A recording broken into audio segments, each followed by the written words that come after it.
The ALBERTA ESPORTS EXPO today, and I am Chronikos, and I am here with my good friend Artful Hobbs. And it's wonderful to be here as well, just early in the morning, ready for some Mario Kart 8 Deluxe action. I'm very excited. Yes.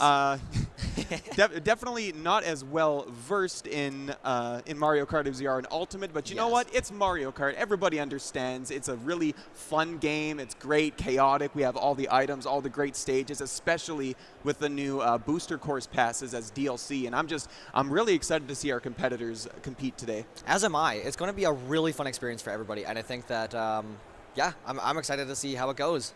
We have roughly 30 contestants, I think, today. 31? 31, I believe. I think 31 sounds correct. And I think we're going to be seeing it from a one-person perspective today, but we're going to be seeing it in teams of 4 versus 4 for the beginning part. I believe it's going to be top 8 from 11 people will advance from this round to the next round. Oh, okay, I see. Okay. Time to get started. First race. Best of one. Here we go. I see my boy Wario on screen. Okay. All right, so this is the new DLC track, Merry Mountain. Ooh. Very Christmas themed. Love the name of that as well. Oh no, falls off the top there. And for those who don't know, the coins that are on the road and from items that you can grab will slightly increase your speed upwards to 10 coins. I believe it's roughly a 10% increase when you have all of them. And I believe you saw there, we saw Kanekern passing with the Waluigi and the Wild Wiggler set. which is supposed to be one of the faster sets in the game. The Waluigi Wild Wiggler set is a staple for Mario Kart 8 Deluxe. It features both a great combination of top speed and mini turbo, which are both very important, and also just decently well-rounded as well. You can use it in pretty much any situation, any course, and do very solid with it. Incredible. All right, we're going to be starting on lap 2. Items this time. Let's see what we get. And another star. The power star. We got the boost going. Man, it's so great how from the original Mario game they just like perfected the sound of the power star. It's really something special. Ooh, we got one of those aerodynamic boosts. Oh my gosh, there's so many beetles. There's a lot of them. There's a lot of beetles. Oh no! I just see eggs fall off the side of the screen. Okay. Oh, the wings open up on the back. Oh, that's such a cute detail. This is a really fun-looking map, honestly. It's pretty cool. I haven't gotten to see anything outside of the whatever was in the Wii U version of the game, so all of this is like super new to me. But it looks amazing. Oh, it's great! I'm so excited. The color schemes are super nice, and we got a Boo on deck here. Oh my God! No, almost falling off the side. The red shell coming in clutch, but it's still actually getting enough of a boost to continue the momentum from Animathon. 8th place right now, and there goes Waluigi. All right, what item do we get? What can we see here? Ooh, the golden mushroom. Oh no, Getting Roy's a huge firing. boost. Okay, so we're coming down to the wire. Bullet Bill coming in around clutch. the corner hot. Getting a star and a ghost at the same time. Okay, can this green shells extra behind? speed Oh, boost one of them get into connected. 6? Of course, you do want to see a first place finish, Ooh, but if it is that top was 8 6th place. That was a really close finish there. BMOC being able to just barely take it over the bomb. All right, wow. It looks like we have 9 people then. Yeah, so, I think so. So I'm wondering how that works in regards to placements and moving forward, because I believe it might be because we have 31 instead of 32. They might have had to do an odd number for one of the rounds. I would think. Unless they're deciding to do 9 over and over for each one. But I don't know. That still wouldn't add up correctly. So I don't know. All good. Really interesting. Regardless, we're just here playing some fun Mario Kart, and I'm excited to see the next course. Yeah, me too. I'm an F-Zero lover myself, as I'm sure many people are aware of. Let's go F-Zero. If Mute City or Big Blue gets picked, I'm popping off. That's right. Oh, we're Dolphin Shoals, though. Dolphin hit me with that sweet, Ooh. sweet saxophone. I love it. You break through the water, that saxophone guy goes crazy. That's amazing. Okay, here we go. Are we going to see some boosts here? Yes, we are. Okay, 2 coins on deck right now. Man, this is such a pretty game. This is a really pretty game. Okay, cutting it Okay. on the side there, Good gets the utility of the boost. pipes. Okay. Momo stealing those items. All right, you have to pretty much be spamming that button on the eel. You're going to be getting a lot. Okay, good boost there. Oh, hear Drifting that around the saxophone. Oh, baby.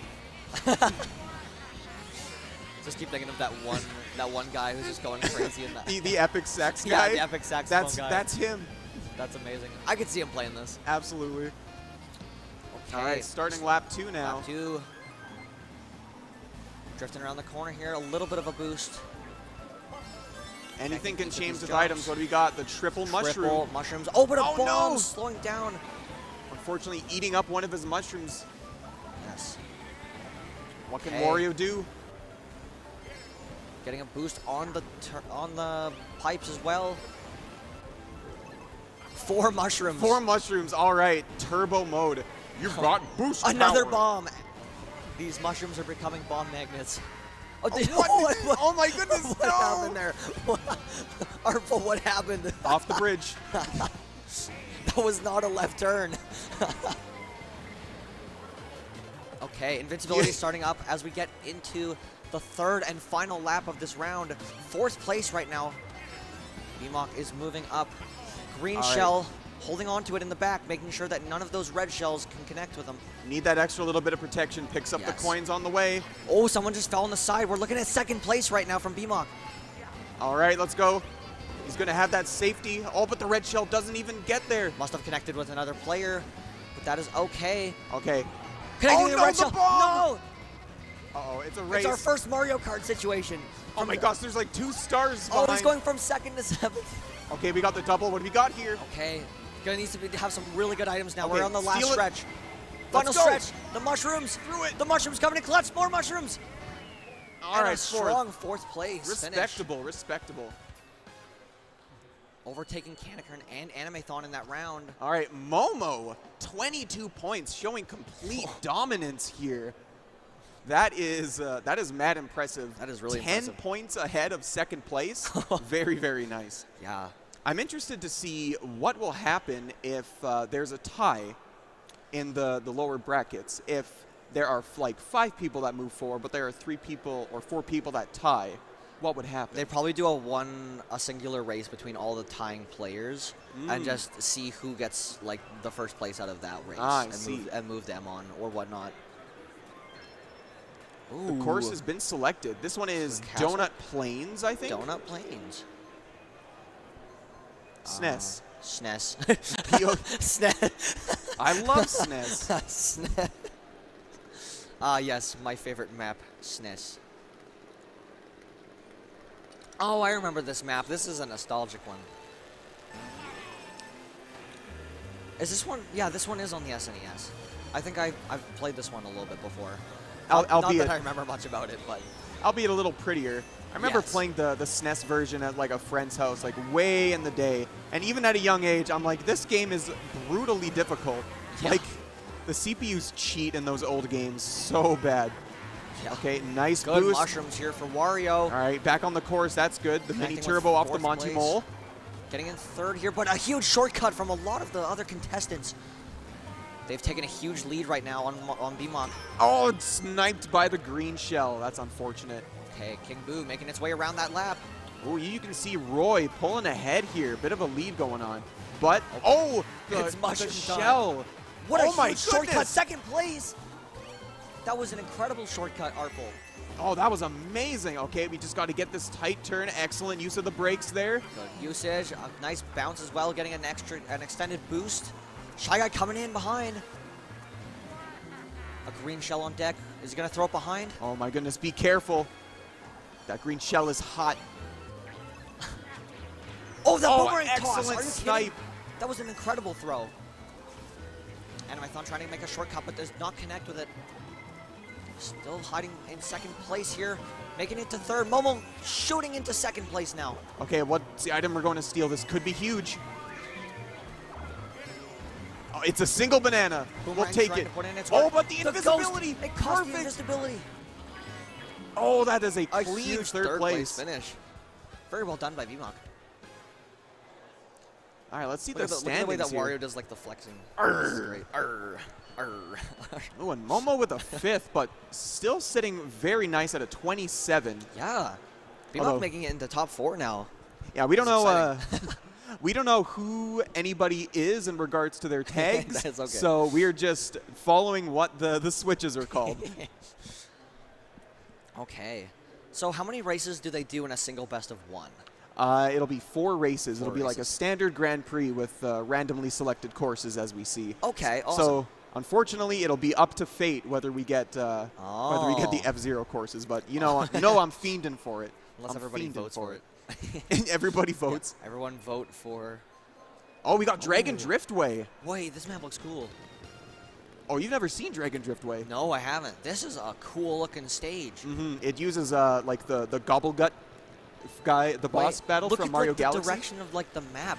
It's so crazy. Yeah, almost the whole thing is zero gravity. A lot of it, yeah, I was gonna say a lot of it is at like this weird zero gravity angle where it looks like we're going like in a straight direction, but to them it's like they're on the side of a wall right now.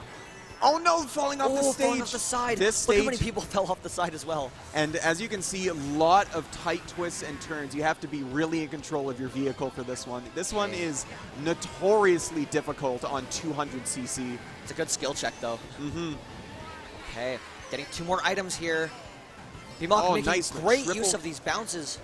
Green shells are moving in. Oh no, just that on grass really slows you down. Oh, straight into the wall. A little bit of unfortunate blunder here. Able to down make a to 8th place. on the green shell there, though. Oh, this is looking like a pretty harsh-looking 8th place currently right now. Can BMOC make the comeback? 2 more items on deck.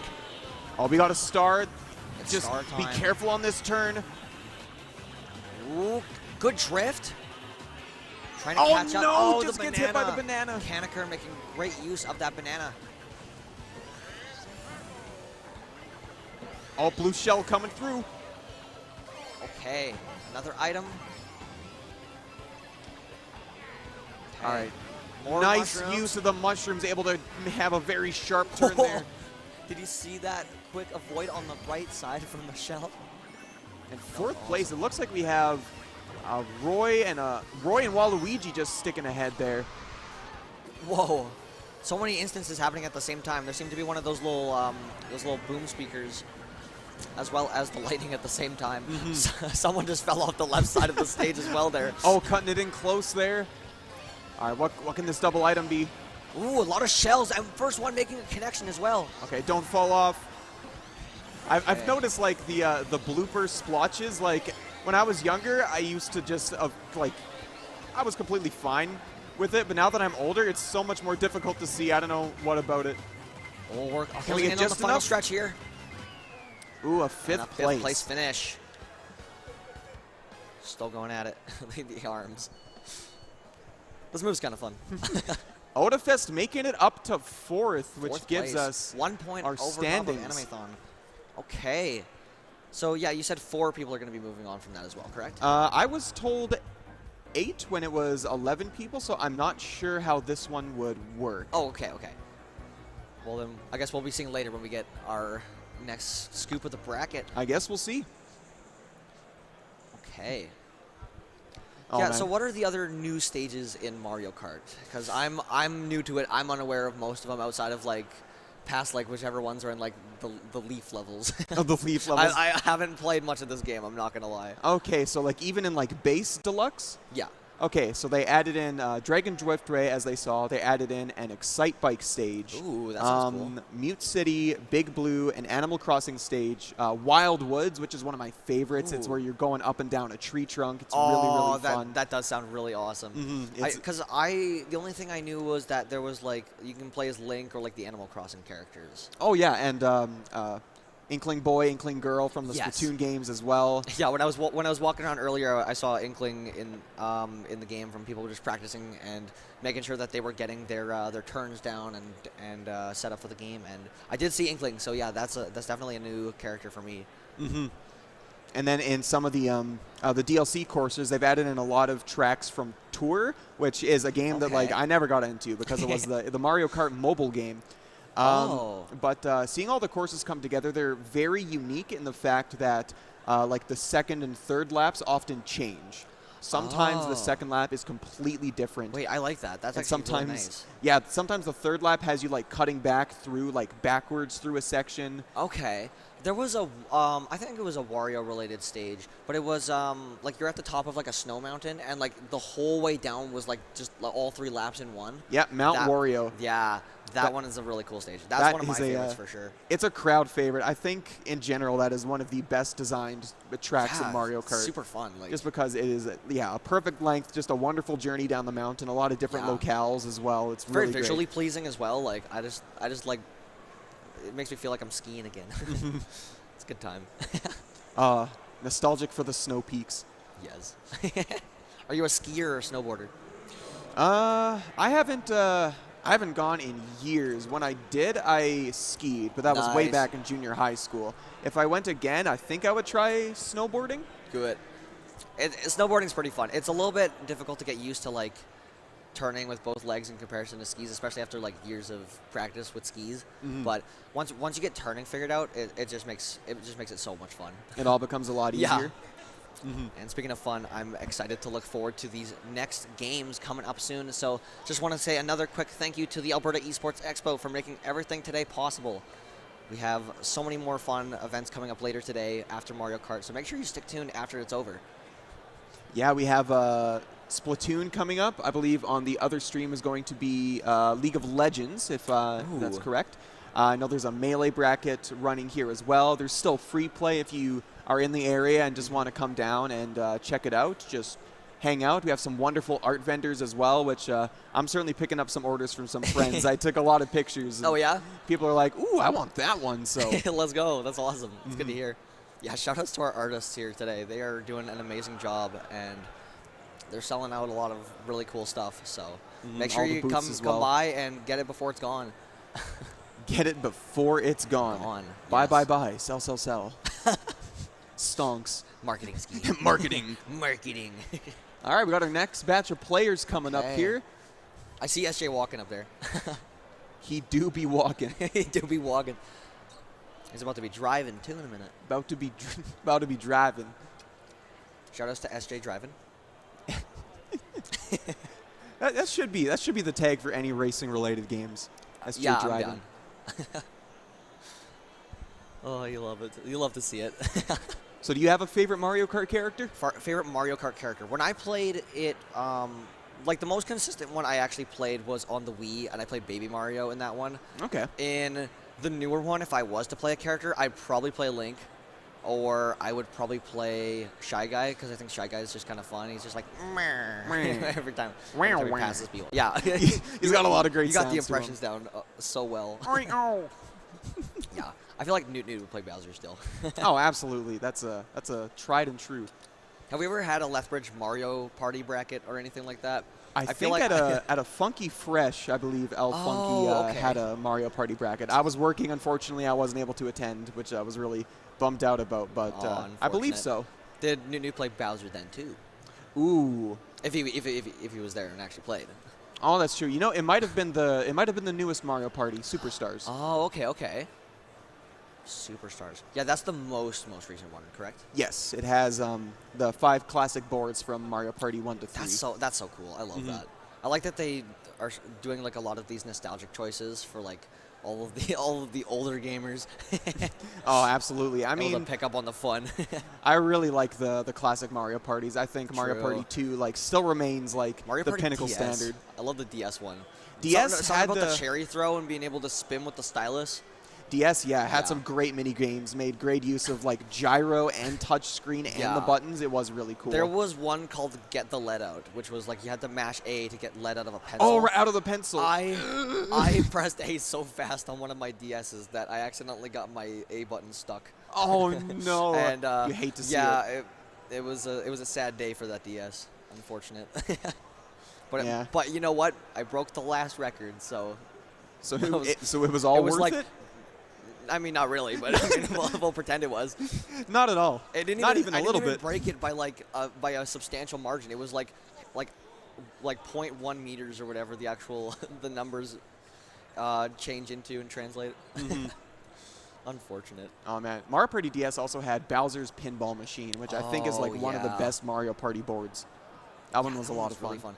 I remember the plant-related one the most, like the first Mario Party map on that one. Where you're in the garden and there's the giant piranha plant? Yes, exactly. That's the one. That one I played so much just because I think there was a story mode in it. There was, yeah. They had to go through like different locales as like really small characters. Yeah, they were super small. That was the thing. Oh, now I want to play that game. I want to play some Mario Party.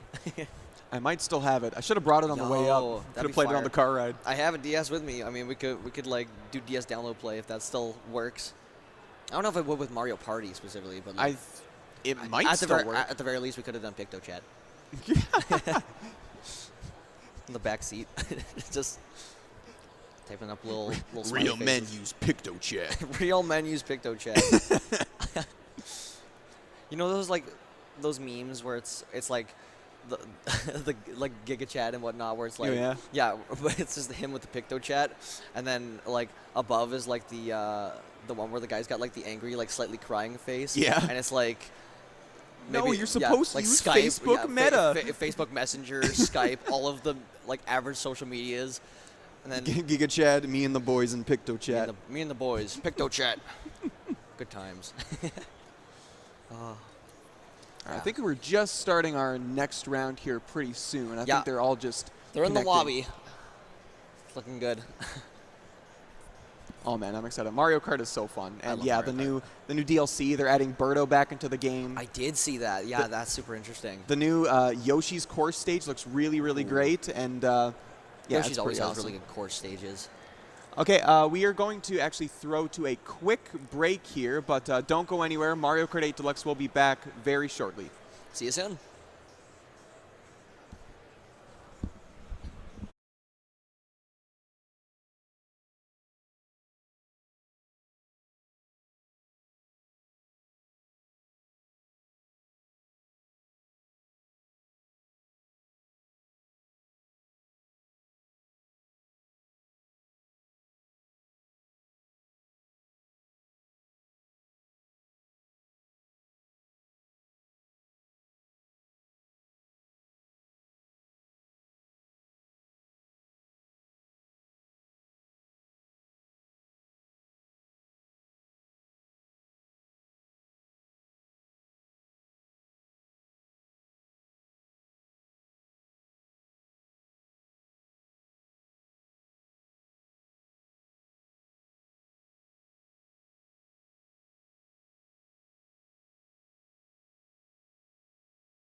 ALBERTA ESPORTS EXPO. I'm Artful Hobbs. This is my friend Chronikos, and we're heading right back into Mario Kart 8 Deluxe. It is time, my friends. Welcome back to the stream. Hopefully we did not keep you waiting too long.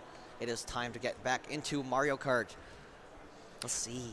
All right, we'll see what the random number generator has in store, which is which is actually insane. It's crazy to think about how many actual courses we're going to get in this game by the time all the booster passes are like completely finished, because there was 48 in the base game and they're already added 24, so we're going to get 96. Whoa, that's a lot of stages. 96 stages is a lot to work with, especially if you're playing this game competitively. Like, that's a lot of courses. That's a lot of maneuverment to keep track of. Well, I mean, at the very least, the courses stay the same. Yeah, so as long as you have that muscle memory, I feel like you can work around that. It's definitely a different aspect that in comparison to like fighting games or whatnot. But we're going to be seeing the point of view of Duckling playing Link on the bike. Oh, let's Rainbow go. Road. We got two Donkey Kongs up in front. They're both just rocking. There's 4 DKs. There's so much monkey. Oh, and we're actually on the... Oh, there's a fifth one. Rise of the Race of the Apes.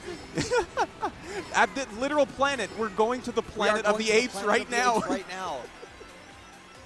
Oh, my goodness. And this is also another beautiful course added into the booster pass. This is 3DS Rainbow Road. This is the 3DS version. Oh, wow. The 3DS version. And much like Mount Wario, the whole thing is the course. So lap 1 will just be this section, and then we move into lap 2, starting here. Okay, third place right now, heading into lap 2. First corner. Collects 1 coin. And that was the first time we actually saw the ability to look behind as well with the... Oh, yeah, be very careful with that drift. This does not offer a super wide turn. Yeah, good maneuverment as well. Keeping that third place going. All right, we got a star. I wonder if items are set to hectic or something, just to keep the action ongoing. Or can they be completely randomized? They can be completely randomized. That was another addition in the update. You can choose which items that you want. So I like to have another star in third. In third place? Oh my goodness, Link is going in right now. He's being blessed with Rainbow Road's capabilities right now. Monkey spotted. Going through the tunnel. You also notice like the little bit of the zero gravity effect as well. Oh, be careful, don't fall into the pit. Oh my goodness. There goes Luigi Fan 2 up in the top corner. Okay, excellent use of the boost. He has a star up there. Second place, got another star. We are on the final lap here. Oh, red shell. Oh no. Enough acceleration. Do we got the third? We got it in the bag. Third place. Starting off strong. There's so many DK faces. There's a lot. They're everywhere. Almost half the race is monkey. I didn't even know there was a Yoshi until like the point screen came up. Oh my gosh, that's amazing. So there was like 4 or 5 Donkey Kongs. 4 DK. We are almost at half. That's hilarious. All right, I'm excited to see what's happening next.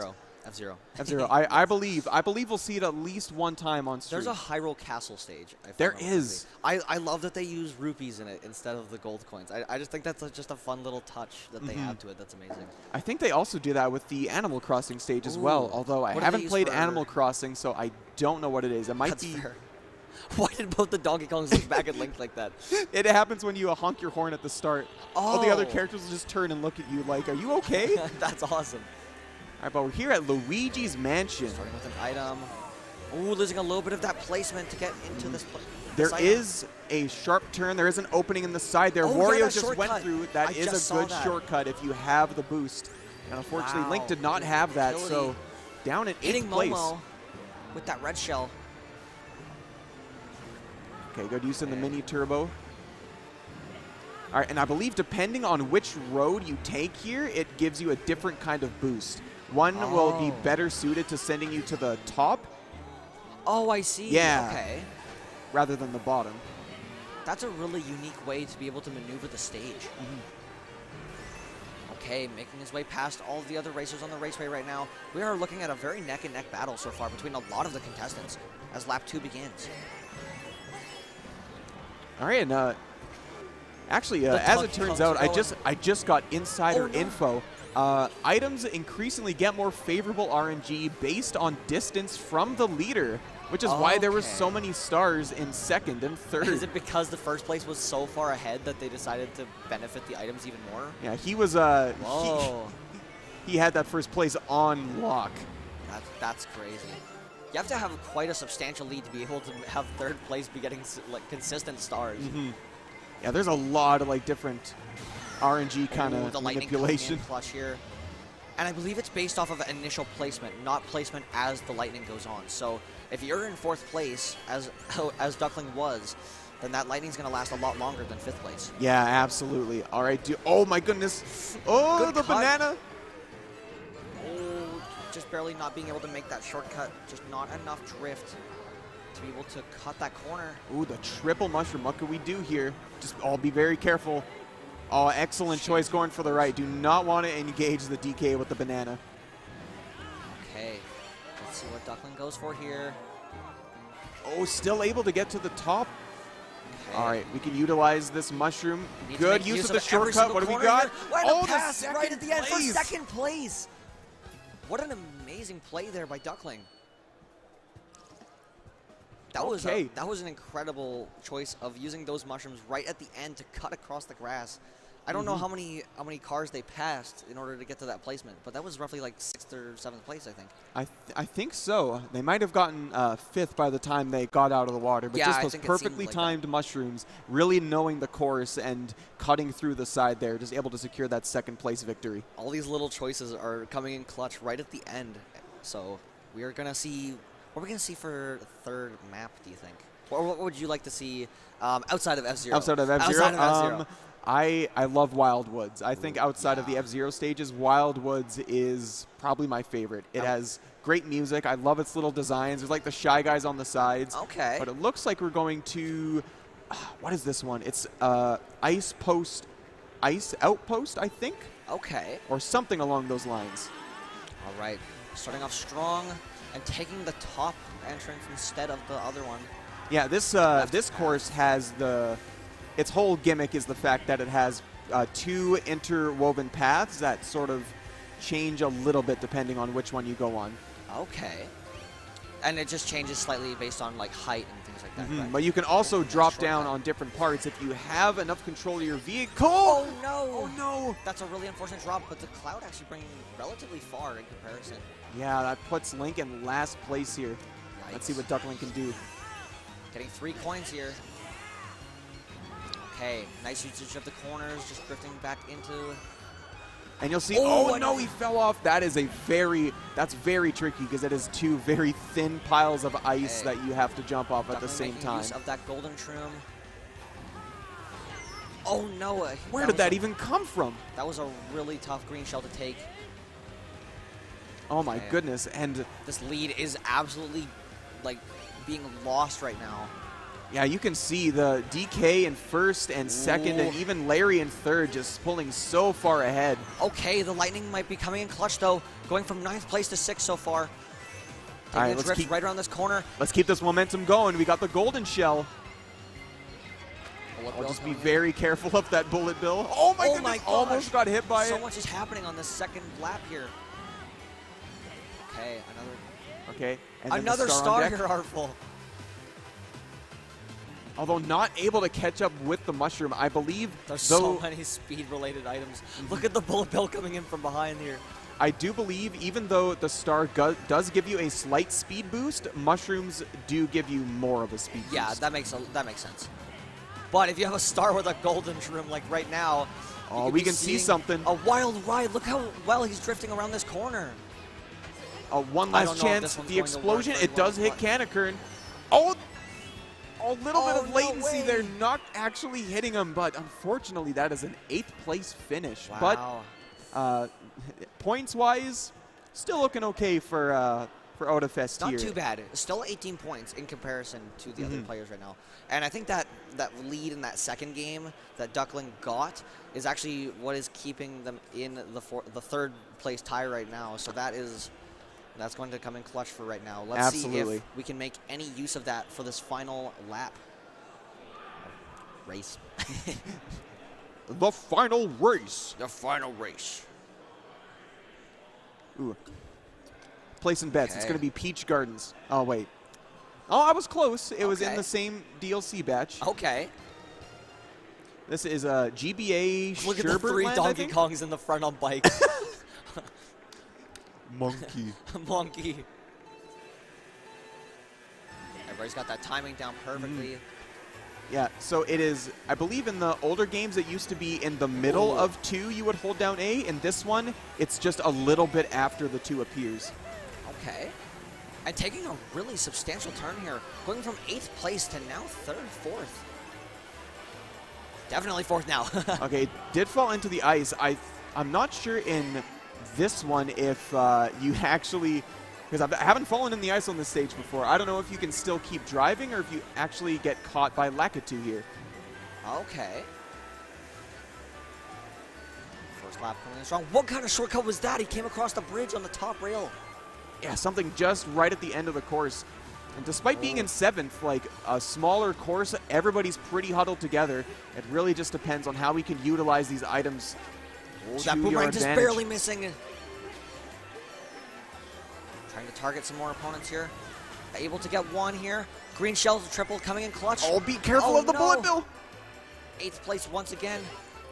Uh-oh, Fighting this, so hard to come back.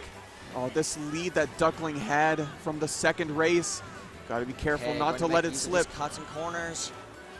Oh, not Blue quite shell enough going. speed to get off that the Oh, slope the blue on the shell right. connected with another opponent. Oh, it's hitting the Donkey Kong in first. There's so many coins being dropped. This is a chaotic corner. All right, let's see if Duckling can make this back. The music is getting even more intense. This All bullet right, bill needs to come in clutch right now. Bill. Passing 3. Oh my goodness, 4. we're getting into 4 fourth. opponents. Saved by the bullet bill. Use All right, that excellent. golden shroom as much as you can. Excellent use of the boost. Oh no! Okay, good. We still have the boost. Off the shortcut. Oh, Let's there's see the what we shortcut. got here. Okay! And a 5th place. You know Oh, what? is that going to be enough? That might be the save that he needs. Oh my gosh, I think it is. 4th Staying place. fourth Excellent. place. The double donkey lead. That bullet bill actually did come in really clutch there in the end. Okay, looking at the scores here. Teenan and Luigi I Fan can't believe 2. that Odafest defeated Odafest.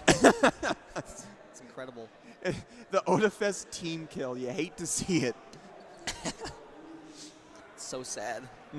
But yeah, as you can see, Donkey Kong is one of the characters that is considered one of the best. Okay.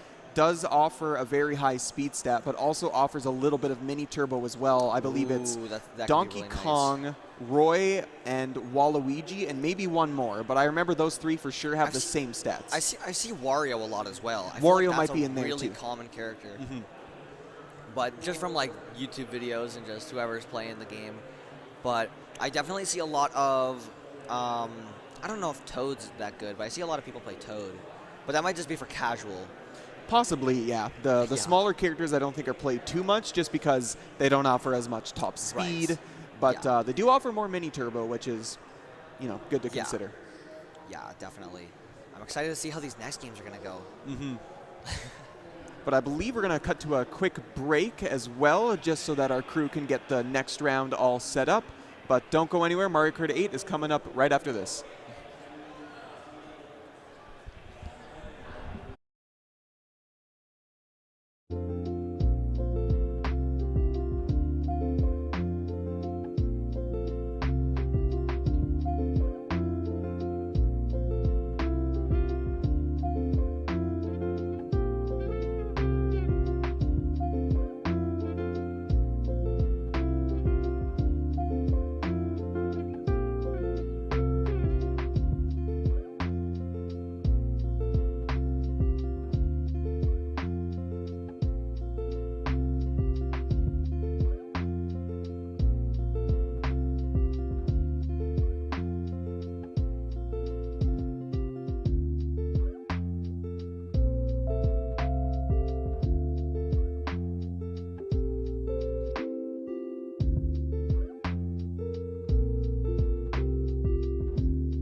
And just like that, we are back. Welcome back once again, everybody, to the Alberta Esports Expo. It is Chronicos once again with Artful Hobbs.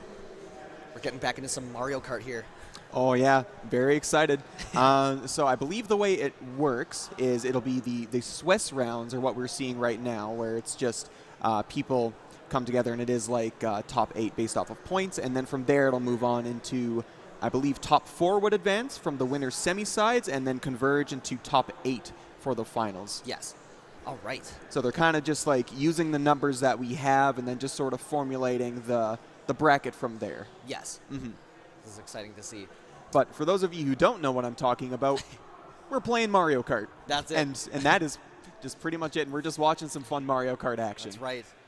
And as we learned earlier, the items are on a special mode that makes it so that depending on the lead of the person in first place changes how drastic the items become. Mm-hmm. Which is very cool. I like that, actually.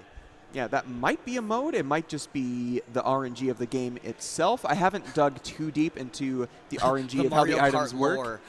Exactly, the Mario Kart lore, the deep dive into Mario Kart. We like last game we saw like 5 Donkey Kongs, so this is getting crazy. Okay. Yeah, a lot of DKs. The meta is starting to shine through. I just want to see like top 8, just all 8 Luigi or Waluigis. All Waluigis. Wild Wiggler. Wild Wiggler. The Rollers. Rollers. Yep. All right. Okay. Well, here we Moo are. Meadows. I was saying. Oh while my we were on our goodness. break. I was saying on the break though I wanted Moo Meadows. All right, and we have the DK on screen. Oh my! Oh, look at this. Donkey Kong Waluigis time. and DKs. There's so many, and the Waluigis are all in the Wild Wigglers too. Oh, Oh wait. Potential discrepancy. Let's see what's going on here. Oh, it wasn't okay. a random track. Okay. It wasn't a randomized track. Okay. Okay. Well, They but it was Moo It's Moo okay. Meadows though. It's okay. I was happy for that one moment. I got to see Moo Moo Meadows for just that little bit. I got to see that happy smiling cow, and it brought a smile to my face. That's awesome. I got to see exactly enough of Moo Moo Meadows to remember it, and now we're good. Now we are good. But you know what? This clears it up out of the queue for later. Yeah, exactly. Now the RNG's like, oh, they've played on it recently. We got to lower those numbers slightly. And Okay. Are there any courses that you want to see besides Moo Moo Meadows? Cheap Cheap Beach and Hyrule Castle. Cheap Cheap Beach and and- Hyrule Castle. Trying to think if there's any other ones that are in this game that I'm trying to think of that I remember. They did add Maple Treeway from the Wii, which is everybody's favorite. Do they have Coconut Mall now? Yes, they did Oh, add I Coconut love Mall. That Coconut was one of the Mall. first ones from the DLC. DLC. I mean, if that comes on, we might not even be commentating. We might just be dancing behind the camera. doing the Wario. Let's go. I want to know who turns doing that. Because like sometimes they do like a little bit of like turning, because the car is like automatically driving at the end of the game, but they're still doing like their animation. So crazy. We didn't even see like what like Wario's like losing animation is like. I think he does like the head back, and he's just Yeah. like, wah! Some of the characters get so sad when they get like 8th or 9th in a race. They're like, Oh my goodness! One of some of my favorite animations from the Mario series in general is Toadstool Tour for the GameCube, the golf game. Okay. Wario gets so mad that he throws a boulder up, and then it crushes him, and then he like scuttles around on the ground. Wait, that's amazing. It's hilarious. Waluigi has like a Shakespearean like clutching his heart moment, and he like Oh my falling on the gosh. ground. It's so great. Isn't there like one where he's like, "Do I give up?" in some video game? Oh, that's Yeah. Mario Strikers for the Wii. He holds the bomb. Oh, I give up, and then he just blows himself up. It's so great. That's amazing. Wario's Wario's such a great- character. What a gem. Absolute gem. Who knew that mirroring one letter would create such greatness? And then Waluigi's just kind of there. Like Yeah. he's grown into his own thing, but he was originally just like Wario needs a partner, I guess, and Yeah. then they added him into Mario Tennis. That's amazing. And then wasn't he like just super good? In back Mario then? Tennis? Like I don't know. I've heard that Waluigi's always just been really good in all the sports games. I don't know. That might just be a myth. But I can't recall for tennis. For power tennis, Okay. maybe. Yeah, Oh, this is one of the Mario Kart Tour tracks. Ooh. So you can see right up front there's like the red arrows pointing this way, but that could change in the later laps. Okay. Look at that. I think this is, well, I'm not too familiar with the Mario Kart tracks. I think this might be Sydney Sprint. Okay. Yeah, because I definitely saw the one building that I was gonna say was from Sydney. So yeah, I think you're correct on that. Okay. Yeah, this is one of the ones that changes pretty drastically in the second and third lap. Yes. Oh. Oh, look, Potato's playing Ring Fit Adventure. Let's go, Let's getting go. fit. Amazing job. Good work, Potato. Okay, Dry Bowser moving in on the right side here, trying to convert into a lead. Oh, we got the boombox on deck. Okay, good hit. Wow, look at the wonderful turns there, just able to really glide against Donkey that wall. Kong puts his weight into that drift. Eh? Like, whole body with that move. On the, I think that was awesome. Yeah, I think he dabs for one Really? of his animations way. off the jump. No, I'm serious. This is the best Mario Kart game. Oh my goodness, look at this Okay. skill with the bike going on Yeah, now. this These is- drifts have been Look at crazy. How are his knees not hurting from that? Built different. Yeah, built different. Okay, Built monkey. okay, we got red shell Yeah, on he deck did. here. Oh The my gosh, dab! he did. He actually did. Again? Oh my gosh. That's incredible. He knows about the memes. Oh my gosh. Oh, and he was able to hit Kanekern. We're coming up. We got first place. TJB in first place right now. Collecting another item. What's it gonna be? A coin. Let's go coin. The coin. The dreaded coin. The fabled coin. Although, you know what? After thinking about it, I am pro coin because hit. it does weaken the person in first place so that they just don't start hoarding items to protect themselves. True, true. And just like that, we might be seeing a loss of the lead here. Oh! The Waluigi's barely able to connect on that corner. Not able to get the jumps. Waluigi's coming in first place. It's a close match going on here. Oh, trying to get that aerodynamic boost, but not finding it. Drifting around the corner, getting a good boost again. Uh-oh. Okay, just able to get the boost. Oh, he hits the wall. Good connection. Not quite. Oh, just not quite able to get it. The connection failing. All right, may as well just get rid of that. But a solid second place solid finish second place by TJB. Okay. And everybody else just finishing up behind. Could you imagine, like, the race is already over, you get second place, and then you just hear,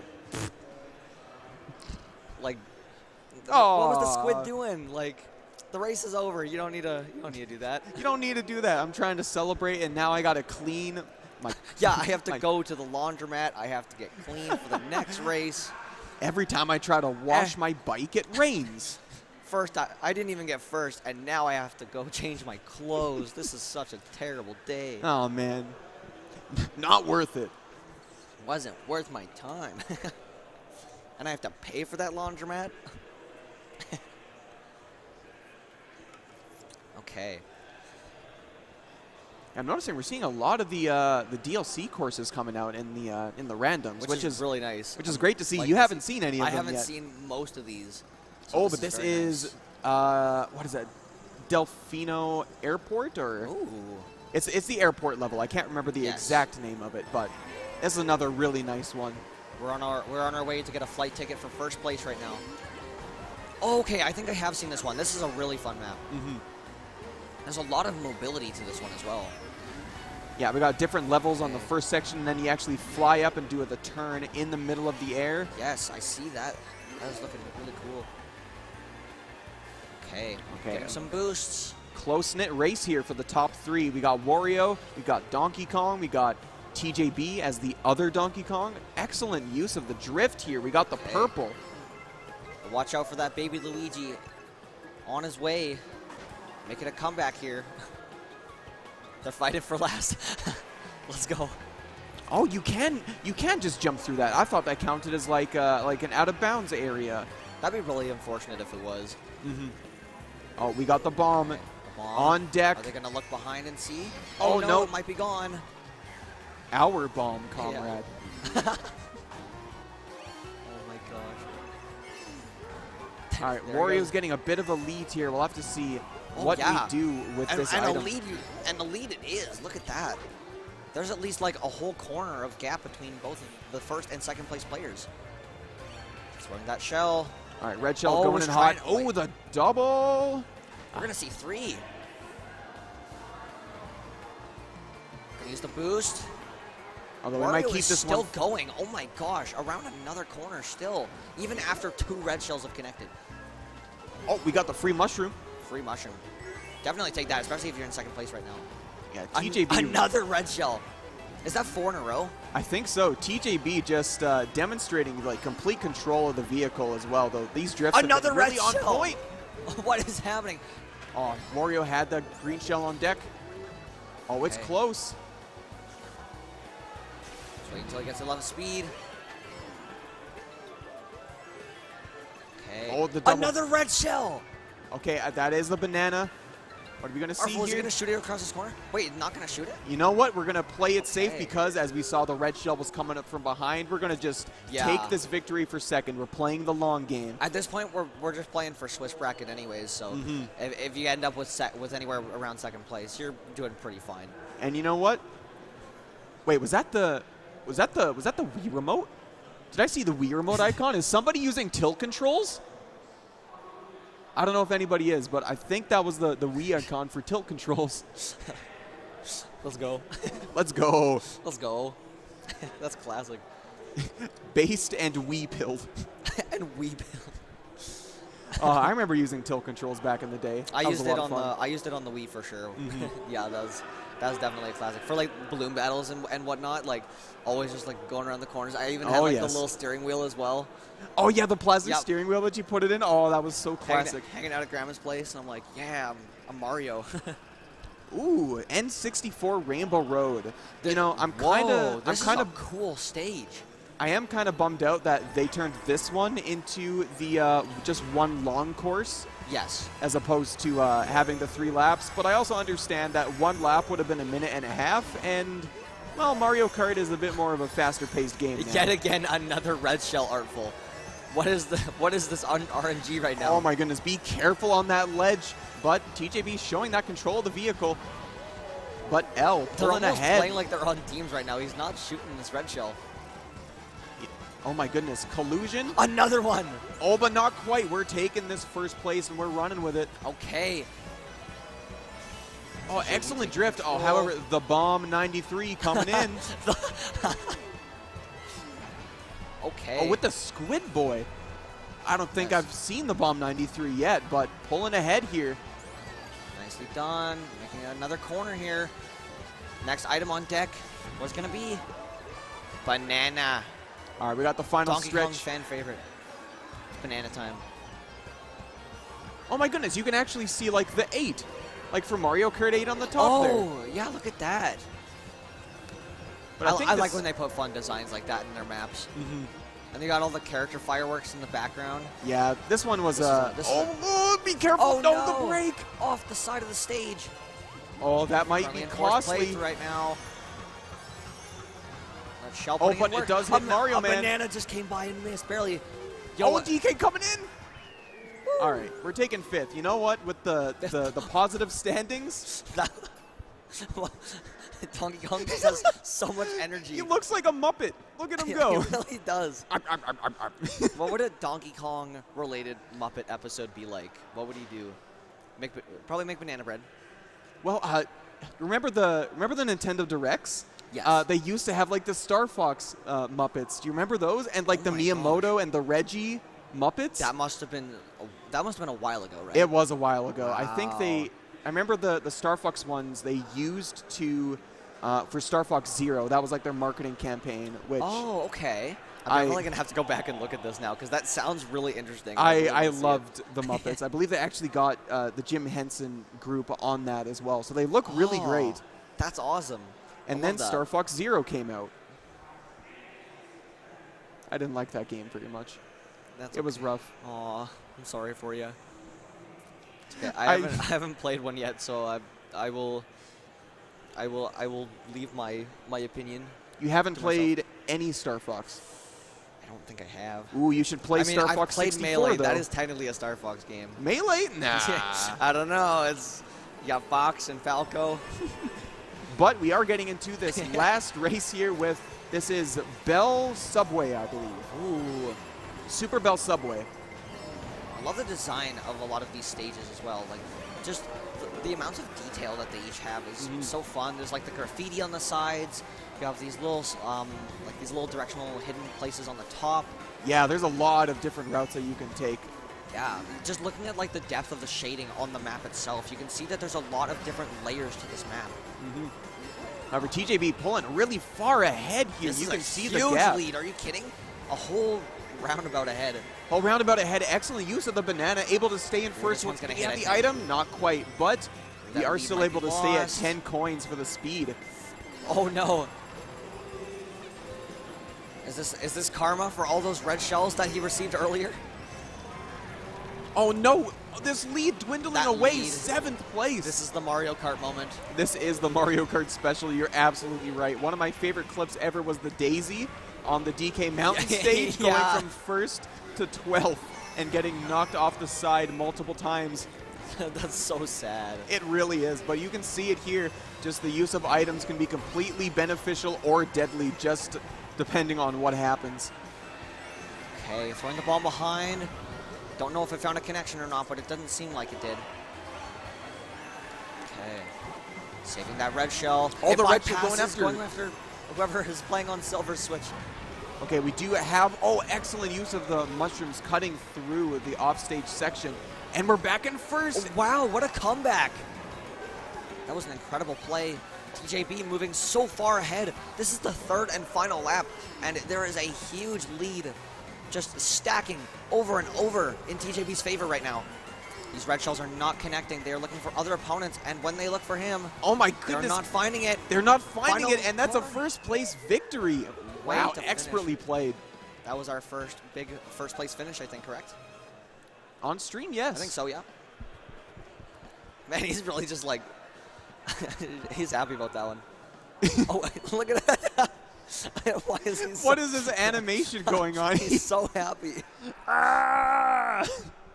He just got so much joy. Battle cry. Dude, I need to have like the joy and energy that Donkey Kong has. Just an absolute joy in every video game he's in. So that, with the first place victory, 38 points. L with 40, but that is a solid lead for those two players, and that is a for sure moving forward into the second round. And props to them for that, because like that comeback in that game was very impressive. Oh, absolutely. That was from first to roughly 7th, and then back to first with a substantial lead around that last corner. That was really impressive. Donkey Kong, you were saying, Donkey Kong just has like a really impressive speed increase. Despite being like a heavier character, I would think it would take longer to gain that speed, kind of like Bowser. Yeah. But Donkey Kong just has like a really good boost speed, and it's just kind of crazy. The vehicle choice as well does offer him really good drifting turns around those corners. Okay. And the added control, you can see, just able to weave directly into those lines of the subways. That's and the mini boost as well coming into play. Wow. There's so many little things that actually like seem to really stack up how good a vehicle will be in most of these situations. So it's really cool to see these combinations come into play. And I mean, TJB making it into second place in that race there was, or into that total of all 4 races was very impressive. And the Mario Kart 8 really is like customizable. In a lot of ways, you can just choose your favorite character and just kind of make whatever stats they have work for you. Yeah. Like if you want to play Bowser, which is like all gas, no brakes. Yes. Like 10 speed, like no mini turbo or like acceleration, but he's just like max speed. Okay. You can actually have a vehicle that complements that. You can have more acceleration on the wheels and more handling with the vehicle. Okay. So you can make a character work kind of regardless. Like, so would Bowser be kind of a glass cannon in that way, where you have so much of that like top speed that you can reach?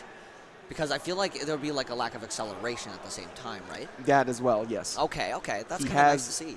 He has the weight, you aren't getting moved around, and the top speed, but he lacks in the other areas, like barely any acceleration. I don't even think he has much mini turbo, but yeah, he would be that glass cannon character. Okay, because I feel like a lot of those smaller characters, they have that like decent top speed, but very high acceleration, and then that gets them to that top speed really quickly, but then they don't have a super high maximum speed that keeps them like consistent with that lead, and that's where they drop off there.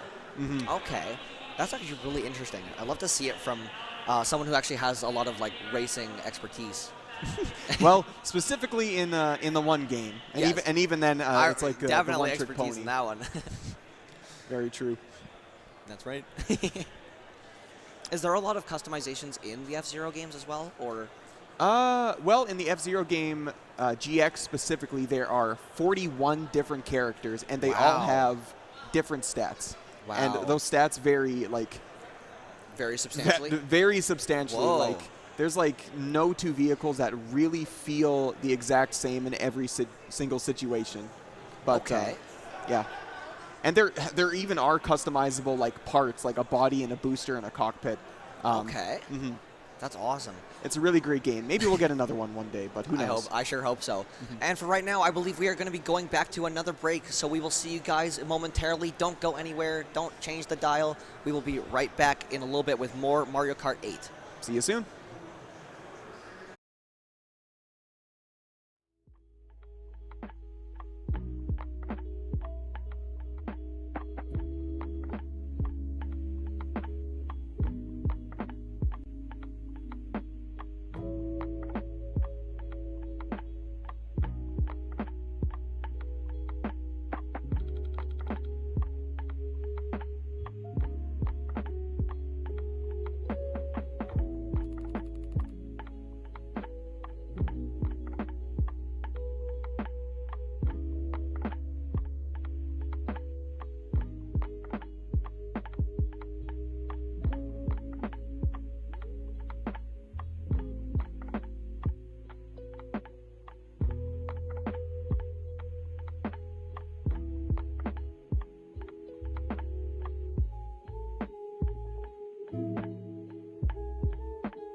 And welcome back to the Alberta Esports Expo. I am Artful Hobbs. This is my friend Chronicos. And welcome back, everybody. It's good to see you again. The Alberta Esports Expo is riding up again once again today with the Mario Kart. It's time. Oh, I'm very excited. We have moved on from the Swiss part of the bracket. We are now in the winners' semis. We have 8 competitors, and the top 6 from these next 4 races will be moving on to the finals. And the grand finals will be a 12-person match of 8 races, which I'm very excited to see. I'm very excited to see that as well. I'm excited to see more of these amazing combinations of not only the characters, but also the carts that they choose, and also the wheels. They, like, just as we were talking before, there's just so much complications with it, but also just like it makes the game have a fluidity that's just incredible. And also just like there's a lot of like really gorgeous stages in this game that I've just been seeing for the first time now, since I've not been used to seeing anything since before the DLC. So it's incredible to see. It is a very beautiful game. And with that being said, we also have what is that? Ninja Hideaway, I believe. Ooh. Seeing the point of view from Mason Man right now. Going crazy on that horn. That was awesome. All right, it begins. But you say you're excited for the character combination, but we have 4 Waluigis on screen right now, and a DK. 4 Waluigis and DK. I don't know how they got up those stairs, but okay. Yeah, no, this stage is weird. This is another Mario Kart Tour stage, and it has 2 different levels for, I believe, the entire race besides the beginning. So you'll see them using the wind currents here to boost them up to the top level of the rafters. What a really interesting stage. It's got like there's a lot of complexity to it, but it also has like a little bit of like a mysticism to it. It's one of those stages where the first time you race on it, you'll have no idea what you're doing. Yeah, I don't know where they're going besides like just onward and ever upward in this track. But as we were talking about ever upward, we are going forward to lap 2. We're going to be seeing. Wait, there's a second level here? Yeah. I haven't gone here yet. This is cool. It doesn't actually look that much faster though, because look how much ground that was lost for taking this side. Ooh. Oh my! Oh, okay. And then all these little the windows on the side keep making me think of Bulbasaur. Oh, Bulbasaur? Yeah, because it looks like his little bulb on his back. True. All right, not quite able to get the up current to go there, but we're running through the sewers. Okay, still in 5th place here. Just looking for the way to go. Oh! What a huge bounce from that green shell, being able to pop up just slightly above and hit Waluigi. Now we do have 1st place Waluigi, 1st place Donkey Kong do pulling ahead here. They're pulling ahead here a little bit, but it is Mario Kart. Everything is subject to change. There's an explosion. Huge bomb there, causing a lot of lag on that spin animation. Okay. Oh, a little bit too much of a drift, I think, there. Okay. Here we go, using the currents one more time. Okay, oh, we're able to stick the landing. We got the coins. We got the boost. Okay. 4th place is looking like it's in sight right now. Just needs to find one more item. This could be the fate-changing item. Oh, mushroom. Turn the mushroom. Okay, what can we do here? Waluigi comes in with the triple. Okay. And a 7. There must have been so many contestants at the same time hitting just that last little bit of that corner. Saving all of the boost items for later. I'm also thinking that part of it was because when they do the jump boost animation, usually they'll do like their spin animation with like their like yeah, and then they will have the boost afterwards. So I'm thinking that between that and the people that were just like casually already moving on like the lower parts of that stage, they might have had just that slight little bit of millisecond boosts at the end comparison, and that might have been that last little bit of factor. That might have been enough. That's true. I'm not sure because the Ninja Hideaway stage is still pretty new to the Mario Kart 8 Deluxe game, so I'm not sure exactly how it plays out. And it's just like a very different stage. There's just so many different levels and layers to go through. And as you were saying, even you saw that there was like new parts of the stage that you hadn't even seen. That I hadn't even heard about. I was like, oh, I don't think there's a double part in the very beginning. And then as I say that, he's flying up top. Oh, but we're taking it. We're relaxing a little bit. We're going to the first cup of the game. The first cup. Oh, this one's fun. Makes me think of like Candyland. It kind of, yeah, I can see that. What do you think Waluigi's yelling at when he sees, when he turns around? Like, is he like, audience, look at me? He's probably just yelling wah, like he yeah, usually he's just does. yelling wah. We are seeing, Oh, really good positioning. Yeah, excellent Mason Man drifts. moving forward. First place right now, finding another item. Oh, and the first place from Mason Man here, pulling forward from the pack a little bit, able to get all of those coins. That is going to help in keeping the lead.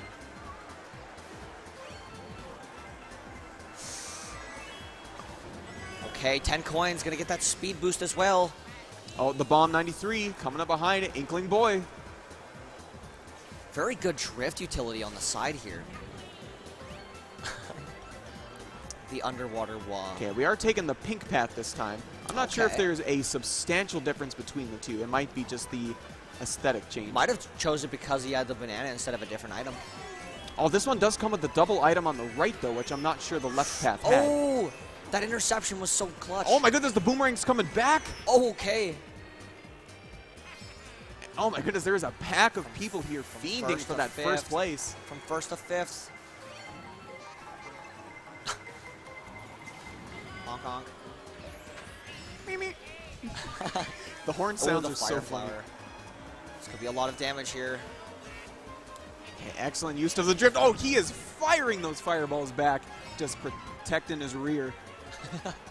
we got the double shell online. Okay, red shell coming in. One more shell on deck. Will he be able to get Mario Man 63 with this red shell? I've got you in my sights. It connects. First place is Oh, the bomb's coming in. Oh, excellent use of the brake. Use of the drift. Luigi fan 2 is in front.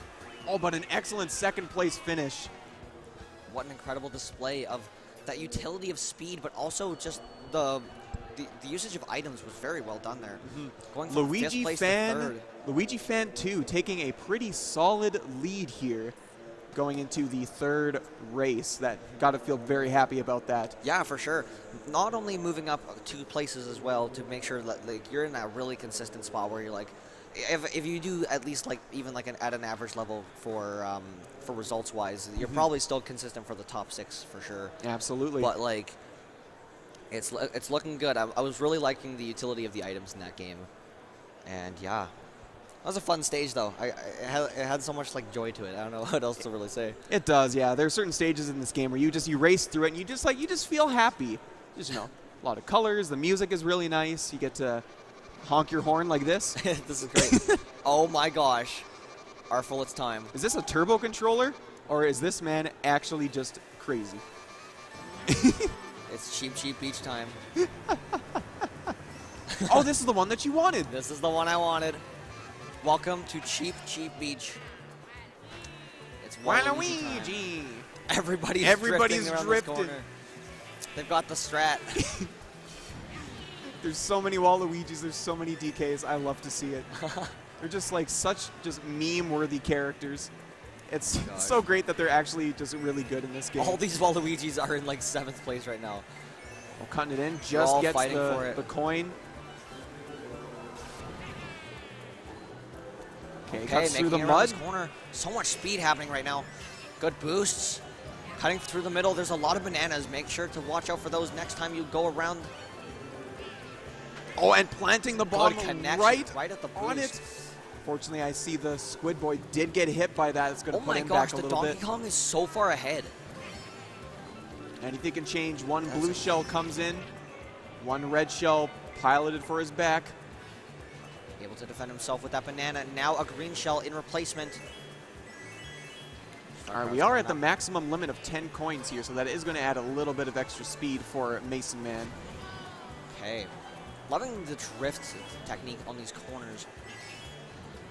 A couple more jumps, avoiding those bananas. And there's a bullet bill coming in clutch right now. Oh man, this is close. Like everybody's pretty packed together. It's close for everybody except for the Donkey Kong way in the front, who's not only a corner ahead but 2 now. It looks like a pretty settled game for first. This is an incredibly substantial lead.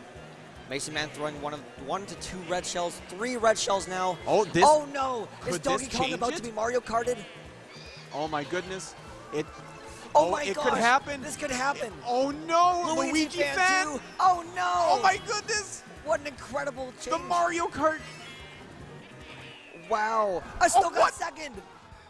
The Wiggler kart The coming Wiggler in kart. clutch. Oh my gosh! Canakern 3 able That was to incredible. take that one. I just realized there's 3 different Canakerns and they're all Waluigi. They're all Waluigi. There That's are incredible. 4 Waluigis in a row. But this that was a really good play though. I mean, obviously with the RNG of the shells coming in, very very clutch to help out Mason Man. right at the end too. But getting 3 and then another person has a blue shell, that's just the signified Mario Kart moment. What else can you do? You can't really do much about that, unfortunately. But still getting 3rd, which is, as we know, really it's impressive. top 6 moves on. So if you're, sitting around the 3rd, 4th range, even you're still sitting pretty comfortably. Especially going into the final race of this round. Which is Mount Wario, and I am super excited because Another classic one. everybody loves Mount Wario. This is a great stage. Yeah! Honk that horn. Honk the horn. Okay. It is time. And they're I off. love the scenery. Just like, it's so well put together. Yeah, especially because it's like an actual tangible journey down the side of a mountain. It's so Yeah, great. this is great. And you can see like just the amount of substantial quality to just the layout of the stage combined with everything. Can I just say though, Luigi fan just consistently. There's a jump here. What Oh, a great nice shortcut. cut. From 5th to 2nd place now. A red shell on deck and another coin. Okay, the Bomb 93 bomb. getting popped by that red shell. Try to retaliate back with a green shell, but does not find it. Okay, one more coin. Popping the coin. Taking a really sharp corner there. I'm able to find it. That extra speed and the honk to boot. The honk to boot. You love to hear it. You can see that Mason Man has a really good understanding of where those boosters are as well. And just the where timing to of aim it. yourself. Taking the right corners at the right timings. Odafest coming through here. Odafest the link coming in. We got Canakern 5 with the star. Oh, we're Okay. fighting our way through the trees. Okay, we're at the Okay. final stretch of the race here. So many mushrooms going down right now. What are we gonna see? 2 more red shells. Okay, we got one for safety. Defending- We got the and blue we got shell one more coming for in the hot, Donkey Kong that's again in 1st place. which I believe is Luigi fan. There it goes. That shell is doing its work. Another shell coming in. We are on the final stretch, a straight lap down to the bottom of the hill. Victory be is anybody's in sight. game. Everybody is making it around this corner right now. They are all on the final stretch. Donkey Kong is riding all the way down. Uh-oh, we got the red shell coming in behind. But we One more have... mushroom. We popping the mushroom. We're And okay, making baby. it. That is going to be a consistent 2nd place. And a strong finish for Mason Man as well. Excellent showing. Very well played. And yeah, I'd like to see the final scores here so we can see exactly who Where's- moves forward. Why is Donkey Kong bonking his head on the bike? That's so sad. Bonk. He was really just riding everything on that win. That's so unfortunate. Oh my Okay. goodness. So we have Mason Man got 2nd place. Canakern Congratulations 3, to Luigi Fan Canakern 2, 5. Canakern, and That Odafest. is the quadruple Waluigi and then the lone Link able to take it top 6, moving on to the grand finals. Thoughts?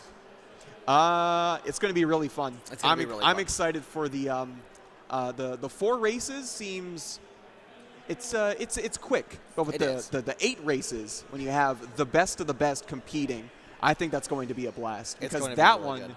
is winner takes all. You are gunning for that first spot. It's no longer I just have to pass to the next round. Now it's for I all the need marbles. to get in 1st place now. It's going to be exciting to see. And like all the strategies are going to be very efficient as well, I feel. We're going to see a lot coming up in the next couple games. Absolutely. And those games will be coming up here in just a short moment, but we are going to throw to a small break. We'll be right back.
And thanks again for joining us, everybody, today. Welcome back to the Alberta Esports Expo. I am Chronicos, and I'm joined once again with Artful Hobbs. How are you doing, my friend? Oh, I'm doing great. Now that we're getting down into the nitty-gritty of the bracket, I am super excited. We have our 12 contestants making it out of Swiss pools, and now it is top 6 move on to the grand finals. This is going to be a hype set. I am super excited to see how everything turns out.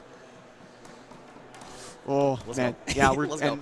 I feel like we're going to be seeing a lot more Donkey Kongs, a lot more Wario's, Waluigi's. Yeah. Maybe we'll see one Roy, because I think Roy Koopa has the same stats as Waluigi. Oh, okay. That would make sense. Nobody likes to play Roy, and that makes me sad. Waluigi is like, he's like, wah. To be fair, Donkey Kong and Waluigi are very funny. But I mean, the shades are cool. Yeah, the shades are cool. Okay. Oh, speaking of Wario, we're starting out with Tynan. Wario's Gold Mine. Classic Ooh. from the Wii. You know what? I do remember this stage. It is a very fun stage. Donkey Kong, one more time.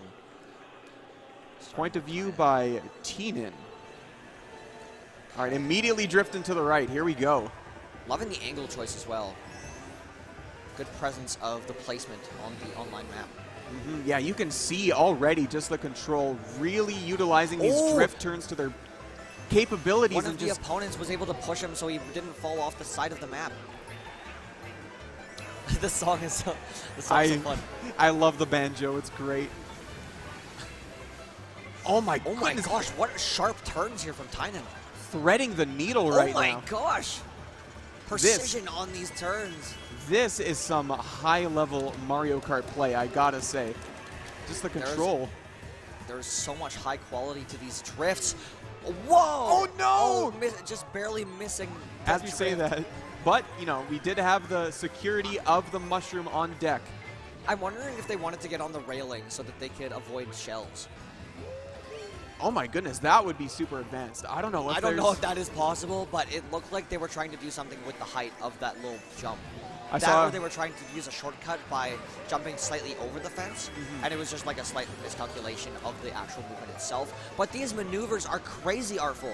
Oh my goodness, look at that. Just the perfect threading of the needle right along the edge, gaining as much boost as possible. This player really understands how to use Donkey Kong at a high level. And I thought the area on the left was a shortcut, but Tynan opting not to go for it. I'm wondering if this route with this vehicle is actually faster. I'm thinking so. Okay, final lap here on the first round. Okay, a solid second place lead, but we do have Wario cruising in first right now. You can see with this red shell.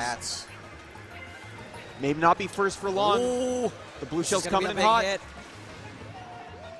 Bypassing his opponent very quickly. And he throws the red shell back. Ooh, playing a bit aggressive right now. Bit of rubbing salt in the wound there. And you know where they find salt? Salt mines. Oh my goodness, salt mines? Salt mines. Wario's gold mine? Wario's gold salt mine. It all comes together. Just like that play. Incredible play by Tynan.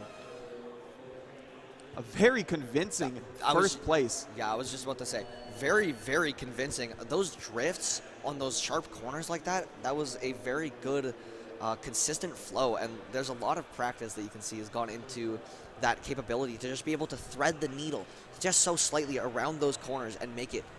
You can definitely see the practice coming through there. That person's definitely done some time trials, I'll tell you that. Tynan's here to win. Yeah. Tynan is here to win. Wants that first place grand finals victory. Wants that trophy. Yeah. It's a good looking trophy. What can I say? I mean, you can see them all behind us. These are some amazing trophies. Feel free to come take a look for yourself if you're here at the Expo event. They are very beautiful trophies. And if you are here and you are taking pictures or talking about the event, make sure to do #AEE so that it can all be grouped together and we can see all the community coming together. Yes, and of course. All the moments that we're sharing. All right. And speaking of the moment, it's time to get back into this one. Second race, Luigi's Mansion, I believe? This one is Boo Lake. I believe it's a recreation of a Game Boy track. I feel like I've seen this one on the DS. I could be wrong, though. There may have been a similar one on the DS. The recreation, however, does add, as you'll see, the underwater segments. Okay, this is definitely a different stage. Never mind. It looks very similar for sure, but it is... Yeah, I definitely don't remember any of these underwater situations. Oh my goodness, are you seeing this control right now, riding What on the side rail? There's a huge gap right now for Tynan compared to all of his opponents. We are pretty much watching a time trial in the making. This is a very dominant placement right now. Green shell just being held onto. The Boo is going to take it away, though. Cutting the corners once again, breaking through. Oh, these utilizing the boost. Are you seeing this lead right now? This is like 3 to 4 corners at this point. The lead of this lap is absolutely impeccable. That blue shell is coming up quick, but that is not going to matter. Wario is just crossing the line, and Donkey Kong is pretty much halfway through the map at this point. Okay, recollecting the coin. Boombox. Using the boombox. Okay, not able to get the shortcut there, but at this point, Donkey Kong doesn't need it. This is looking like a landslide right now, Artful. This is such an incredible display of speed and precision in this game. He's still going up the side rail, and it doesn't matter. DK just absolutely crushing the competition right now. I think we are seeing some gameplay that really can be the winner here. Who is this guy? He's a pro. He's too good. Tynan is putting in the work. If you're on stage, can you raise your hand? No. Okay. they're on the side. Maybe they're on the side. Okay. That's amazing, though. And what a great showing of the precision, the speed, everything, all going into it. That was some incredible work, I must say. Yeah, this DK really just like, you can see the practice coming through. No items were able to touch the monkey. Yeah, and like, even with like, I'm guessing both of these stages are relatively older stages for this game. Like, what a shame. But the practice is very good. Yeah, that was really impressive. All right, what's the race that we're getting to now? I would like one of my favorites. Let's see it. F-Zero. Not quite. Okay, so this one is another Mario Kart Tour track. This one is, I think, I can't remember this one. I'm not familiar with the Mario Kart Tour tracks. Okay. I think we've already done Sydney Sprint. Yes. It has. Well, is this one supposed to be like? I don't know. It's not Paris because. I was just about to say, is this Paris? No, there is Paris Promenade, but it is. It's not this one. Oh. There's 2 Parises in Mario. Oh, this might be Beijing Byways, I think it's called. Oh. That's a cool name for this. Okay, but already DK is starting off strong. These other competitors are really going to have to step it up. These boosts are crazy right now, Artful. Okay, they're starting to catch up a little bit here. This one isn't as substantial of a lead so far on this first lap as it was in the last game. Mm-hmm. Yeah, we do have some competition sneaking up on the side here. Tour tracks changing it up. We're going right now. These drifts are insane. Oh, I was scared that Thwomp was coming down. Yeah. You know, when I was a kid, I used to call the guys the Ers and the Ers. I didn't know what their names were, so that's all I called them as a kid. I mean, it was just the grunts. The grunts. The grunts would be a great name for like a band of Thwomps. Band of Thwomps. Maybe that'll be in the Mario Kart lore. I don't know how they play instruments though. They don't have hands. They're a brass band. They just play drums. With no hands? Yeah. Or they just fall on the drums? They float over to the drum that they need, and then they just... Yeah. Music. This lead is, once again, getting really large. Wait, this race is over. This race is over. Let's cross the finish line again, why don't we? Oh, but we do have Roy. Oh, interesting. We do have a Roy coming in second. We're talking about that.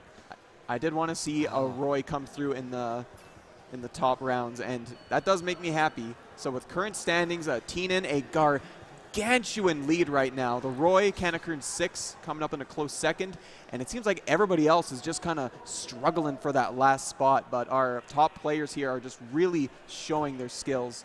Yes, you are correct about that. I'm excited to see what the next stage choices are going to be. Everybody's suggesting a course. There's so many Miis that are the same. Just basic Mii 2. Is that which one they are? Like the Guess 2? Or is it? I think they're one of the Guess they're ones. all Kanekern, right? Oh my gosh. Are they all Kanekern? I think because there's so many Kanekerns, Mount right? Wario again? Let's go. go. If there ever was a track that shows up again, I'm glad it's this one. I'm glad it's this one too. This one was a great showing from the last round as well. And especially with Teenan behind the helm, I just want to see a really high-level player just tackle these slopes. I agree. I want to see how fast this goes, because according to these last couple races, this one could end in the same ladder. Okay, grabbing starting off the coins here. slopes. Casually grabs all the coins. Oh my goodness, these sharp turns. Sharp turns.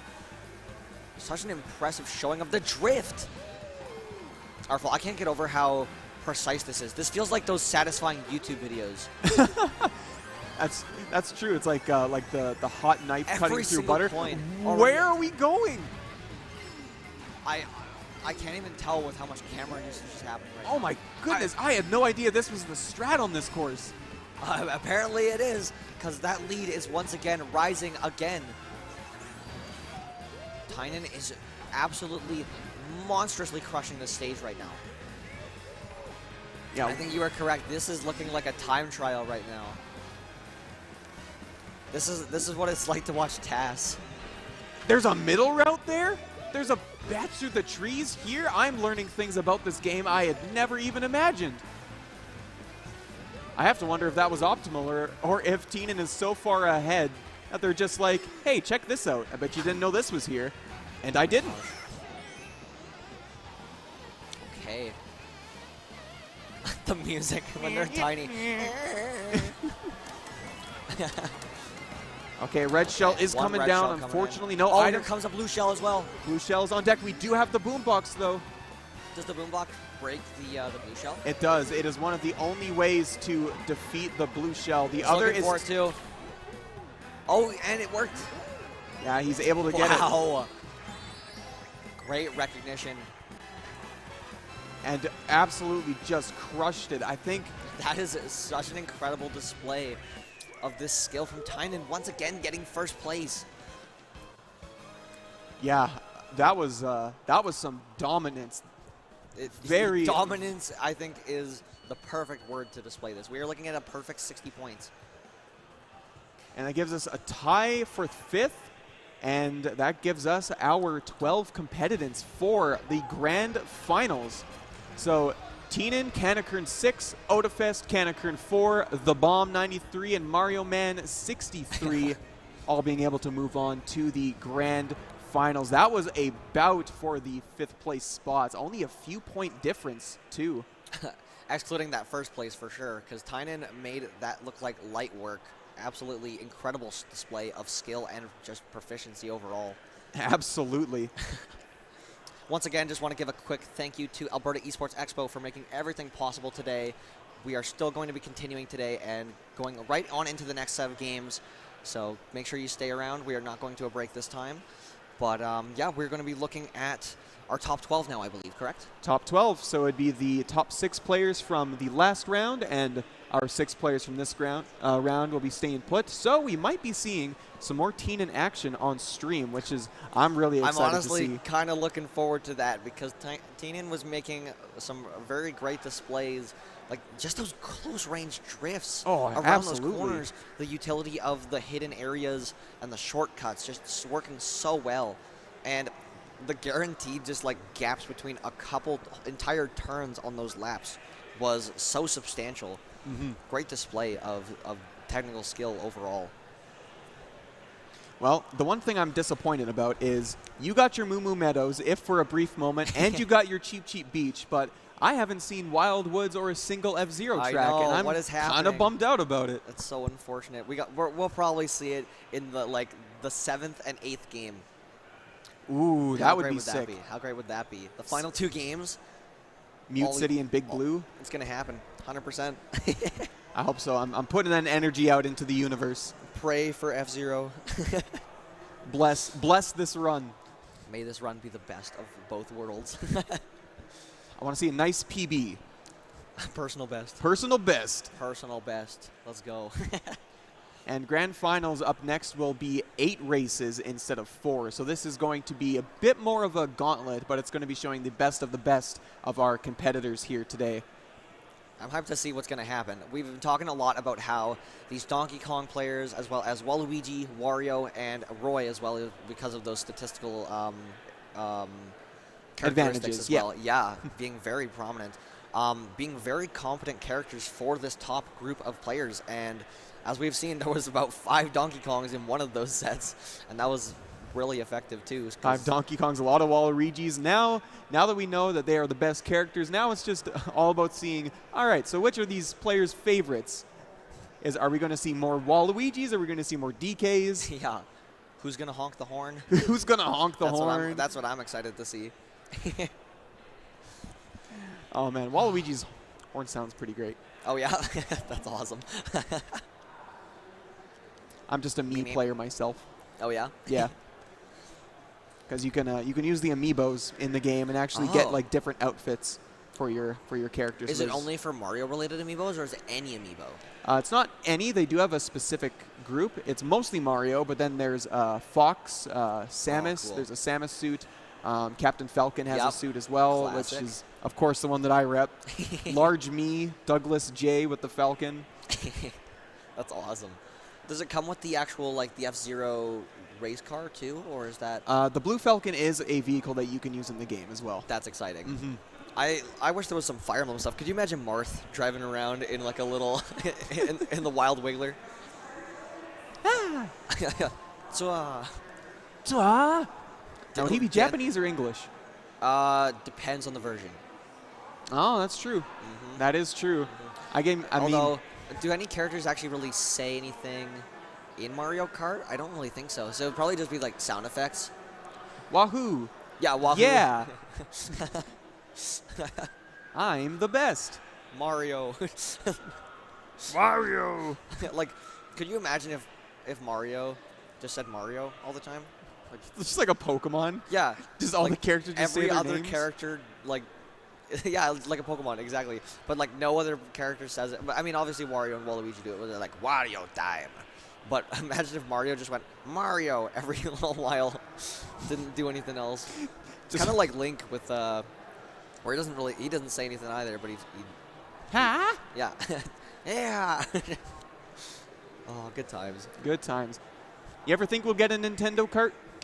Nintendo Kart. Oh, where it's almost like a Smash thing where like all the characters are like in some way driving something. That'd be pretty fun to see. I'd be interested to see what characters would get what types of vehicles and whatnot. I mean, obviously, I feel like they do the interchangeable technique that they're already doing in this Mario Kart. Yeah, absolutely. But, yeah, for like example, like what would Pokemon characters drive? Driving in like a little Pokeball with like wheels on the bottom. Oh my gosh, that'd be so hilarious. Oh, yeah, like on the Electrobe. Oh, that'd be great. Actually, they have a new Pokemon in the new game that is like a car. I don't remember its name. A literal car? It's called Revavroom. Oh my god. It is a vehicle. It literally is a vehicle. I don't remember this one. I'm so it's like literally in Scarlet and Violet. Like it's like new. Okay, yeah. My Pokemon knowledge is like slowly seeping out of my brain as I get older. Yeah, it's hard to keep up if you're not into it competitively or anything. Of course. I mean, it's been around for me since I was like 9 years old. So I mean, Pokemon's always been a fun part of history for me. Mm-hmm. Always fun to keep continuing the adventures of Pokemon. The adventures of Pokemon. I mean, I expect eventually we'll get a Nintendo Kart because we've kind of been adding that slowly in. Like Animal Crossing is in there as characters. Link. Yeah. Link's in there. The Inkling, boy and girl are in there as well. So I feel like they're pulling little bits and pieces, and maybe eventually they'll fully commit. I could definitely see like Zelda and Ganon next. You are so lucky. We're going to Hyrule Circuit. We were just talking about Link. I keep talking about Falcon, and it doesn't give me one of the 2 stages. This is what we call a commentator's blessing. Commentator's blessing. And the blessing it will be, we have the point of view of Teenan and our best of the best racers. Okay. It's time to go. I'm gonna win. Wow. Once again, these very prestigious turns are going into play again. Already at 8 rupees on the first turn. The drift in? Oh my gosh. Lifting up? He was using the verticality to increase the height and get more distance. Okay, not going for the pedestals in the middle, just going for that top Wait a minute. speed. This song goes hard. What the heck? Oh, have you not heard this one? The guitar is too good, dude. What is happening? Dude, the Mario Kart 8 Oh my soundtrack gosh. is crazy good. Okay, I don't have this game, but I might have to buy it now. I mean, do it. There's it's can't been stop the bobbing my last head. one for a long time. Yeah. Oh my gosh. I got nothing else to say. It's too good. Just go jam out. Oh, the blue shell's coming in hot. Ooh. That's No, not even my going to be rupees. enough. Teenan right now just completely rocketing ahead of the competition. All the way around that corner. They're going to need a few more blue shells if they have any chance of catching up. There is so much boost on this Donkey Kong build right now. This is incredible to see. Yeah, this is one of the bikes. Roller wheels especially have a very high mini boost stat, which is one of the stats that characters Speedrunning go the final for. lap yet again. This is not even a contest. Are you looking at the difference between the lengths right now? Oh, he's full going off the turn. jump. They're just starting the wide turn. That is so crazy. Trapping the double item as well, making sure that they don't get that extra one. Man, now I especially want to see Mute City and Big Blue. I want want to to see Mute City so bad now, dude. I want to see Teenan For absolutely your crush sake, it. I want to see it so bad. Maybe it's that commentator's blessing that now that both of us want to see it, we're like, please happen. Put it into the universe. That was such a quick game. Oh my gosh. There's still 7 races left, but Tynan is making short work of that first one, getting first place yet again for the first round of Grands. And that was a steamroll. That was an absolute steamroll. Like, they didn't stand a chance. What were they supposed to do? He was full turns all the way around. He was jumps down across the lane. I mean, at this point, everybody's got to come together and take down Teenan. Take down Teenan together. Because this is looking, yeah, I said the play of Teenan is somebody that's here to win, and that is exactly what we're seeing right now. Of course. Just complete dominant play. Teenan really making it look like they're all at an intersection, and he's the only one with a green light right now. That's just an incredible showing of just how much potential Teenan has in the Mario Kart games. Going to a Yoshi's stage from the 64 version. 64, this is Yoshi Valley. So in the original Yoshi Valley, it did not show your placings on the map. What? Which is really interesting. Yeah, all the icons were replaced by Wild question Yoshi marks. Sanctuary. Look at that. So I think we're going to, there's also a lot of different routes that you can take. Teenan probably is going to be going for the most optimal route, the fastest way to get to the end. Yes. But we do have, Luigi fan, a familiar face. Oh, Teenan does get hit by the red shell. He tried to influence that red shell to go into his opponent. That's why he's stuck near him for so long. Oh my goodness, that was so smart. Okay. Amazing presence of mind. Well, we have a little bit of change of pace, not a point of view of first, but I'm expecting that's not going to stay that way for long. Okay. These sharp turns. Wario Waluigi ahead. Got the red shell on deck. Just The such a presence close right game. now. Okay. With that being said, though, still a This is relatively close game. This is looking like what you were saying. I think those players are working together. Oh, we have a Find different out. route going on this time. Trying to We're find going a way with the caves. least amount of opponents. Quote unquote in 11th place right now, but now boosting up to 5th. Okay, yeah, and a little Place. tricky. So, Okay. Oh, getting fireballed. So I like to do house rules on this stage, which is we all go the cannon route. It is The cannon statistically like the worst route that you can take, but you go through a cannon and you like get some items. It's pretty cool. Oh, that's kind of fun though. Okay. Okay. Making use of these mushrooms. Oh my goodness. What kind of evasiveness was that? That was excellent. Well-timed mushroom. Teenan clawing his way back up from Oh my 11th gosh. now to 5th, but still These Donkey Kongs are all here to win. anybody's game. And are these 3 different routes? Hey. Maybe it depends on the items that you have. Oh, maybe. And right now, it's looking like Donkey Kong is catching up to Roy. Oh, we have the top 4 leading the pack here. The 4 characters we were talking about as well. Oh my! Waluigi in first, Wario in second. We got Roy in third. We got DK. DK in fourth. The now showing passing. of the meta. Yeah, the showing of the meta indeed, Artful. Although we got Tina, we have one more mushroom. Excellently put. Donkey Kong's coming into second. What? Oh my goodness, what an excellent showing. What a catch. Being able to get into second place like that. Incredible showing once again by Tynan, especially considering all those items that ended up hitting. All followed closely by Luigi Fan 2, another competitor who's here to win. And that's only a 5-point difference. And we're only in race number 2. We got 6 more to go. We can see how this shapes up. This is going to be very, very exciting because these points are stacking up now. This is only the second race. And you got to grab every single one of those points if you want to get that win. And I love it how it all turned out. You had the Waluigi, the Wario, DK, Roy, all of the best characters in the game just coming forward. Everything we've talked about so far has come into fruition. Now we just need F-Zero. Now we just need it. And instead we are going this to... This is that highway stage, I think, right? It's not the Toad one. This is one of the new ones. Ooh. Okay, so this is a very simple course. So there are vehicles moving around. Okay. On the track, but the roads here are pretty wide. I'm expecting a pretty close race. Oh, amazing green shell by Luigi Fan. Oh, not able to. Oh, wait. Oh. Don't know what happened there. You know what? He might be trying to go for the item play here. Oh, I see. 12th place does get the better items. Trying to see. Especially when you have so much consistent speed. That can be so huge. That is absolutely a strategy. We do have the star on deck. When are we going to let it rip? What, all 3 of those mushrooms are spinning around. Yeah, that's a character influenced by the Boo item, so we aren't able to see them. Okay, I see. And Teenan ripping from 12th place to 4th place. Still with a mushroom on deck. We do have Kanakern 5 and Odafest. And in first place, I would wager is Luigi Fan 2, another favorite to win this. Okay, what a shot.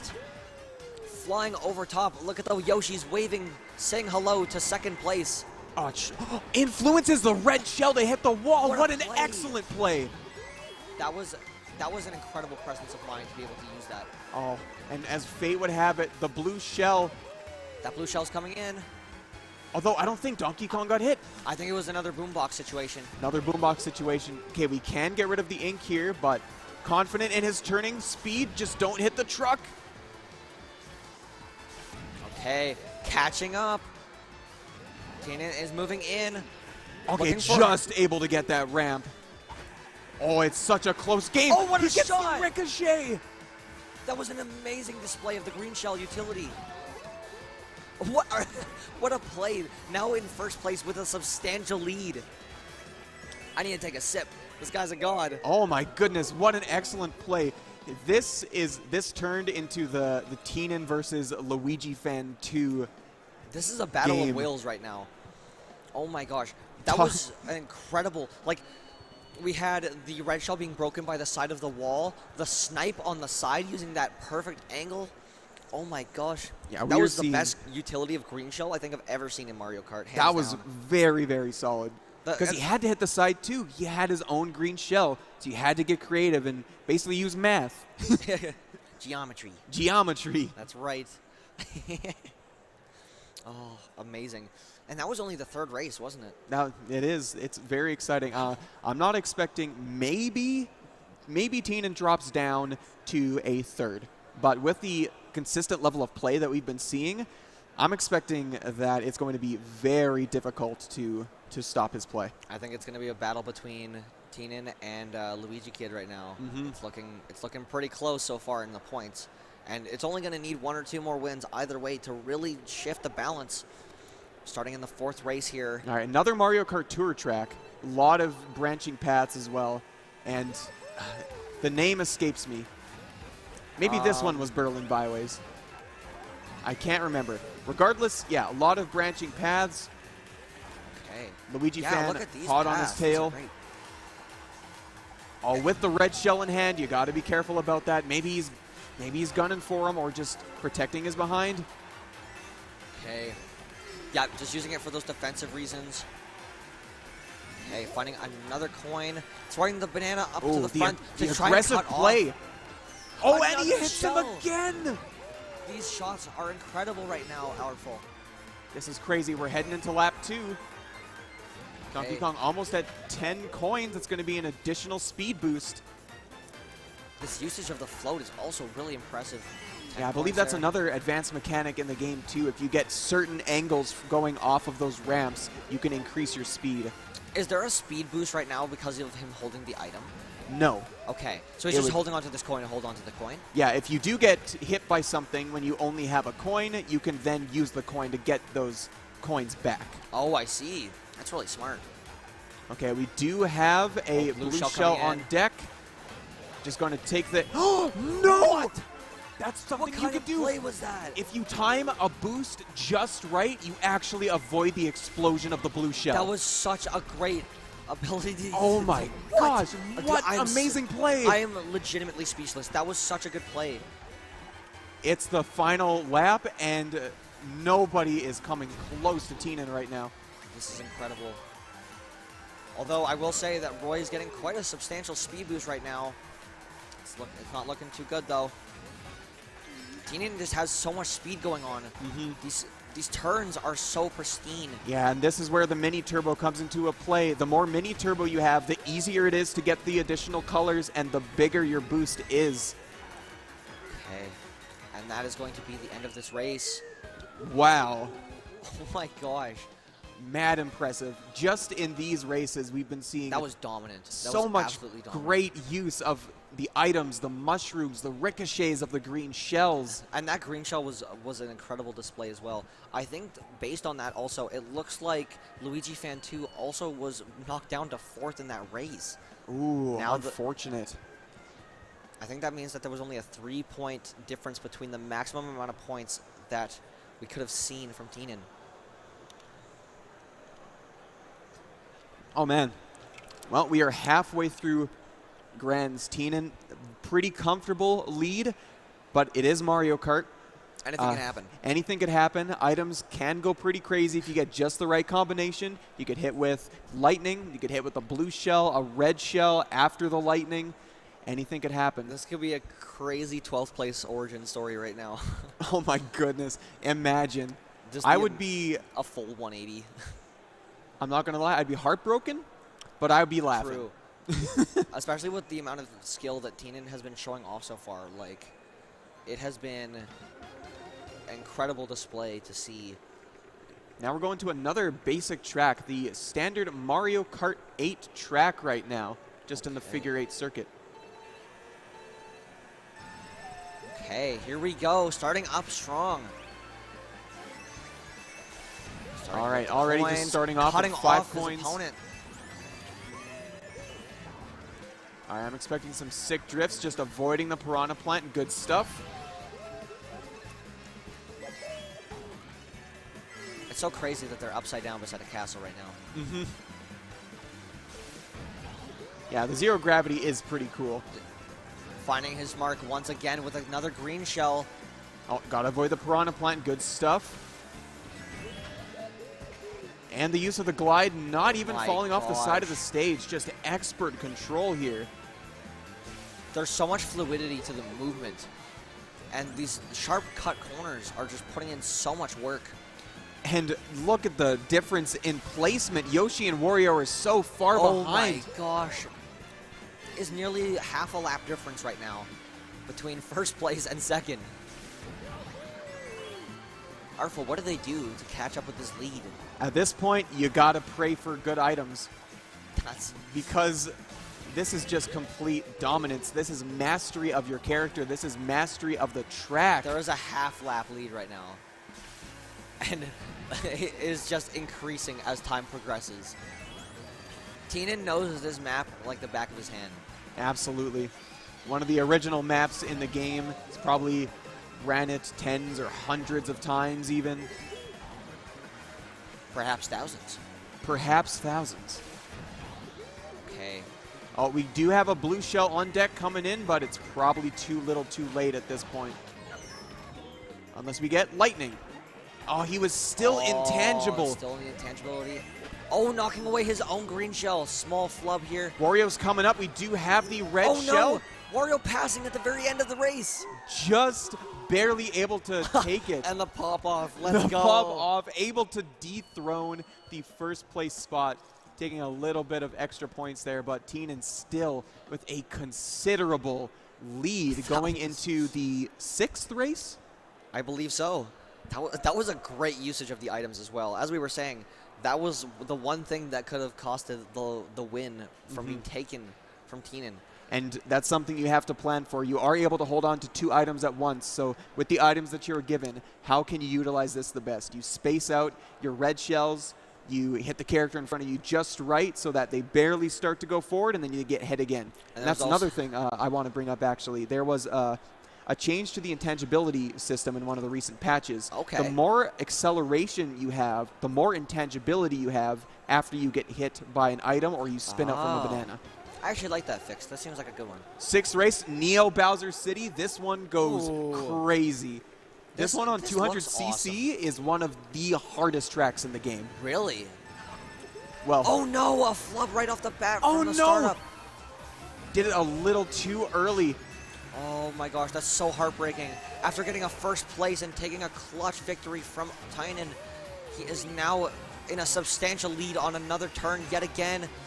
Catching all these items, the coins, everything. Oh, excellent shot from the green shell. Making a substantial return. Back again from the jaws of defeat, looking for this W. These drifts are looking great. Excellent use, just threading the needle, able to take 2nd. Ooh, this item's looking pretty good right now. Red shell on deck. Holding on to it. Playing the safe game. I love these bob and weaves that are happening right now. Both of these Donkey Kong players making absolutely Donkey Kong, he's got it. I'm not quite sure what that mechanic is called. That's dangerous. The added speed effect, I think it's turbulence or something. It's like an aerodynamic speed boost. I don't know what the actual terminology name for it is, but it is based about like streamlining behind the opponent to get that the less draft while you're bypassing them. It's a very cool mechanic. Oh, he's aiming for him. Oh, it is a battle between Luigi Fan 2 and Teenan right now. It's a battle of the Kongs. Who is the top primate? Okay, this banana's gonna come in clutch right now. Okay. 7 coins on deck. Oh, unfortunately, Donkey Kong did get sent a little bit behind Luigi Fan, replaced by Yoshi, and the gap now increasing for Teenan. Okay, the lightning. Let's see if this comes into effect. There's no items on the board. Teenan's grabbing items here, getting another coin. He's got the security. The finish line is in sight. I think this is another 1st place finish. Oh my goodness. Amazing drift once again, and just spinning out of the map one more time. Incredible showing as well from Teenan. Do you think that he does that to go off the stage so that like those shells will not try to hit him while he's hitting the very end of the map? Or is that just for show? You know what? That might actually be the play. I'm not sure how that would work, but that could be a last little bit of safety so that you still cross the finish line, but the items don't hit you. Right, because you could have like bananas trapped at like the very front of the finish line, or like a green shell bouncing back and forth. You'd be avoiding it by going to the side there. Yeah, that's a good point. It's very interesting to think of. But I wouldn't be surprised if Teenan's already got all those strategies figured out. With the amount of fluidity in his movement in this game, it has been so impressive. Absolutely. And we are approaching the last 2 races. If you want to overtake Teenan, now is the time. But it's going to be rough. The lead right now is absolutely substantial, though. I'm talking, there's got to be like, Teenan is going to have to hit like last place on a couple of these races for this to not happen. Well, with the level of play that we're seeing, it is definitely not likely, unless it's a group effort to take him down. Amazing drift in once again. I want to see his utility on this map now that we are seeing it for like the 2nd time today. I want to know if Teenan has all of the strats figured out, because looking at it right now, there is so much utility in the way that he's playing. The added drifts, the ability to get the purple boost and then get the double item as well. Just complete mastery at work here. Okay. There's so many speed boosts on this map, especially with Donkey Kong already being good and benefiting from these speed boosts. This is making the lead even larger. Luigi fan closing in a little bit, closing in the gap a little bit. Oh my gosh, what a shot! There's a secret there? This map has so many crazy secrets. It is a ninja hideaway after all. Secrets around every corner. And knowing these secrets, Teenan's using all of them to his advantage.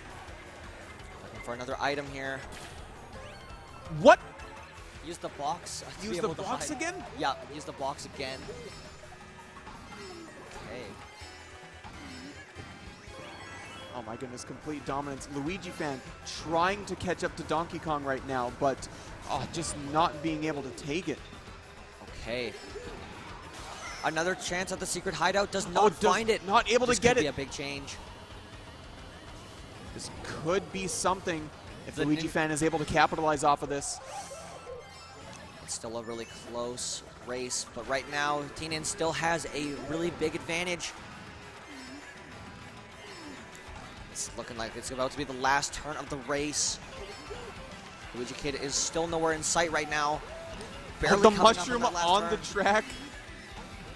And that's going to be another first place finish for Teenan. And Luigi fan, as we can see, just narrowly avoiding that blue shell and then getting a star? A star in second. That just lets you know. We were talking about earlier with the item probability. That just lets you know how dominant of a first place Teenan has right now. And it just keeps increasing over and over. I think at this point, I don't think that there's any possibility of... Oof. 99 to 70. 99 points right now. I think it is securely in the bag, which just gives us the 8th race for our competitors' enjoyment, for our enjoyment, and for our audience's enjoyment. What an absolutely amazing display. And we are looking at the next potential map. Let's see. Please be F-Zero. Please, I want to see it at least once. One time. Gotta see it. Raise your hands for F-Zero. Give the game your energy. F-Zero. For F-Zero. Let's see. Let's go. Oh, yes, we got some. We got someone in the crowd. For F-Zero. Yes, we got 2. Yeah. Give the game your energy. Give the game. Yes. Yes. Are you kidding me? Let's go. Oh my gosh. I can't believe it. Maybe everybody chose it. Maybe they chose it. Oh, he's okay. Starting in 12th. 12th place. And everybody a little bit of a head start here. All right, collecting the coins from the side there. I'm so excited. Teenan's about to show us how it's done. Artful, let's go. It's F-Zero. I love it. I love this song too. The sax. Oh, baby. It's so good. It's so good. Look at these turns. My gosh. Oh, domination. Only Luigi fan stands in his way now. Just drifting past everybody with complete control. This is looking incredible right now. All right, we're here at the water section. Streamlining across the map. Oh, what a jump. Oh, Luigi fan. That drift was insane. Right ahead, just able to grab it.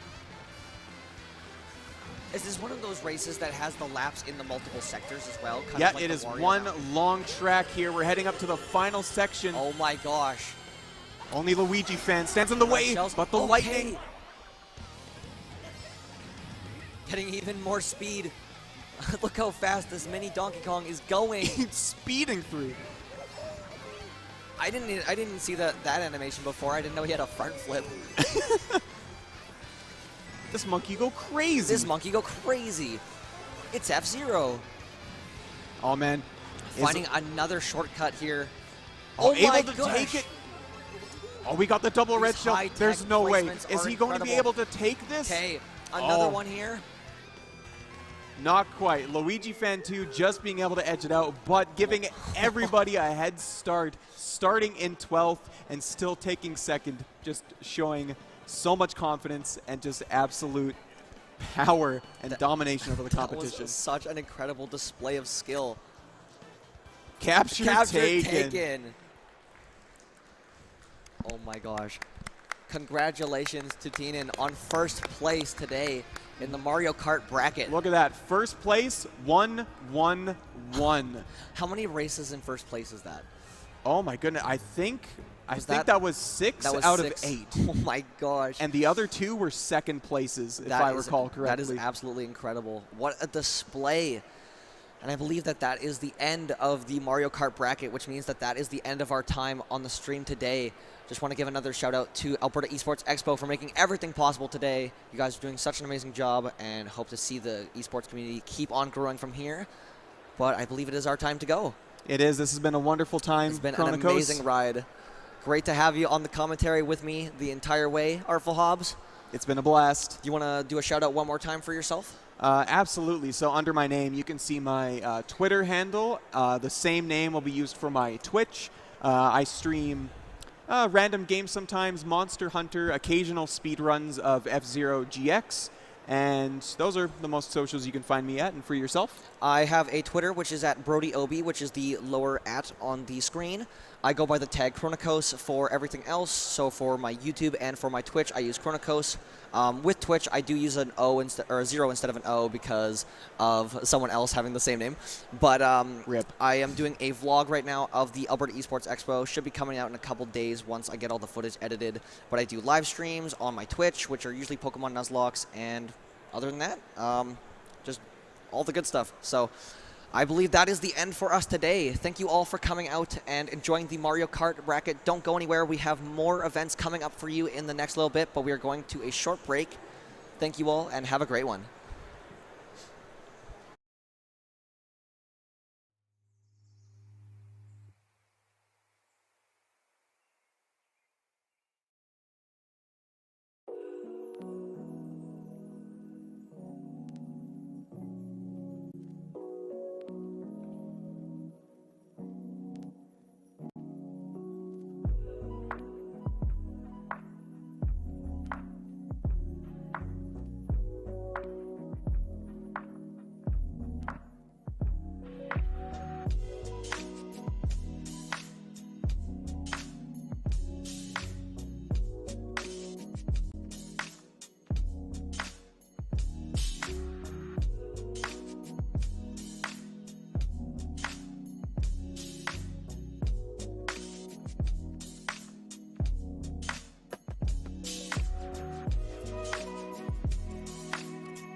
gonna be hard to do. It doesn't matter. It doesn't matter.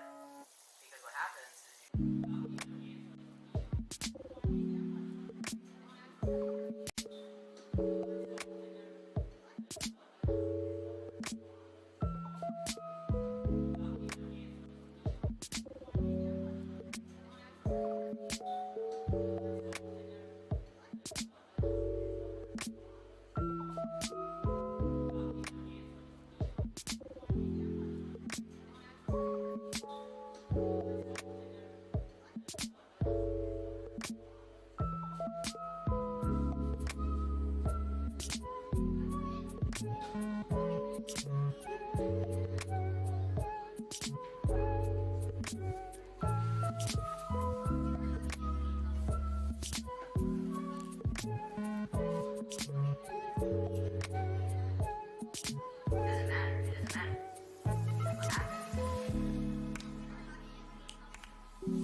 Hello everyone, welcome to the Splatoon 3 tournament at the ALBERTA ESPORTS EXPO. I am going to be one of your casters today. My name is Tekano, and next to me is... I'm Kiwi. It's nice to see you all. What a great turnout here, first of all. Yeah, I'm loving the vibes in this arena here right now. I had so many people walk up to us before we were even doing the tournament today, just asking to play Splatoon, ask us about it, and experience it for a little bit. So today, we're going to be hosting a lively tournament for you with 7 teams, some of which we know, some of which are people straight from this event. So we're going to have some interesting matches for sure. We're going to be running a double elimination tournament. Exactly. So it's more than one chance for these teams as well. So if you have a favorite going into this, they'll have more than one shot. Even if they lose their first round, they get at least the second one to try and come back. Exactly. So for starting off, we're going to be going to Splat Zones at Flanders Heights.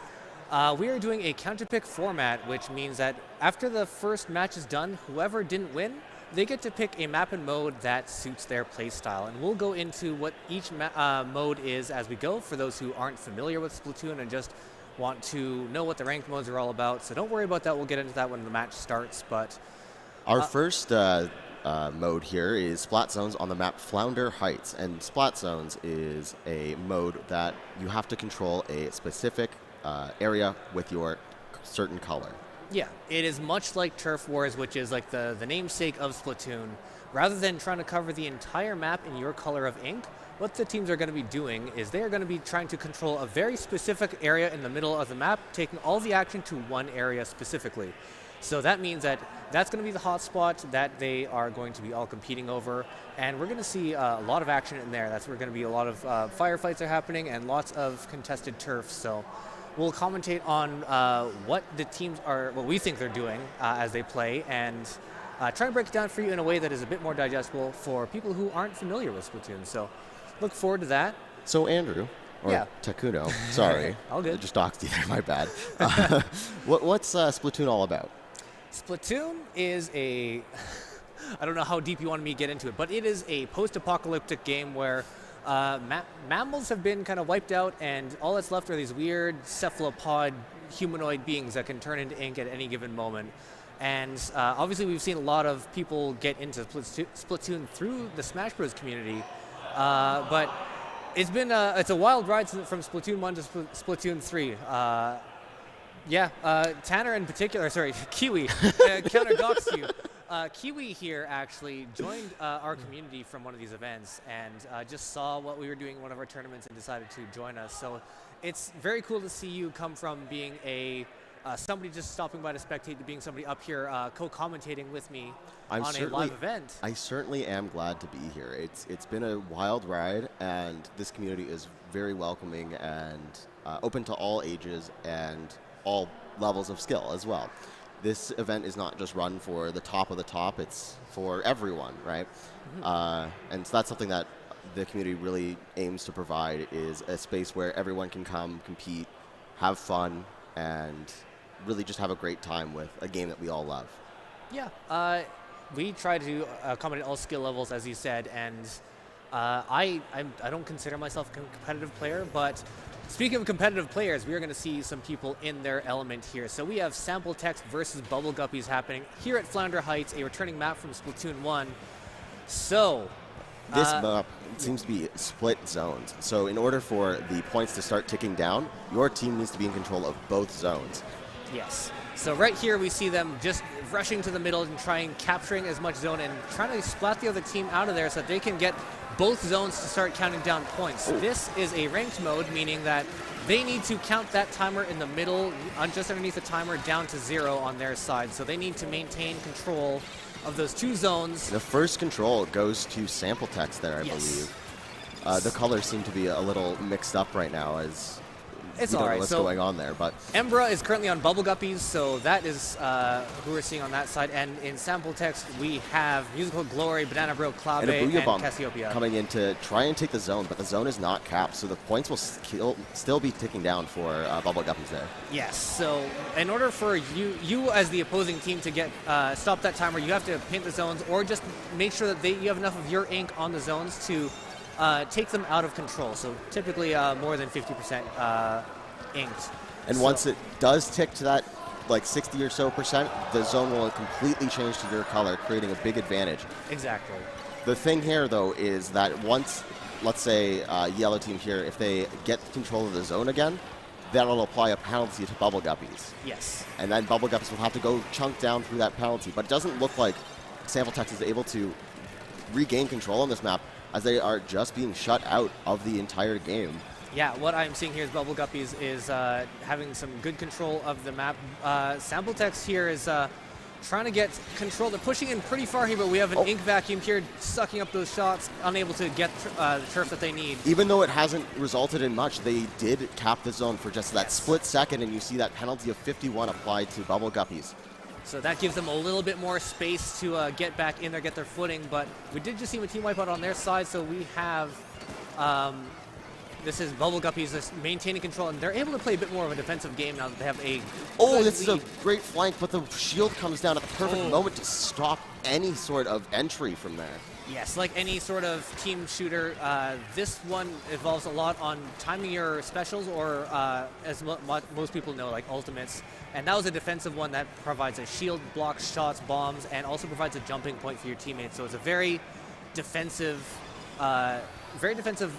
ultimate to use, and that was a great execution of it. Booyah Bomb and the Wave Breaker coming out to try and keep that zone in order for Sample Text to stay in the game. But they're going 2 down, and it looks like Bubble Guppies is looking to cap the second zone again, but the Splatling is just getting picks after picks, and now it looks like it's back into Bubble Guppies' control. And the shield comes down to get another secure for Banana Bro there. Yeah. Or on Banana Bro, sorry.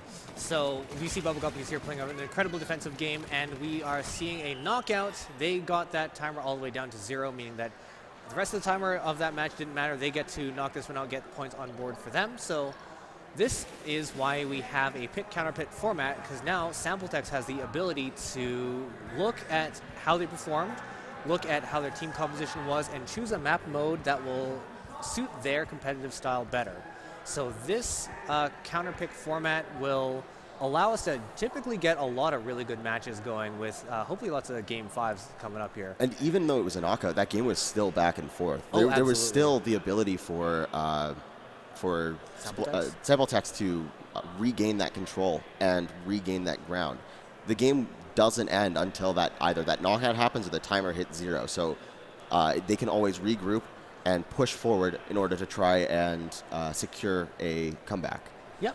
It is very easy for teams to get flustered and kind of feed in, but in a situation like that where you kind of need to cap the zone right away, it's often better to stay back and wait for your team so you can push in as a whole, because if you go in on your own, you're much more vulnerable to get yourself into a situation where you are in a 2v1 or a 3v1 situation, which I've heard.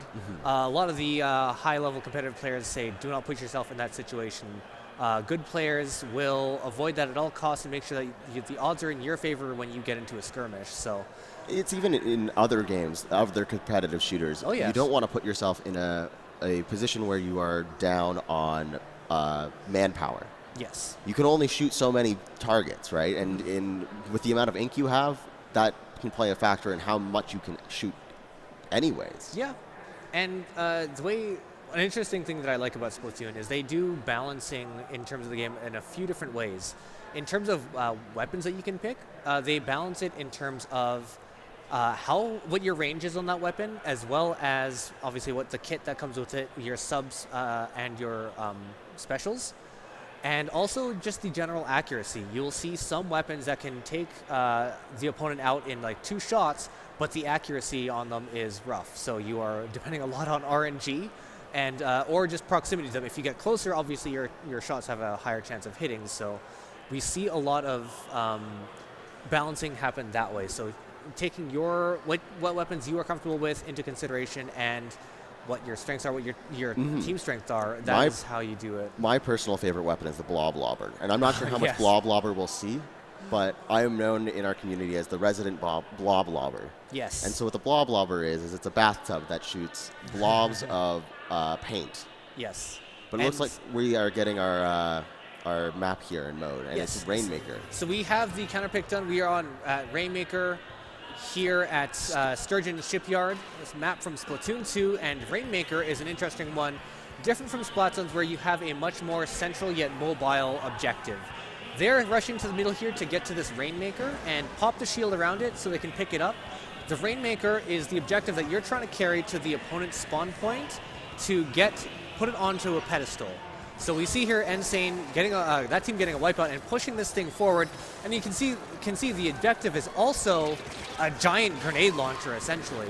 And a change that they made from Splatoon 2 into Splatoon 3 is they added this this checkpoint. Yes. And so it doesn't end the game immediately, but it gets you a marker that can't be passed. So Bubble Guppies here pushing already past the first checkpoint and are trying to get a quick knockout even. Yes, we see Bubble Guppies here grouping up and pushing as a whole team, which is great for firepower. It also means that you are very vulnerable to bombs to take out your entire team. It looks like we have Sampletex taking control here, taking a good control of the Rainmaker and trying to get it out from their base and closer to the mounts that they need to get to the checkpoint. The Rainmaker itself is a powerful weapon, but it takes a while to charge up to have that big explosion. Yes. It's very weak to any shooter or anything that can get in close and be in its face. And as we see our missiles coming out, or no, it's Ink Strikes, sorry. Ink Strikes, yes. The Rainmaker does make you move a little bit slower, and it kind of makes it into a bit of an escort mission, but you're not really entirely SOL if you are carrying it. You do have a way to defend yourself, but we do see them, Sampletex getting up to try to push into the main base, but they are jumping back a little bit to regroup and go from there. But you can only hold the Rainmaker for so long, and this timer is ticking down anyway, so yes, they didn't really have much they could do on that push as Bubble Guppies are retaining control here and getting picks after picks, making sure that Rainmaker shield doesn't pop unless it's for them. Yes. Which is important because now they pick it up, and now they can have that the ebb back in their favor. Exactly. So as we can see here, there's 3 people right here guarding the Rainmaker, trying to make sure that push is consistent with Ember on the Charger, which is the sniper weapon of Splatoon 3, just acting as support. But we do see Sampletex taking control of that area once again and trying to push up. Banana Bro going down with the Rainmaker, having the shield to, forcing the shield to be popped again is a great way to stall this game out. Yes. And that's what Bubble Guppies just have to do now, as they have a strong push of 27, and Sampletex has not even gotten to their the first checkpoint yet. Yes, So they have an uphill battle for sure, but I believe that they can do it because I've seen these players play and they are incredible at what they do. Sometimes players just need a bit of time to warm up and get motivated, get things going. So don't count them out quite yet.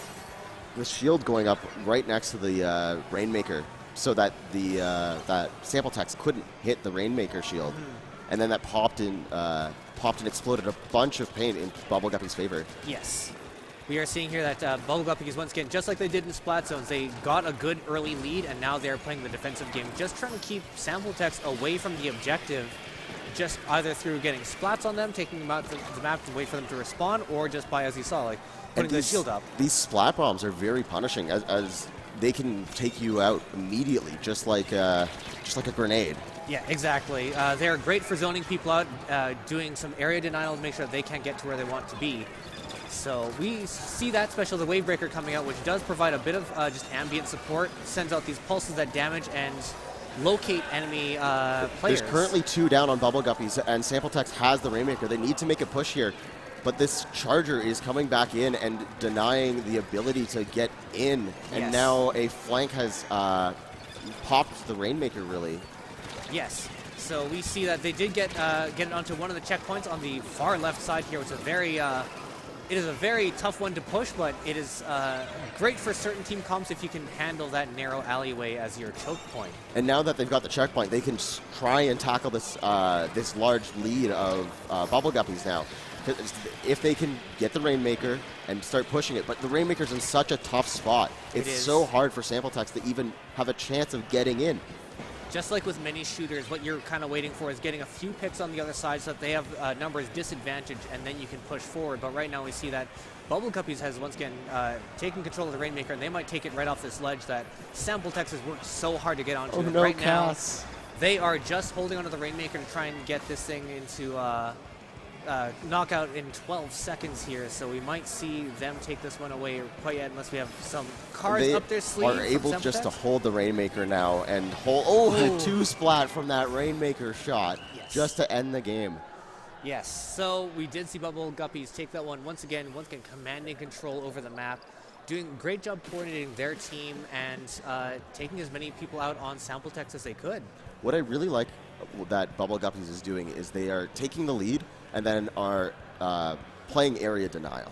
They're taking a positional stand and are not allowing sample text to get in at all.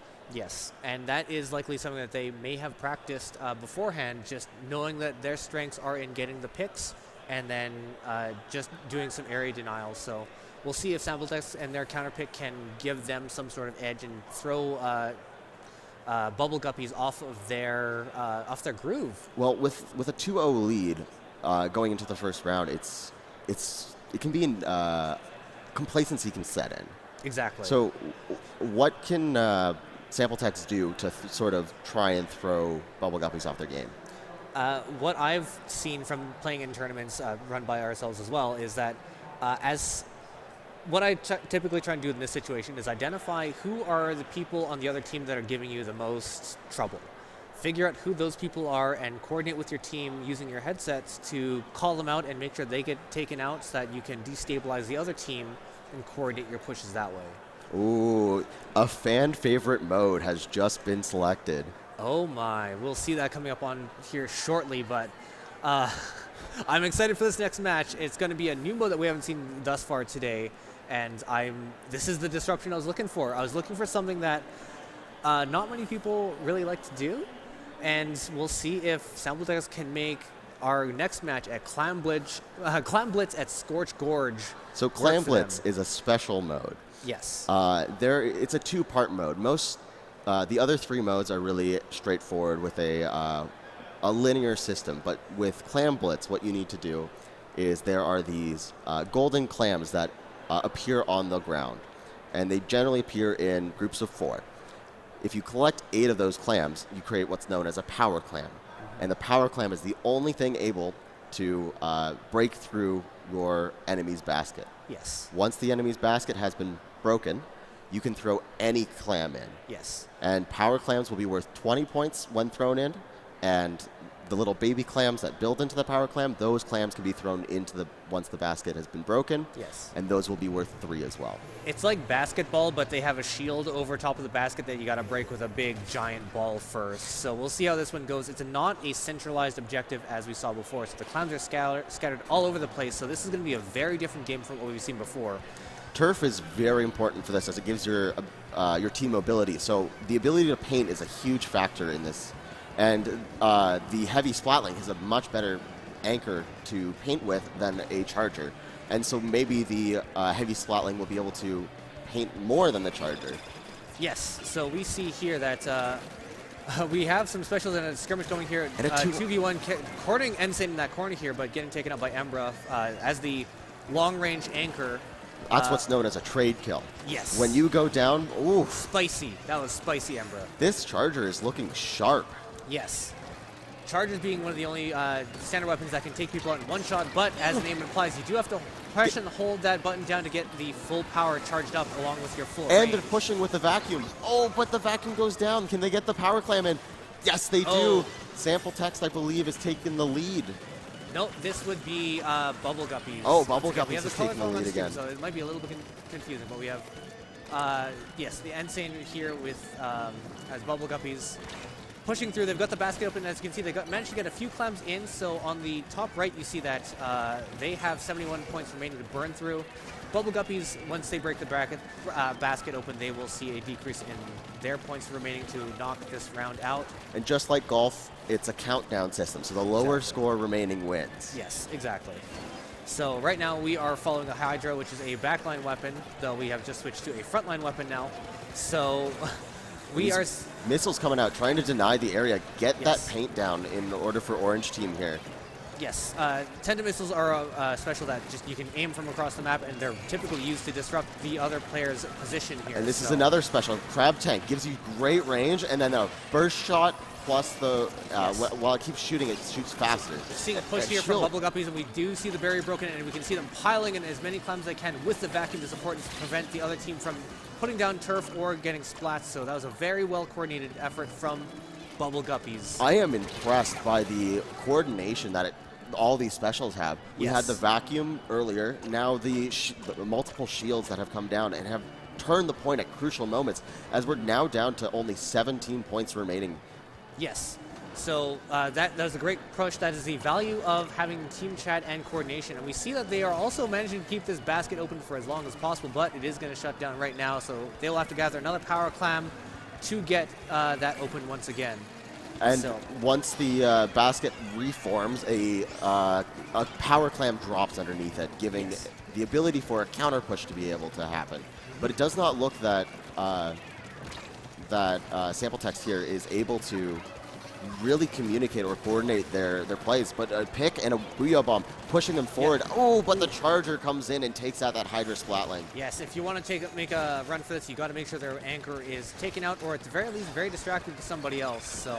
Well, speaking of distraction, that was a great distraction by, I believe that was Kira there. Yes, setting the other team on a wild goose chase to get them kind of scattered apart from where they wanted to be. So. Oh. Close there from the junior, but they get the second player from Bubble Guppies there gets the kill. So on the top left, underneath the weapon loadout here, we can see that the blue team, Bubble Guppies, does have 9 clams. They just dropped a power clam, so Sampletex needs to defend against now 2 power clams that the other team has built up. And these missiles are really just being used to force Bubble Guppies into a play, but it's not really doing much. It's a special that is great when used with in tandem with either your frontliners going in, or in tandem with their push. Right? Yes, exactly. So we see them drop the power clam on the side of Sampletex there. So we nice pick from Embra once again, and we Embra, might be seeing. Stop it! Yes, I know it's honestly might be considered bullying at this point. We need to see Sampletex come out here with a few specials and get a nice pick. We see 2 power clams on the side of Bubble Guppies here, so they need to get a few picks and get this going. The slide gets 2 and the vacuum comes out, trying to eat up this ink strike, and then place it and doesn't get a one, but seems like Sampletex. Yeah, Sampletex is coordinating to get the power clam built up and get that basket open, but they did get a basket open on their side, which is another mechanic we didn't go into. Bubble Guppies, what they did while the Sampletex was pushing up is they opened the basket on their end, which locks the other basket from being able to be opened from other points. So, and now since the pity clam dropped, we have overtime, and the overtime will end if no one can pick up this clam or Bubble Guppies score a power clam. Yes. Whatever happens we see first. Coordination here, and we see this going in here to lock in that victory for Bubble Guppies. And a quick very strong 3-0 play. Yes. to start the day. I thought Sampletex had a really good push there going for that last little bit. I am incredibly impressed by Bubble Guppies. Yes. They I agree. are outperforming expectations. I would agree too. Sampletex had a very good push there, and if they could have had that basket open, we would have seen a bit more of an extension on that. But Bubble Guppies just taken a very strong 3-0 lead for this set. So that's going to be this best of 5 match for these 2 teams right now, which is I'm very impressed with the way that they played. Sampletex, I think, did amazing out there as well, but I think from what I saw, Bubble Guppies had a lot of good team coordination in terms of letting each other know how many clams they had, when they had their specials ready, because we saw a lot of coordinated pushes with specials, as well as I saw near the end there, Bubble Guppies were actually throwing clams to one another to get power clams built and making sure that their backliner Embra was not a mobile target with that big giant glowing power clam on them. It's hard to coordinate, especially at an event. There's an extra pressure, but as we're at an event, we are going to throw it to a break here. Stay tuned, and we hope to see you again here shortly when we come back. Yeah, we'll just get the team set up, and we'll be back shortly, so we'll go to a quick break. See you in a bit.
Welcome back to Splatoon 3 at ALBERTA ESPORTS EXPO.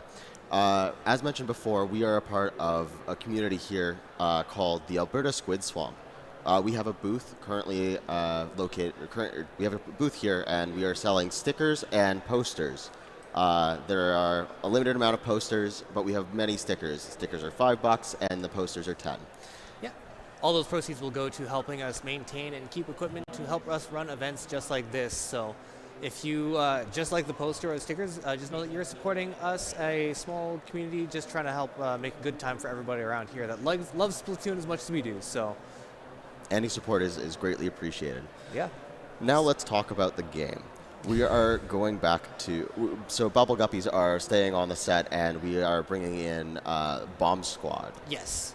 So Bubble Guppies are people that were a little bit of caught us out of left field here with just how strong they were, but I know that the Bomb Squad is a very powerful team in their own right. These are all people who have been part of our community for a while, so I'm excited to see how they perform. I'm also looking forward to it. It's not every day that you get to see not only just the community, but your friends go up against each other. Yeah, I think you mentioned it before, but I do love seeing the friendly competitions that we have, and seeing how people just, improve as players and just have fun and make friends and things like that. So I'm excited to see how this team of people have, I know Enzo just joined our community for Splatoon 3 in particular, so seeing him grow up as a strong player and start, getting into competitive is really, really cool. It's amazing to see the growth of people and even just around a video game like Splatoon. But speaking of Splatoon, we're here with Tower Control, a mode we have not yet seen. Why don't you tell us about Tower Control? Sure thing. Tower Control is a mobile objective once again. It'll be in the middle of the map, and the goal is to hop on that, and as it slowly moves towards the enemy spawn, you've got to stay on there and ride it until it reaches the end checkpoint. One little hiccup that will be encountered while you're riding this tower is that you will have to stop at checkpoints, which are just places where the tower will hold still for a few seconds, and that gives the other team a chance to push back and knock you off of that tower. So those are the main times that we'll see a bunch of confrontation between the two teams, as it's something that, as the tower is a moving variable, it's hard to really plan and account for it. Yes. It is on a set path that is visible to everyone else, so it's not like a random path, but it is going to be a very highly contested thing. So here we have Bomb Squad on orange and Bubble Guppies at purple.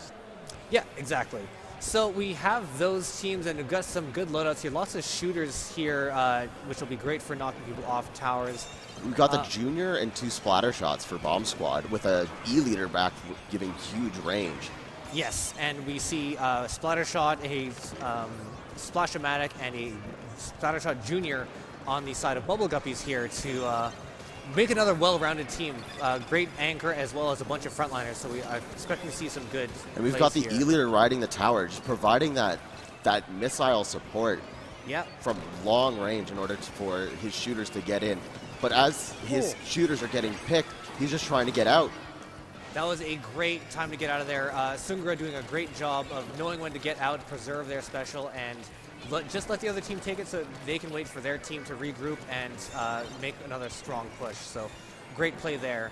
And now we see Bubble Guppies here trying to get a push with a Crab Tank on tower, but 2 Bubble Guppies go down, and it's tough to keep pushing, but the Crab Tank gives good support, and they're at checkpoint 1 and don't manage to make it through.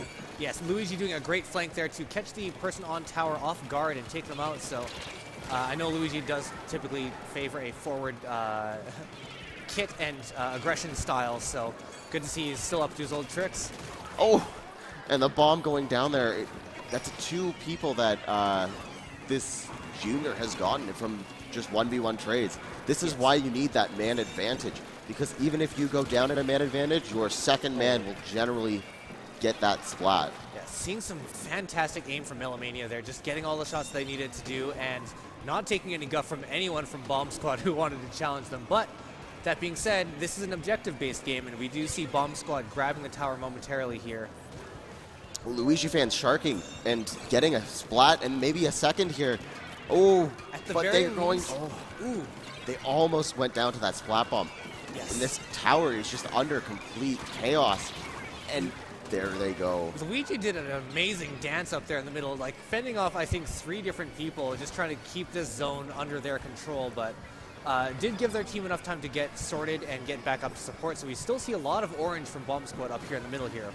And a trade going 1-for-1s aren't really going to get you anywhere, because then it's still 3-on-3. Exactly. So trades are what you want to avoid, but it's better than just getting taken out. But Trades favor the team that's in the lead. Exactly. Great. Well said, Tanner. Kiwi, I mean, it's going to be a hard adjustment. Just call me Tanner from now on.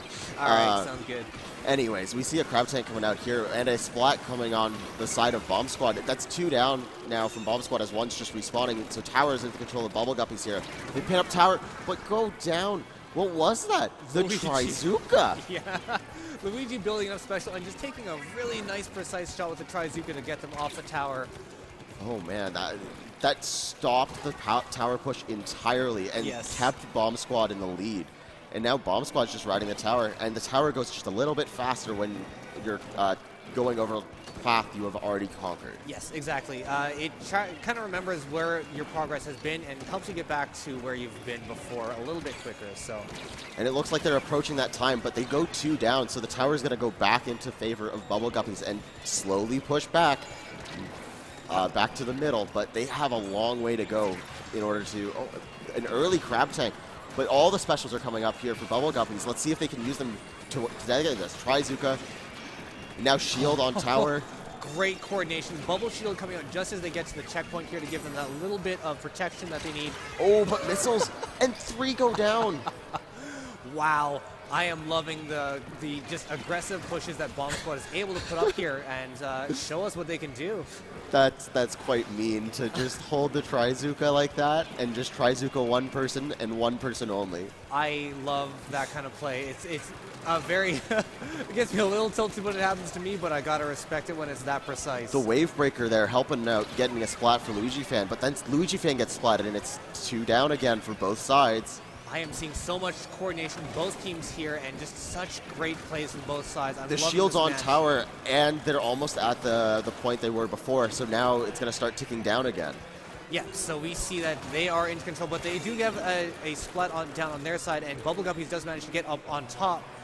Now, what's the overtime rules for tower control? Tower control is that so long as the person in the lead, or the team in the lead is on the tower, they have a chance to bring it all the way to a knockout. So what we would need to see is for this team, Bubble Guppies, to ride this tower up until they get to 51 points remaining in order to take it in overtime. But 3 go down, and Bomb Squad takes the tower to take the game 1.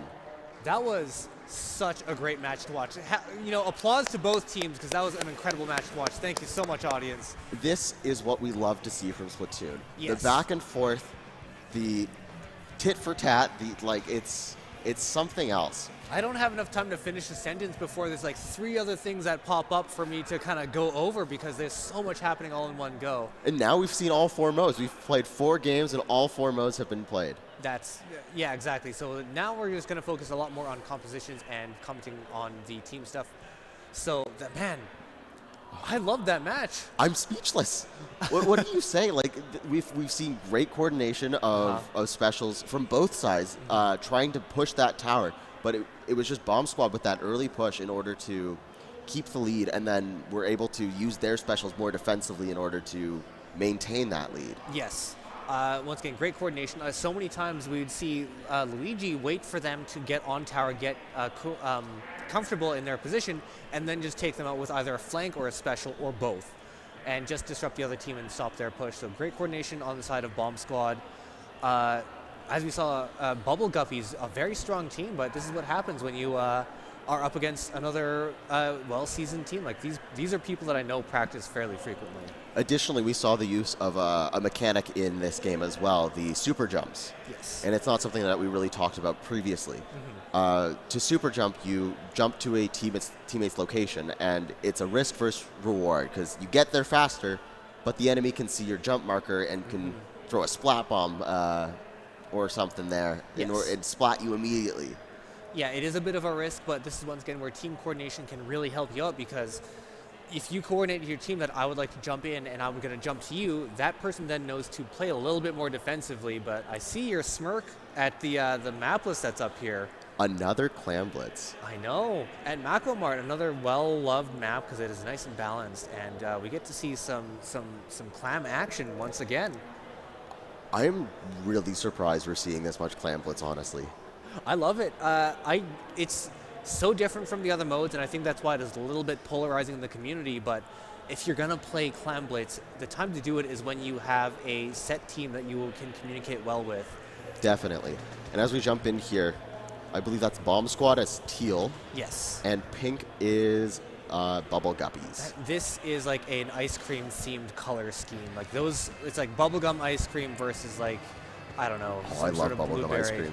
I know. Both of them is bubblegum. Anyways, we see here both teams picking up a bunch of Clams right at the start and taking mid as soon as they can. Bomb Squad in the turf lead here. Gets 2 splats. Luigi Fan gets 2 splats alone and is still pushing. Gets a third. And now they already have a power climb and threw it in immediately. That's a quick score for Bomb Squad. Yes, a very aggressive push. We can see the Bomb here going and grabbing some more power climbs to try and get that basket open as long as they can and get some more points on the board.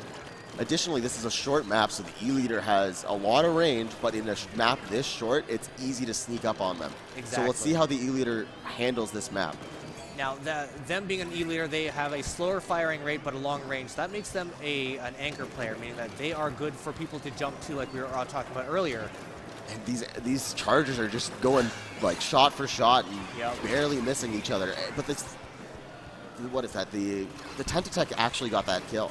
Yes. Wow. Oh, we see a counter basket pop from Bubble Guppies here. And the Crab Tank as well, getting another splat. But let's see how many clams they can throw. The basket's closing, and they only get the 1 basket, which ultimately is only 20 points down. Yeah, but then we see that Bomb Squad has a power climb, and as well as the pity climb that came out of the basket when it closed. So they have now 2 power climbs to make a counter push with. Oh, and 2 go down on side of Bubble Guppies. I'm sensing a push here from Bomb Squad. We see the power climb running up to the basket, throwing it in. But a wave breaker coming down to try and delay the push and force Bomb Squad not to go in and engage. But they're still getting fixed. They're still finding those splats in order to get more clams in. But 3 now going down as the basket is closing. I think that's going to be the end of that push as we see Bubble Guppies here trying to get together enough clams to get a power climb and make a pushback of their own. However, the wave breaker slays them all. Yeah, that wave breaker will send out those pulses which will damage you, and as an Octobrush, your range is a little short, and that just didn't turn out for them. So we see Ninja Chef coming up here. Oh, but the Bomb has a power climb already, and now Ninja Chef here on the side has clams and could throw them in, but gets picked off by that Octobrush. Great coordination there, coordinating the flank and the basket open just to make sure they have a clear shot as much as possible. But Bubble Guppies here pushing back and getting them out of their area in time to hopefully get a push of their own going. Bomb Squad's not really giving up any sort of map space, any sort of pressure. It's all being pushed into Bubble Guppy's area. Yes. Bomb Squad having seen them play quite a bit, I know that they really prefer aggressive plays, and I'm seeing this come out in spades here as they coordinate a push, trying to get a power climb open, but unfortunately, just one clam shy of a power clam. And then if the Bomb was able to get that power clam in, they could have dropped Sungara in and thrown 2 power clams in. Exactly. We saw Sungara with the pity clam just waiting for a clear jump to get that basket in, but we see up here Bubble Guppy's making an aggressive push up to the basket, but being denied by Ninja Chef. And again, we see why man advantages matter so much. If Bubble Gup has had an additional man on that edge, they could have potentially started a push. But now we see 21 clams to 3 clams being held, and the man advantage coming in. And again, 2 down on the side of Bubble Guppies, 3 down, and the Octobrush is nowhere to be seen. I think we're going to see the push happening right here. That's 2 power clams in. Yeah, 2 power clams in. We saw that they had 21 power clams to bust in here, and we see them get a strong push in here. The Bubble Guppies is pushing back, taking them out before they can knock it out entirely. Though, I spoke too soon. The knockout. That was an issue of the clam economy being well in the favor of Bomb Squad there. Unrelenting pressure. Yes. That was the theme of that game. Yes. Bomb Squad not letting Bubble Guppies get their footing for more than like 5 seconds. How do you deal with that sort of chaos, with that sort of pressure? I think at that point, you can't really call out a single player to call them out and take them off their footing. So I think what you got to do at that point is focus on you and your team and the things that you have control over. Gather your specials, try your best to stay alive, and call out flanks as you see them. Just increase your team synergy, because that's what they were up against. They were up against 4 people, once again, in a decentralized objective where the power climb can come from anywhere.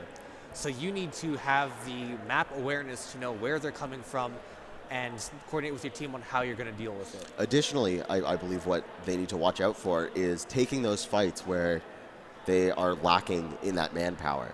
They need an additional body there in order to ink to turf to splat. Yeah. And really, it's just so hard to compete against a team that works together on all aspects of the game. Yeah, we saw strong picks, great aim, and just very aggressive plays, making sure that they never had a full team basically to work with. So once again, very impressive plays by both sides. Bubble Guppies, after seeing their first match, I was a little worried that they were going to be a bit too powerful, but we are seeing now that they do have matches in this tournament. Oh yeah, and in this set, we've seen Tower Control and Clan Blitz. Yep. 2 decentralized objectives. Not Tower Control centralized, I would say. Okay, so 1 centralized objective and 1 decentralized. Yes. But the Tower Control still moves. It does. So the movement of it can throw off objective times, I guess. Yeah, I can see that. What kind of map or what kind of mode would you play, or as Bubble Guppies, what kind of mode would you like to see in this next game? Well, they know that they tried picking their counter pick as Clan Blitz, which was, I think, to try and throw them off balance. But the Bomb Squad was prepared for Clan Blitz because they've been in the community, and we know that Clan Blitz can be a bit of a meme from time to time. So they must have practiced it in the side, knowing that some teams are going to pick that. So to answer your question, Bubble Guppies, I think, just pick what you're strongest with. We're seeing their team communication right now. They are swapping out a player to, I think, help deal with the pressure that the Bomb Squad is putting on them. So that is exactly, I think, how they're trying to answer this. I personally think that they should go to splat zones. It's a stationary objective that in the first set we saw that it was a split zone, but there could be just one big zone. And I believe that if you're lacking in team coordination, you should go to a mode that your whole team has to focus on one thing rather than multiple things. Right. And Splat Zones doesn't have as many things to deal with at the same time. Like with Rainmaker, you have to figure out, okay, where's the Rainmaker? How do I protect it? You kind of have some people switching from their main weapon to the Rainmaker halfway through. But versus Splat Zones, you've got a consistency with your weapons. You can just really play to your strong suits there. I think Splat Zones should be their pick, but we'll see. There's always surprises. Exactly. So we'll see what they pick, and we'll go from there. I think one thing I noticed with Bomb Squad as well, like just with their unrelenting pressure, I noticed that the map was often a lot in their color. Yeah, they're turfing the map Yes. very well. Most of the map, you swim faster than you run, right? Yes. So you have the movement. You can't really see a squid in the ink there unless there is Movement. Yeah. So, we're here with tower control. Yep. They Bubble Guppies wants to take it back to tower control, but this time on Hammerhead Bridge. This is a long, long stage. I would think this would favor the E-leader, would it not? Yes, we've noticed on both teams that they have strong anchors, or like with an E-leader or splatlings. So I think this is trying to play to that a little bit to give Ember a bit of an advantage, as Bubble Guppies wants to use that to an advantage. I think one thing I would definitely try and pick here personally, as a long stage, it means that when you respawn, you have a longer distance to travel to get back into the action. So I would pick something with beacons as a support as well. Oh, beacons is a good idea. Flanks are really, really hard to cover as well. Yes. Especially because your tunnel, you can get into the habit of tunnel visioning on just a certain area, and then when they come from the flanks or even from the side, it can be off-putting and throw you off, or just get a free splat on you even. Yeah. Mako Mart being a very rectangular, like kind of a square map, flanks happen more often than they will on a match like this one on Hammerhead Bridge. So perhaps this map is trying to avoid flanks then. Perhaps. Because there's only a certain amount of angles that they can flank from. Yeah, it's as a charger, you only have to cover like, let's say like 60 degrees of space in front of you versus 90 or 120. So we've got Bomb Squad on yellow here. Yes. And then purple is, oh, we've got a disconnect. Oh, we have a disconnect, so we are just going to let them reset as it happened just before the match started. So just a quick knockout, and then we will get back into the same map mode. Exactly. So the TOs are going to have them reset that match. This is one of the things that, ideally LAN mode will prevent this kind of thing, but accidents still happen. Sometimes the dock get moves, and sometimes it's just Nintendo's stuff doing Nintendo stuff. We got to be prepared for everything here. Yes. So let's vamp.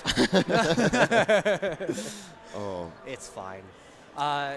We have this in the rules for a reason. This happens a lot in online tournaments, and we need to be prepared for it here in LAN mode as well. So I've talked about my favorite weapon being the Blob Lobber. What's your favorite weapon? One of the things that sold me on Splatoon in general is when one of the trailers I saw somebody using the ink brush. I thought it was such a cool weapon for a game that's already pretty zany. Like it's a game essentially based around like water guns and whatnot, and you see somebody come up with a paintbrush the size of a mop and just like frantically flicking around. I'm like, okay, I want to be the guy that brings a brush to a gunfight, and that's kind of what hooked me in. Like it looked like a lot of fun, and I have basically been a brush player since Splatoon 1.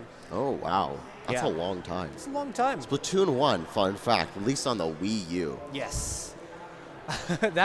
That was a long time ago, and you had to use a whole Wii U gamepad to play, which had its advantages. I did like doing super jumps by tapping on the gamepad, but what I don't like is how big that gamepad was. Oh yeah, and important thing in Splatoon is motion controls. Yes. Would you like to take away on motion controls? Sure. As we know, most of the time on consoles, you typically have one stick to move your character forward, back, and strafe left and right, and then one joystick for camera movements.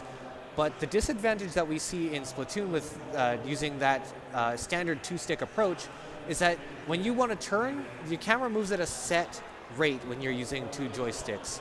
So Nintendo started this with Splatoon 1. I think they implemented it really well there, where motion controls were the default. And what that does is it means that when you see somebody coming from the side, rather than waiting for your camera to pan over to them, you can just quickly move your controller over that, and you're able to develop muscle movement or muscle memory to help you make quick snap readjustments to your aim and get shots and react a lot quicker. While two-stick players and stick players, as they're referred to, do exist, it is encouraged to try motion controls. Oh, absolutely.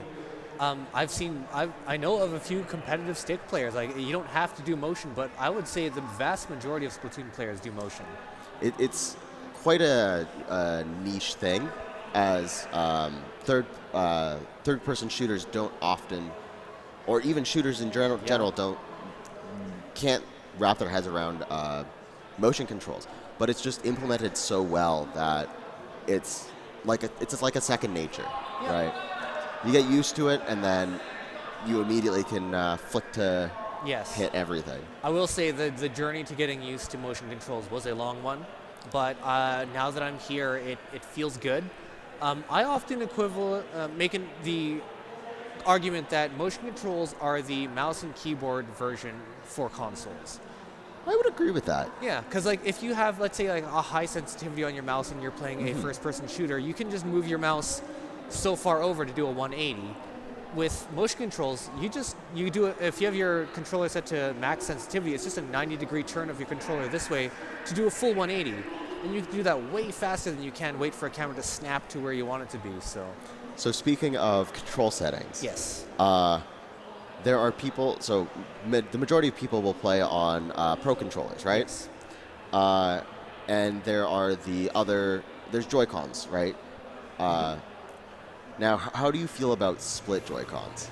I don't mind split Joy-Cons, but they don't work for my brush setup, so I don't use it very often. But we have everyone connected properly again. We've got the next match started, and we see, once again, a charger on each side and very aggressive comps.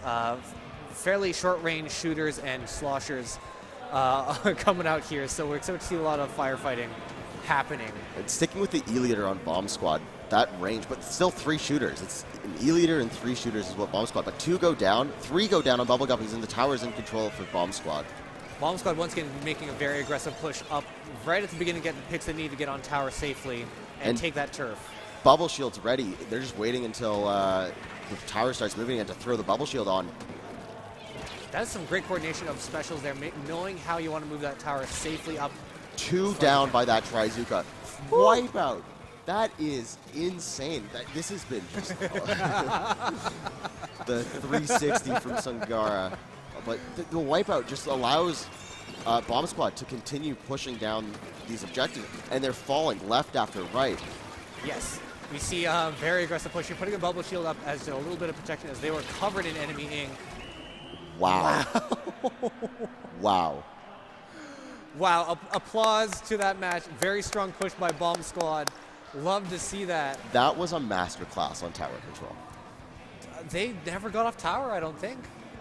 Like, if they did, it was momentarily, and the reason they had that team comp was 1 charger, 3 forward, like, frontliners, so that they could just keep that pressure up, so... How do you deal with 3 frontliners? Well, I don't know how competitive players do it. I just cry, personally. I just sit there and I sob into my head, like, what do I do? But we're going to get set up for our next match as we swap out teams, and we're also going to swap out commentators, so your time with us hasn't come to a full end, but we will be back as a after we have a quick break. As a duo. Let's go. We'll see you guys in a bit. Don't go anywhere. More Splatoon 3 coming up.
Don't stop.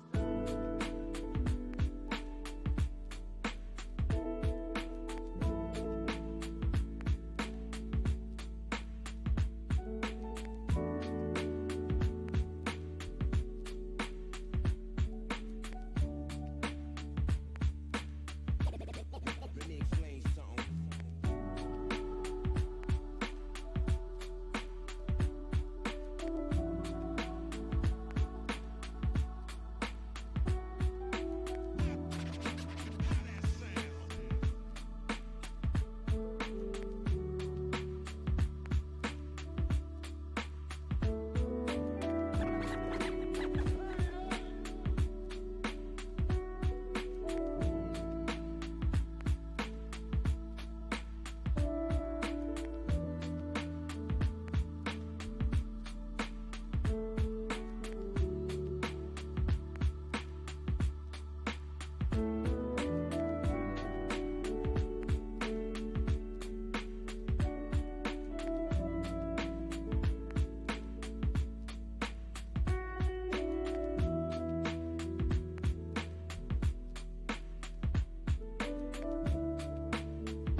Hi everyone, welcome back. We're here with some more Splatoon 3. My name is Rainbows. And I am Joelington. And yeah, we're about to head into our next set. We got the Okie Dokie team versus COD in 4K. A lot of really strong play we've been seeing thus far. Yeah, for sure. Okie Dokie, I know most of them are from our community, and I know that they are made up of a lot of strong players, so they're definitely a force to be reckoned with. Yeah, absolutely. Yeah, and then we've definitely seen some really strong teamwork from COD in 4K. So yeah, I think that this is going to be a really interesting set. Where are we starting off today? Our first round is going to be a tower control on Wahoo World. A very interesting set. What would you personally go for this set? So you definitely want to have something that's more long range here. This is a very big map, which means that there's going to be a lot, and there is a lot of open space. So that means you don't want to get caught out in the open without some support in the back, giving you some cover. So I'd love to see at least one sniper, and possibly maybe a splatling or two. Yeah, I think that back line on this stage is just really important to have. And it looks like we're about to get started, and yep, we see a sniper on the blue team, and nothing on orange. Interesting. Yeah, it looks like they're opting to go for an extremely aggressive comp. We don't even really see any mid-range weapons, which they're going to have to rely a lot on their call-outs, on pointing out where that sniper is. Otherwise, they're just going to be picked off one by one. Yeah. And it looks like we're seeing a lot of back and forth in mid. Just wait. Ooh, a quick. Yeah, and they've COD in 4K has taken the tower early. They're going to look to capitalize on those two splats they got. Yeah, for sure. So to see here, they're at their first checkpoint. They're going to have to wait until that counter up at the top goes all the way down before that tower continues to move forward. And it looks like they're able to successfully make it past the checkpoint. And it just gets sandwiched there. Yeah, it looks like Okie Dokie did a really good job of coming from behind, pulling off a flank and being able to send that tower back toward mid, and we'll see if they're able to get a push of their own started here. And they're moving forward, moving the fight down to their court, trying to get them up, keep them on their toes. Yeah, for sure. This is where that sniper is going to come in really handy for COD in 4K. They're able to set up over on the right side here, although the killer whale is going to do a really good job of displacing the sniper. Those two picks are going to be really helpful in allowing them to hopefully get past this first checkpoint. Okie Dokie keeping Arcbot on the tower, while everyone else just tries to get as many picks as they can. Keep making. Ooh, a really good snipe.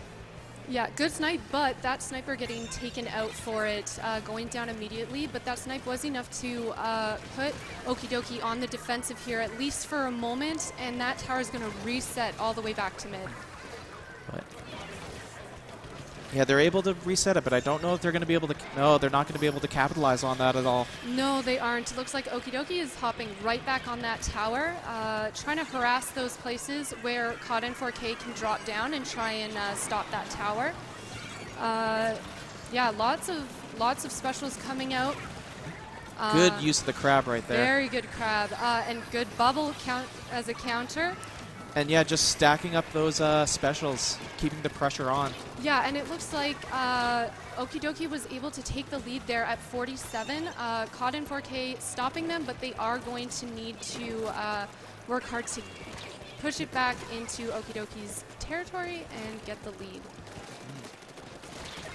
Ooh, Koki coming in from behind with the splat roller. Yep, And he is scary with that roller. Oh, you have to keep your eye on him, otherwise he will come up in the pop up in a place that you least want him. And sneaking around these corners, getting those ambushes. Yeah.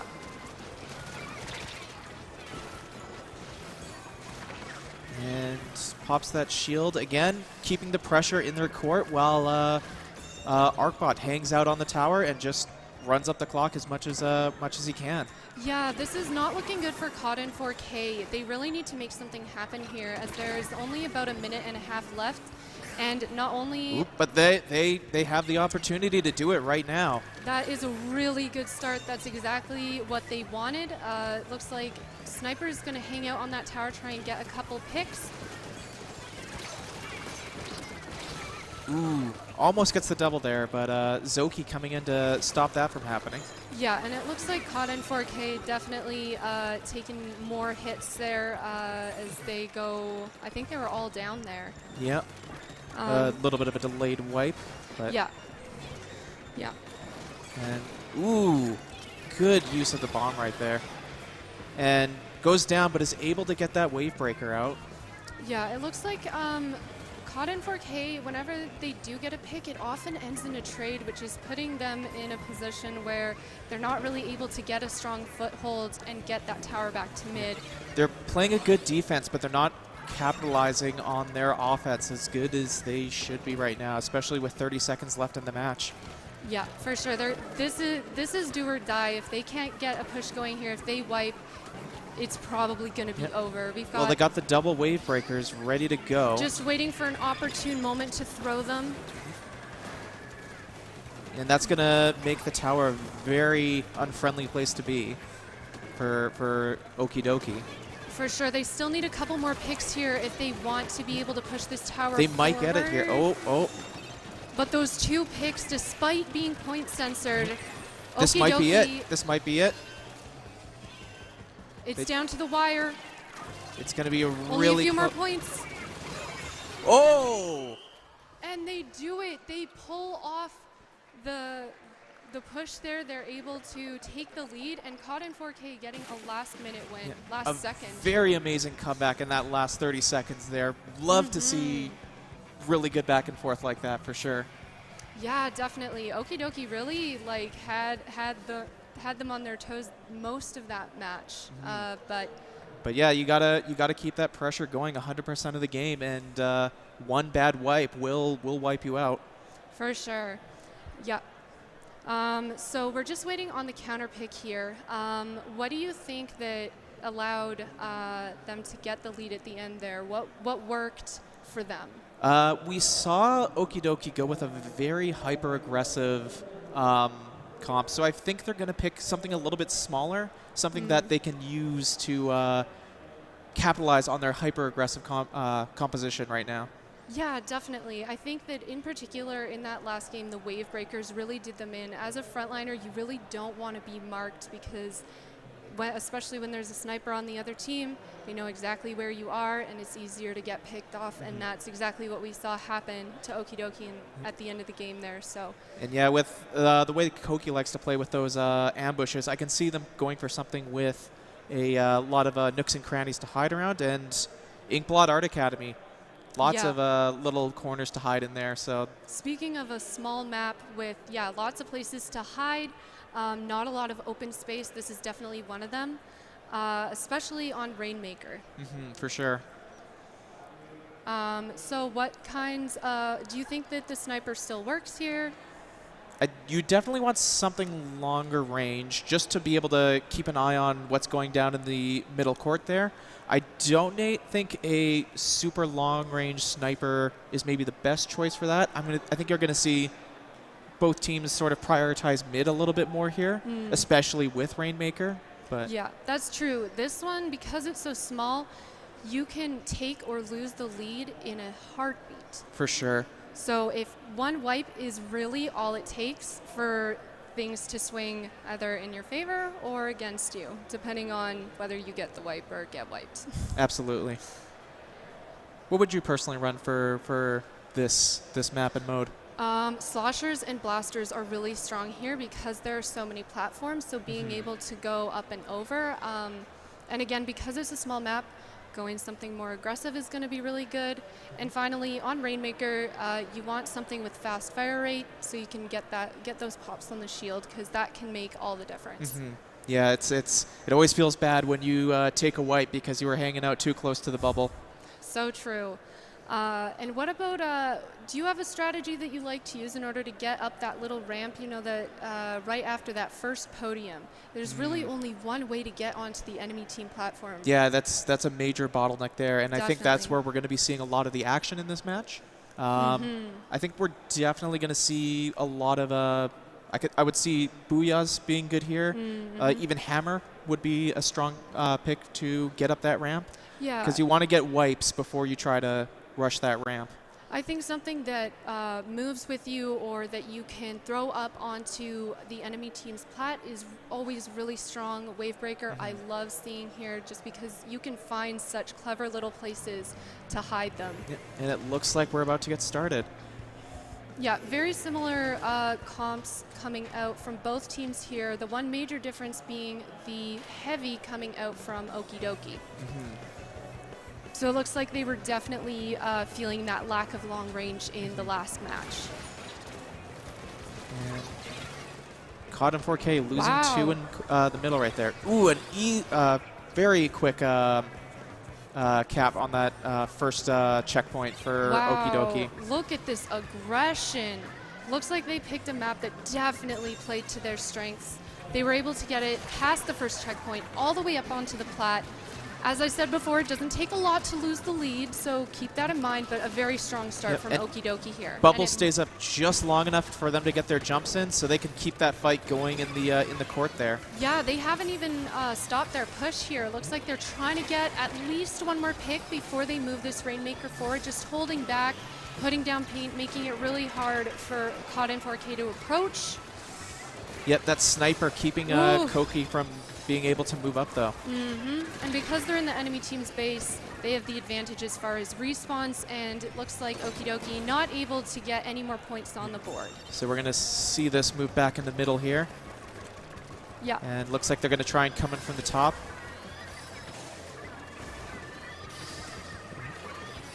Yeah, there's one of those booyahs you were talking about. So good on the other team's plat, just making space. Hits that checkpoint. Such good teamwork coming out there for Caught in 4K. 2 very solid pushes to start off with. Yeah, for sure. We're going to see whoever gets a pick or 2 here is probably going to be the team that gets an advantage. And yeah, it looks like Okie Dokie able to hold on to the defense here, and the Rainmaker goes back into their favor. And they're going to be moving it back up to their platform. Yeah, yeah. And you see good play from Okie Dokie here, getting that in coverage, so they have a bit more freedom to move around. That's really smart play on their part. Wow, And really good flank. That was definitely a game changer right there. Able to push the Rainmaker all the way to 13. And is this going to be it? I think this might be it. Ooh, with 1 point left. And they are not giving up. They're still trying to pop this Rainmaker, but the respawn's coming in so quick from Caught in 4K. Yep. Nope, they're trying for it, but they just can't seem to grab it, and that is back in mid. Yeah, and it looks like it's going to have to be a knockout from Caught in 4K if they want to take this game. Again, just trying to get those picks on the platform before they move up. Yeah, Okie dokie, 2 down. So they're going to want to push up a bit more aggressively here if they want to push forward. But the harassment coming from both sides. You can see someone over there in mid harassing from beside and behind. But yeah, they still got minute 45 on the clock. That's a lot of time. Wow. The pressure from Okie dokie here just coming in from all sides, and they don't even get a chance to really push it. Caught in 4K doesn't really get the chance to push it at all. Got a minute and 30 left. They're going to want to try and make something happen here really soon. Tries to go in for the ambush, but they just gets called out. Yeah, all 3 there and isn't able to get a pick. But it does give space for teammates to get some paint push up a little bit here. And Okie dokie on the offensive once again, trying for that knockout. That sniper keeping him pinned down. Oh, good play with the Rainmaker. Sniped in return by the Rainmaker. And a double on the right. That's going to bring it right back close up to the... There it is. There it is. And that's game.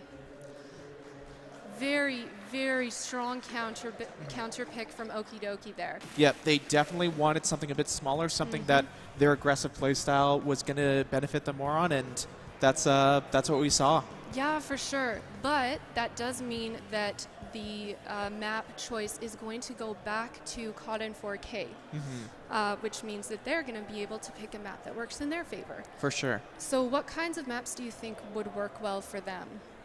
I think they're going to want to be going back to something a little bit more open, something that benefits their strengths in the longer range, something that they can sort of counter that very aggressive play from Okie dokie in. Yeah, for sure. I think something like maybe Hagelfish, Brinewater Springs, where there are really good places for a sniper to just sort of camp out in a safe space, but still get those really key picks. Absolutely. Yeah, so we're just waiting on that counter pick here. Yeah. What mode do you think would benefit COD in 4K here the most? I think probably spot zones, just because, you know, for tower control, you can dance around that pole. For sure. If you're riding the tower, and something like spot zones, you have to be more out in the open if you want to paint that zone. Absolutely. So I think spot zones would be a strong pick. I also think that Rainmaker would work just because as a sniper, you always have a beacon pointing you to where the Rainmaker is when the other team has it. So. For sure, for sure. So I think both modes would be strong picks for them. I don't think they need to change up their comp too much, though. It seems to be working pretty well. Just the aggression was a bit too much on that last map.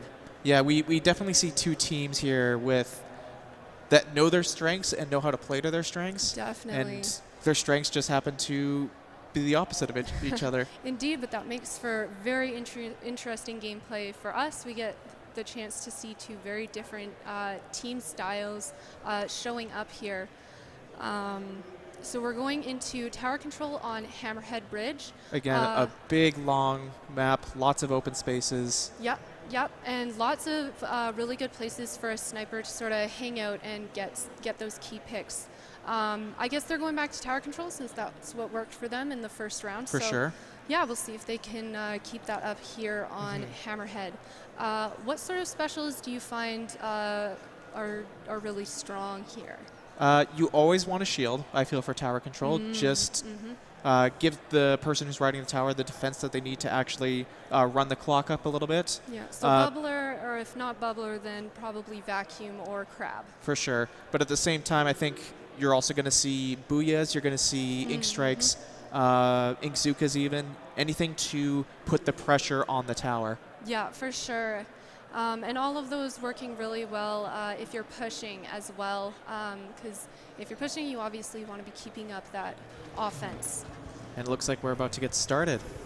Yeah, oh, and it looks like we're seeing the blob bar come out, which I really like here, because the map goes from a higher point downward to meet in the middle. Something like a blob where you can just rain down ink all game is going to be really strong, I think. For sure. And we got that back and forth in the middle. Yeah. See who gets the first pick here. Looks like there's a little bit of action going on over on the right. Yep. COD getting the first pick, but Yeah, pushing up a little bit. Yeah, 2 picks over there from COD already. there's the third. Yeah. And they're looking to break that first checkpoint, which they are able to do. Yeah, and look, they have the, even after using the crab tank, they still have 2 more specials up on deck to use during this push. I think that's what you want to do with towers, is you really want to stagger those specials to keep that pressure constantly on the other team. And it looks like Okie Dokie was able to utilize a killer whale there and just use their aggression to push back in, stopping them from taking that second checkpoint. And you see Zoki riding that tower, long range, while you have Koki and Daddy up front. Wow, these specials putting in so much work. The killer whale taking out 1, the ink strike not only pushing them back, but leading to another kill for Okie Dokie here. And that's the lead for Okie Dokie. If they aren't, they're gonna wanna, yeah, they're gonna need to put a stop to this soon as they're approaching the 3rd checkpoint, already past the first 2. They're using their specials so wisely, like you said, just staggering them as they're continuing this push. And you see that shield on the Wow. tower. That's going to allow them to break that checkpoint, and a very commanding lead for Okie Dokie. COD is going to need to do a lot of work to be able to make up that difference. Especially since they made it past that last checkpoint. That is so key because it means if they're able to push it back into COD in 4K's spawn, they won't have to go past those checkpoints the second time around. Yeah, it's going to be a lot easier for them to get that score at the end. Yeah, for sure. So COD in 4K, a couple of specials up on deck. Ooh, That solid that snipe. Yeah. Putting them off to a really great start as they try and make it past this second checkpoint. Yep, and that's breaking the second checkpoint. Ooh, vacuum comes out at just the right time. Very good timing on that vacuum, but is it going to be aggressive enough to put a stop to this push? Only 2 points away, and there's the lead. There's the lead. Is it going to be a knockout? It's It a knockout. Ooh. Wow, that is exactly what we saw from the last game too. We saw COD in 4K, really strong start. Okie Dokie, come back, get it really far, hold on to it for a while, and then COD in 4K coming back in and taking it all the way to a knockout. Absolutely. So that's going to bring the set to 2-1. I think it's still anyone's game at this point. Lots of strong play from both sides. Yeah. What do you, if you were on Okie Dokie, what would your counter pick be at this point in the set? I would love to see a Mako Mart, maybe even bringing it back to Inkblot, since that did work so well for them.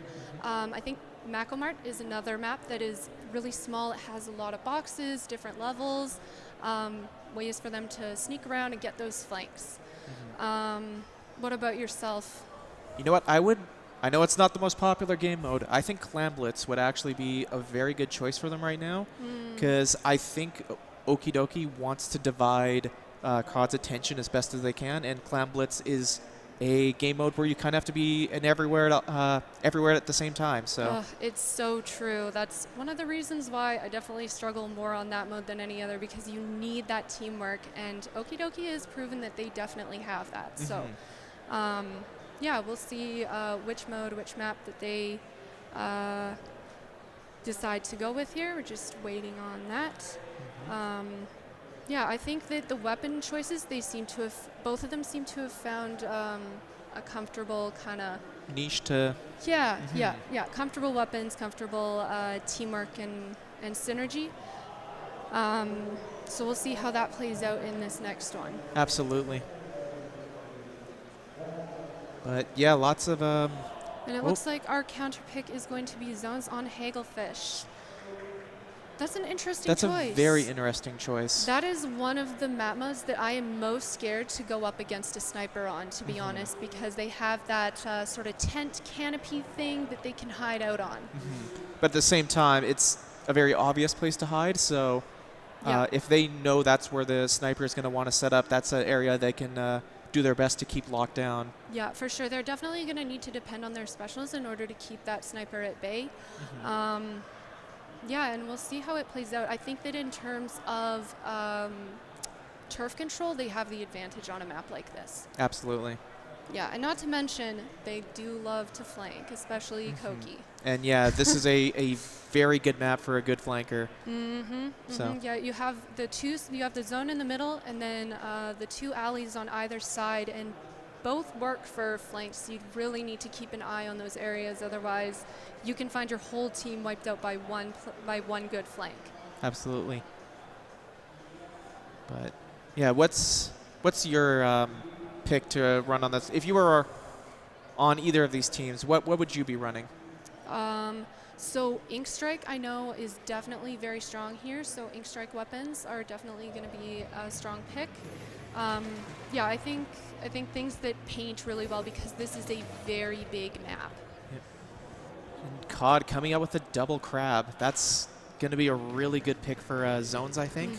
Yeah, but double splash, double crab. That's going to be a lot of turf for them. But you see Koki on that Hydra. That's also a really good pick for this map, I feel. Especially since it is harder for backlines to engage on this map. Although we do see the sniper already pushing up on that right side, right up next to zone. And back and forth. No team can... oh, that Ink Strike might do it, though. Oh, not quite. Oh, there it is. There it is. Yeah, just took a moment for that ink to come down, and that's... There is going to be a couple trades here. They're running up the clock, but oh, there's the... It looks like the numbers is going in favor of COD in 4K. They're just trying to put down enough paint here to keep that zone in their favor. Again, lots of back and forth in mid. Yeah, I think both teams are a little bit scared to even try for a flank here, because they are both doing such a good job of keeping an eye on those flanks. Yeah. But you see those torpedoes coming out. Keep the pressure on from the side. Yep, and it looks like we've got a couple of specials coming out here from Okie Dokie. Not quite enough to cap. And they're just able to hold on to that tiny lead there, but it is still very early in the match, so... Yeah, we see, yeah, a couple of people trying to get a flank here. Doesn't quite work out for them. And they are going to be at a disadvantage here in terms of numbers, which is going to allow Okie Dokie to push up here. Both teams 2 down. Well... Yeah, this is... Wow, this is probably the most back and forth game I've ever seen on this map mode.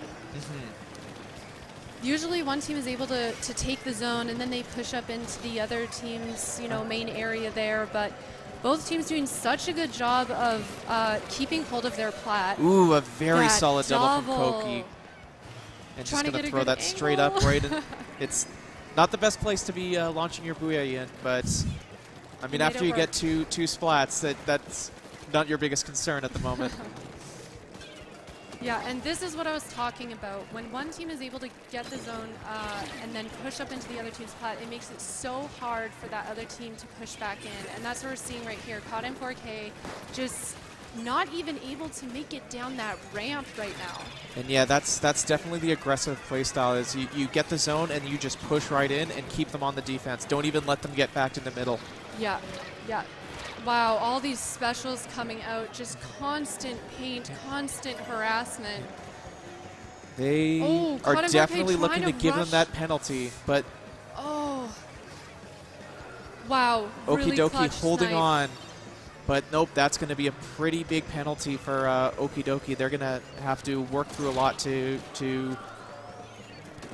Ooh, solid sniping there. Yeah, but it really depends on if COD in 4K can get as strong of a foothold here as Okie Dokie did just a minute ago. They're gonna want to be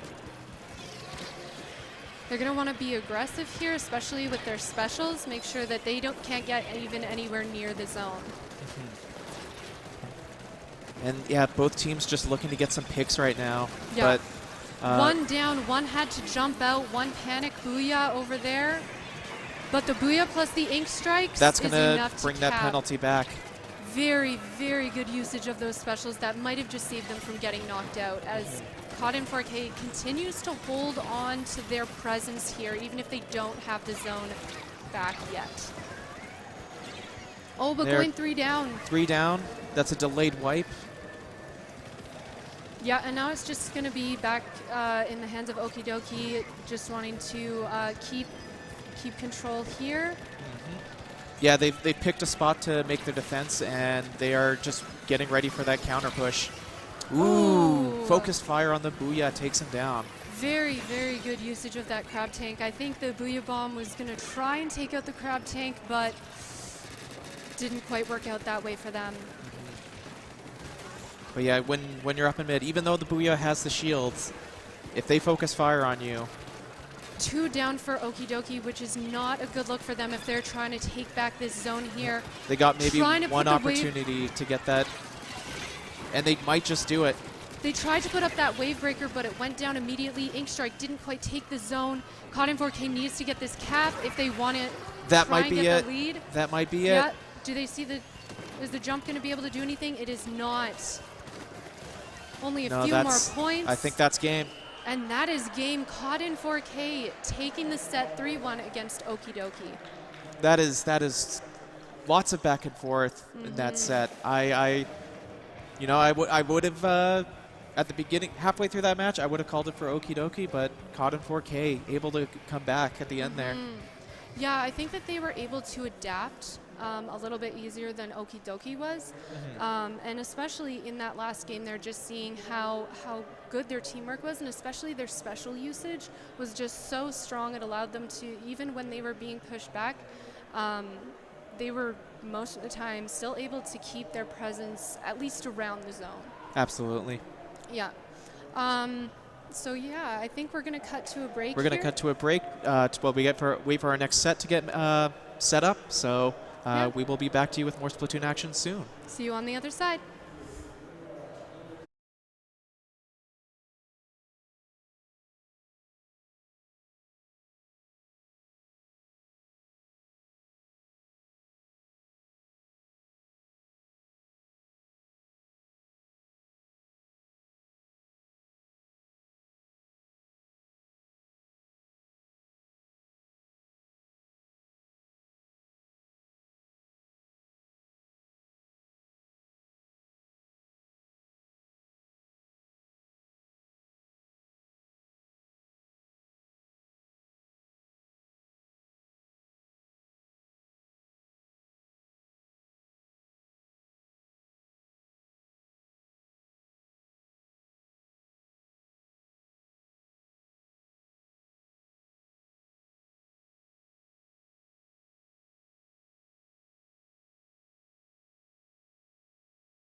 And we're back with our next set of Splatoon here. Yeah, we're here with our winners final. So exciting. And to be honest, it wasn't the teams we were expecting, but both teams definitely showing that they are deserving of being in this winners final. Absolutely, yeah, lots of strong play from all of our teams today, but these two teams particularly, they've just been absolutely killing it today. And I'm excited to see how this this set goes. Yeah, for sure. So up next, we've got Rainmaker on Sturgeon coming up, which is an interesting map because of the moving parts. Absolutely. You got a drawbridge, you got sort of this bridge in the middle that you're going to see a lot of back and forth in. And the way that you want to take the Rainmaker is definitely going to vary depending on the position of those moving parts. This is also a bit of a bigger map, although there are still a lot of places to hide. So really, there are a lot of strong weapon picks here. What's your personal favorite? I think here, I mean, I love the Tri-Slosh. That's my baby. I got to go with the Tri-Slosh. But good map for a Tri-Slosh, too. There's lots of corners to hide around, lots of little nooks and crannies to set up ambushes in. For sure. All right, and we are seeing a couple of sloshers here, although we are not seeing the Tri-Slosher. Definitely seeing two different approaches here. Cotton 4K sticking with that, with the Bloblobber and Sloshine. It's a pretty balanced comp from Cotton 4K and a mostly aggressive one from Bomb Squad. Yeah, and one thing that I'm not seeing any of is any Slosher or Blaster that can kind of get up or around corners. It's all shooters and then a sniper. Yeah, but playing it safe, getting those picks, and that's going to let them break that first checkpoint. Yeah. Rainmaker Carrier is going to die along with one other member, so we're going to see if Bomb Squad is able to do something with that. And yep, they're dropping it back to mid. Looks like they're going to want to try to push it, but nope. There is hardly any ink in mid. It looks yeah, like Luigi's kind of on his own there. Not much he could have done there. Yeah. The Cotton 4K just doing such a good job of maintaining map control, even when they lost, had to back up there, lost the push. They were able to keep control of mid, and it looks like they're. Yeah. They may be able to continue this push. The tent there is a really interesting choice. I wasn't sure about it when I saw it, but they are using that shield really well. Flanking tent? Question mark? They know he's there. They know he's there. Smart jump out. Very smart jump out.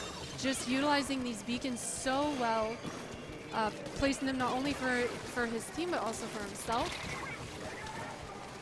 And they are just back and forth in mid. Ooh, that's 3 down for Bomb Squad.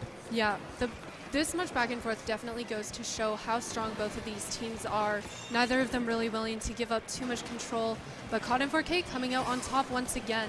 They're 2 down. I don't know if... No, you can't capitalize on that. No. Spotter Scope just getting that pick so easily. Hard to miss the Rainmaker when it's a giant glowing beacon on your screen. Because yeah, once you're holding it, everyone on the map knows exactly where you are. So I think this is the first time that we've seen Bomb Squad really able to take a bit of a stronger hold in mid. 2 members of Cotton 4K going down, and 2 specials up on the side of Bomb Squad. Rainmaker does go down before they're able to utilize them. Good bomb kill on Puddle there, but they just don't have the ink coverage they need to capitalize on that just yet. But that might be it. That might be a checkpoint break. It's going to be a checkpoint break, but also a death, and they are going to need to push it at least 1 point further than that in order to take the lead. But it looks like Cotton 4K, especially with the respawn advantage, is going to be able to... Yep, and they're going for the reset. Which, they're 2 down. I think that was a smart play. So for those who don't know, jumping the Rainmaker off the side of the map is a way of providing the opportunity for your team to try and gain some map control and get it out of a spot that could be potentially dangerous for your team. Yeah. So yeah, that platform up in the corner there, that's not a place you want to be defending in. There's not a lot of space there. Yeah, one well-placed special could wipe out your entire team if you're too focused on approaching from that one And this place. looks like it might be a lead for Bomb Squad. Wow. Ooh. Ooh, trying to get tricky there with it. Trying to make that jump, but they are locking it down. If they could have made that jump, I believe that would have pushed it to the teens. But it looks like Caught in 4K able to put a stop to that nonsense and pushing it back toward mid. They are trying to lock down that left avenue. Yeah, it looks like that's where Sniper is hanging out currently. So they're just trying to harass up there, throw bombs, slosh ink up there with that sloshine. It's a 3-on-2. Yeah, it looks like a couple drop down from Bomb Squad and were taken out, but able to jump back in really quick there. Wow, really good play there. Smart Rainmaker play. And yeah, that's sometimes you just got to do that. Sometimes you're on your own and you just got to see how many points you can throw on the board. And in this case, it wasn't any, but yeah, but when it works, it works, and it feels great. They were able to push it into the enemy team's little platform there, which is going to put them in a good, putting them in a good position to maintain mid though. So I would say that Rainmaker push, while it didn't gain them any points. That was a solid snipe there. And I think at this point they're just going to grab it and run away with it. Yeah, it's all the way in their base. There's only a few seconds left. They don't want to push it forward and risk dying, giving Caught in 4K the opportunity to push it further. So, yeah, really strong play there from Bomb Squad. I'm not going to lie. I was a little hesitant when I saw their comp, but their aggression and teamwork really paid off. Absolutely. Yeah, the one thing I noticed in particular is they did a really good job of harassing the Sniper and just kind of keeping them on their toes. Yeah, it took them a little bit to find their rhythm, but once they had it, just very solid play, very aggressive play, which COD was just not able to counter in a way that let them take the control back. And Rainmaker is definitely a mode that rewards aggression. Absolutely. I can speak. So yeah, we're just waiting on that counter pick here, and it looks like it's going to be Clam Blitz on Undertow. All right, so Undertow is a very unique map because you have kind of two sides and then the hump in the middle. Yeah, so that's again a map with a lot of corners to hide around. I know Luigi is going to be very happy about that, to have his little ambush spots. Yeah. However, you also have those two little platforms that people can hang out on that overlook mid. So if you're playing a more short-range weapon, playing down on the ground, you definitely want to keep your eye on the skies, make sure that no one is trying to snipe you or slosh down on you from above. And if you're below, you want to make sure that you're always looking out for bombs or specials that might be coming your way.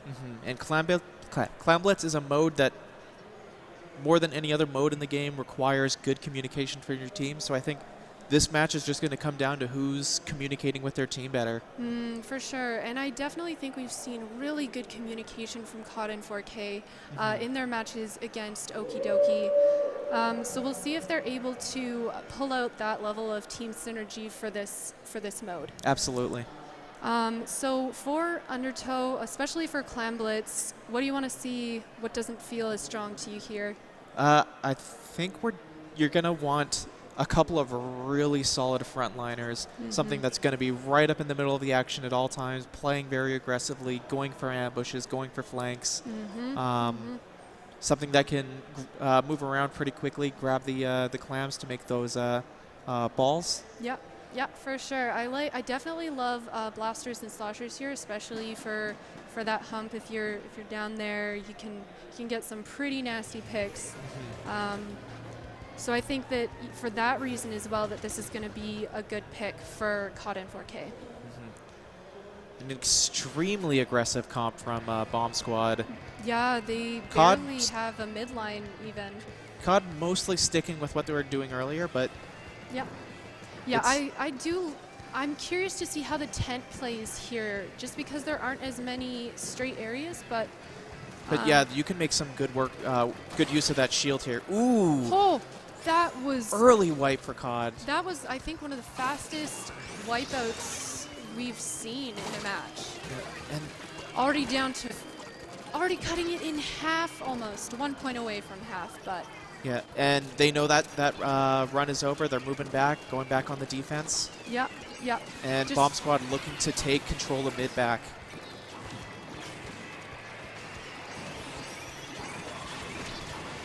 And yeah, jumps out Ooh, there. That was a close jump out. Really smart though, able to stay alive, keep that special meter. Now it looks like COD and 4K is on a bit of the defense, but Bomb Squad still hasn't really been able to take all that much turf in mid. And I see a few jumps coming in. Ooh, 2 down, 3 Oh, down. Wow. Yeah, I think that might be a score for them. If they could- Yeah. Bomb Squad saying you may have gotten 50 on your first push, but we're still here. Ooh, that's going to be a very dangerous jump That there. was a really good pick. But they're able to break the barrier. I just don't know that they can capitalize on that at all. Yeah, I don't think that they have the follow-up able to get the lead here or even get all that close to it. It looks like it's just going to be that one power clam. And there is still a lot of orange paint that I'm seeing in the middle here. Yeah, it's...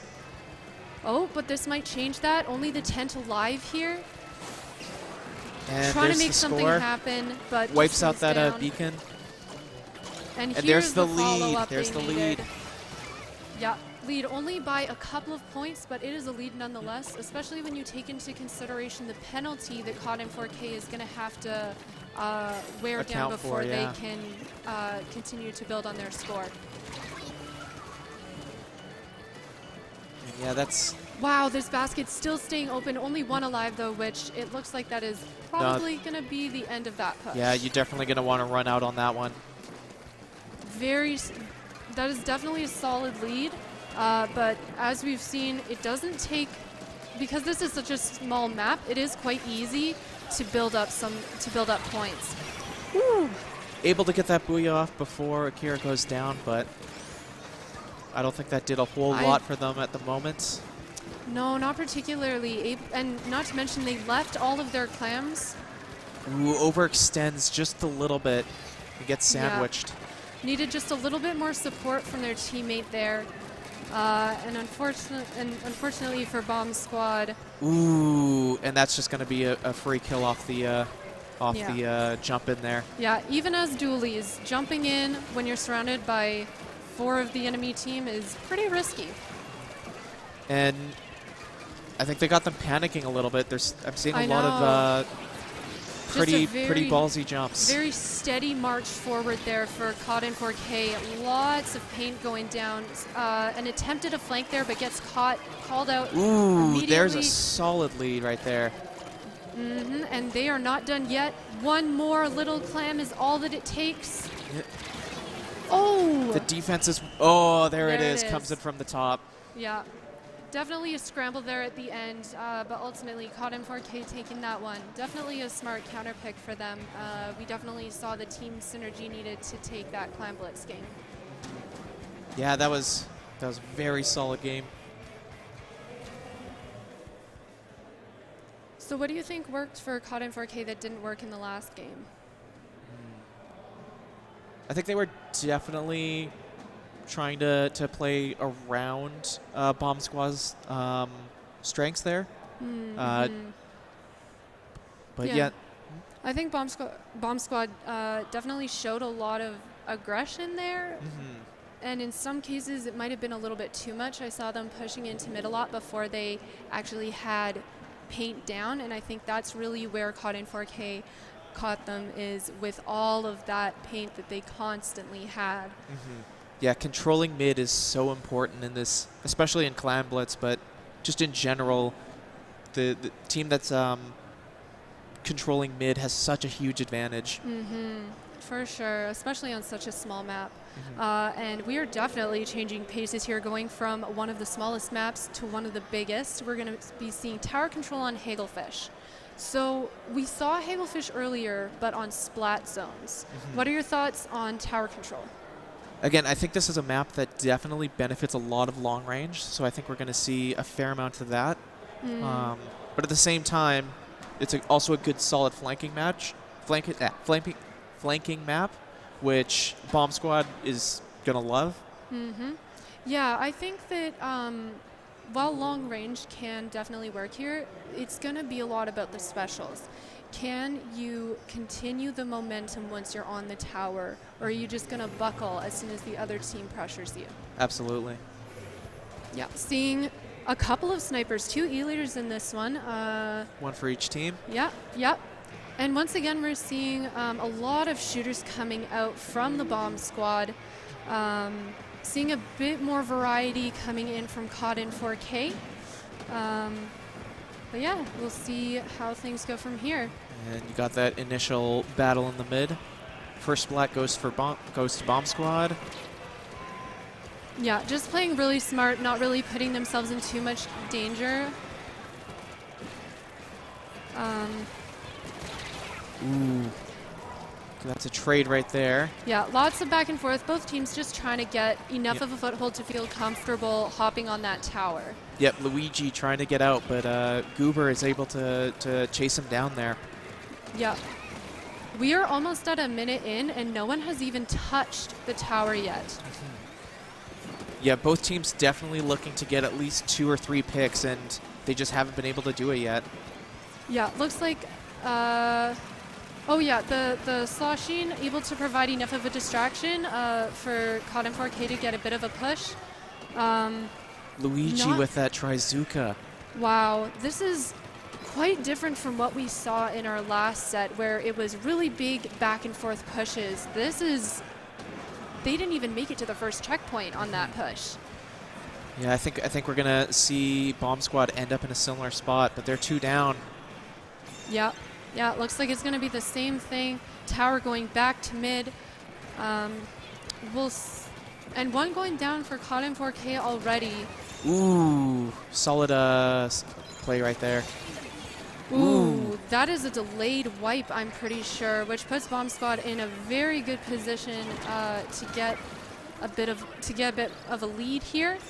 They make it to that first checkpoint, and now the question is, can they make it past the checkpoint? You see Bomb running Ninja. Wow, look at how far up they're pushed. This is what you want to see in a tower control game. You want 1, maybe 2 people hanging around the tower, but then you want a couple people pushing up onto the plat, keeping people from dropping down and trying to pressure that tower. Wow, already at the last checkpoint here. This is looking like a bit of a landslide. But it's not over yet, and there's lots of time still on the clock. But breaking that last checkpoint, they have the shield up. That's going to do it for them. Wow, really good shield at the end there, helping protect the teammate just for those last few points to get the knockout. Yeah, and Bomb Squad definitely, that was a solid pick for them. They had the game plan going in for that, and once they were able to set themselves up to execute on that, it was just an instant landslide. For sure. It definitely seems like they know their playstyle, they know what works well for them and what doesn't. And they know what works for each other as well, and I think that's what really helped them in that last match. Yeah, for sure. And not to mention the pressure that they applied just hanging around underneath the enemy team spawn, basically spawn camping them at the end there, and just non-stop pressure with bombs and specials and paint. But yeah, the closer that tower gets to your zone, the more you're going to be focusing in on it, and the more advantage that flankers and ambushers are going to have, especially when they're right up underneath you there. Yeah, definitely. That's a really good point. You can't get although the goal is to stop the tower, you can't get too hyperfixated on that, because you got to take care of the people guarding the tower first. Absolutely. And I think they just got a little bit panicked at the end there and didn't quite, caught in 4K, I mean, and didn't quite prioritize as well as they could have. But when that clock's running out, there's not a whole lot you can do but just try to stop the push as best you can. For sure. All right, and we are going back to Clam Blitz, but this time on Flounder Heights, which I don't think we've seen that map yet. No, not yet in these last couple sets at least. Yeah, for sure. So Flounder Heights is honestly one of my favorite map modes. It has been since Splatoon 1. That's where it has its origins, all the way back on the Wii U. And it is a very unique map because of the extreme height difference you get in mid on those towers. So Yeah, what very vertical heavy map for sure. yeah. So what scares you the most when you're playing on this map? Honestly, blasters. Blasters underneath that grate in the middle. Ooh, that's a good point. Or they- sloshing machines. Sloshing machines too. But anything that can sort of play off its own area of effect. Anything that's going to be able to be a very oppressive weapon, keep the pressure high. Yeah, for sure. I also, for me as a frontliner, one of the scariest subs to go up against here is the point sensor.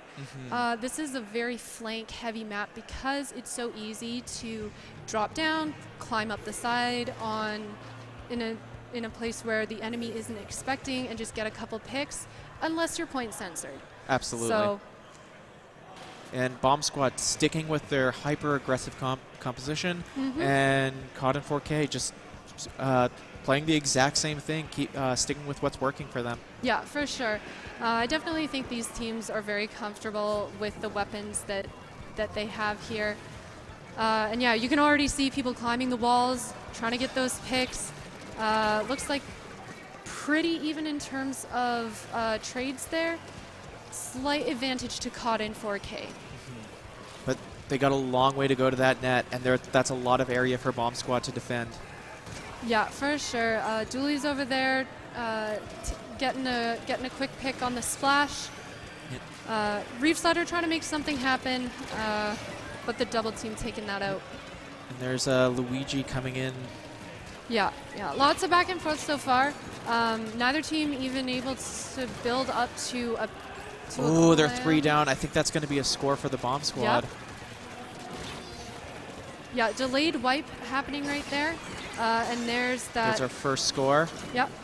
And they're just going to put as many points on the board. Ooh, and they're in a good position to get a lot of points on the board right now. Especially with that bubbler up, giving them a protection for a little bit longer. Yeah, looks like they're doing a really good job of having a couple people push up and apply pressure while a couple others hang back and just slowly throw in clams. Yep. You definitely notice how them staggering their clamp throws to keep that timer going as long as they can possibly keep it up. Yeah.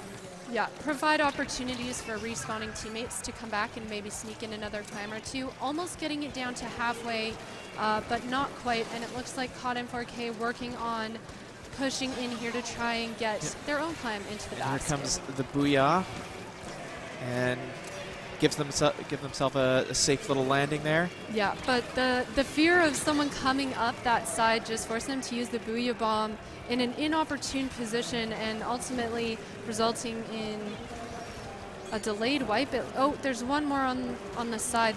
There it is. There's the delayed wipe. And I think they're going to try it. They're going to go for it right here, I think. Yeah. Oh, nope, but it gets called out. Ooh, and that was a really, really good pick for Caught in 4K because that junior had bubble on deck and now they don't. And it looks like that clam is going to despawn as well, which means they don't have a way to open the basket. Caught in 4K is now in a position to try and get a counter push here. But yeah, going back to mid, trying to get a little bit of coverage before they make their push. But I think they might have waited a little bit too long on that. Really good vacuum there, just shutting down that junior, trying to put down some paint below the grates there. And using that tent as a shield to let themselves push themselves in. So smart. Ooh, but gets wiped before they're able to score enough clams there. Yeah.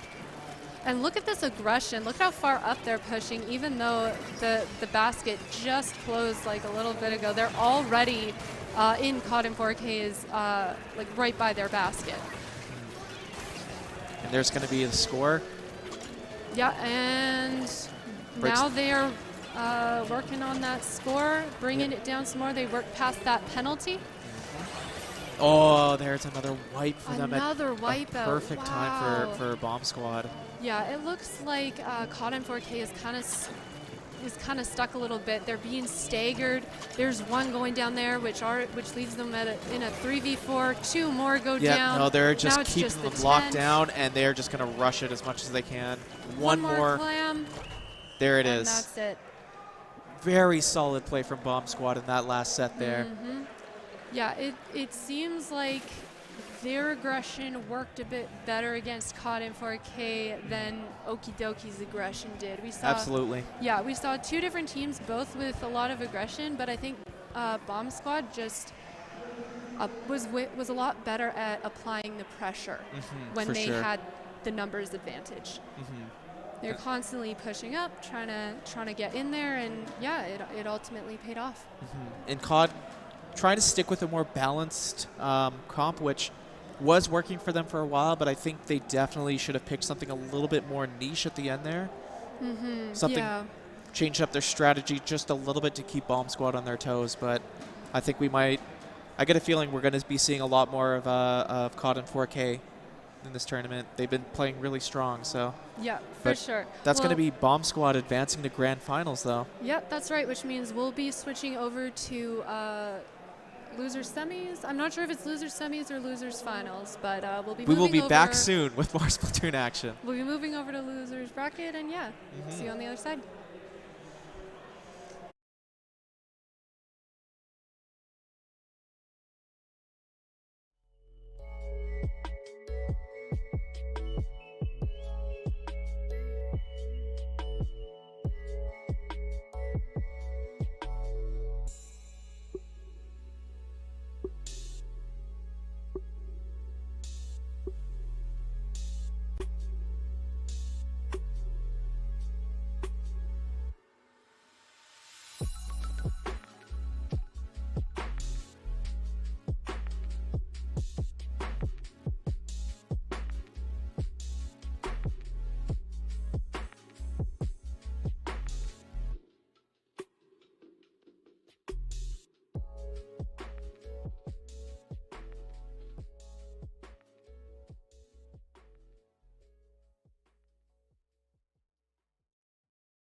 Man, I was grooving to that music, weren't you?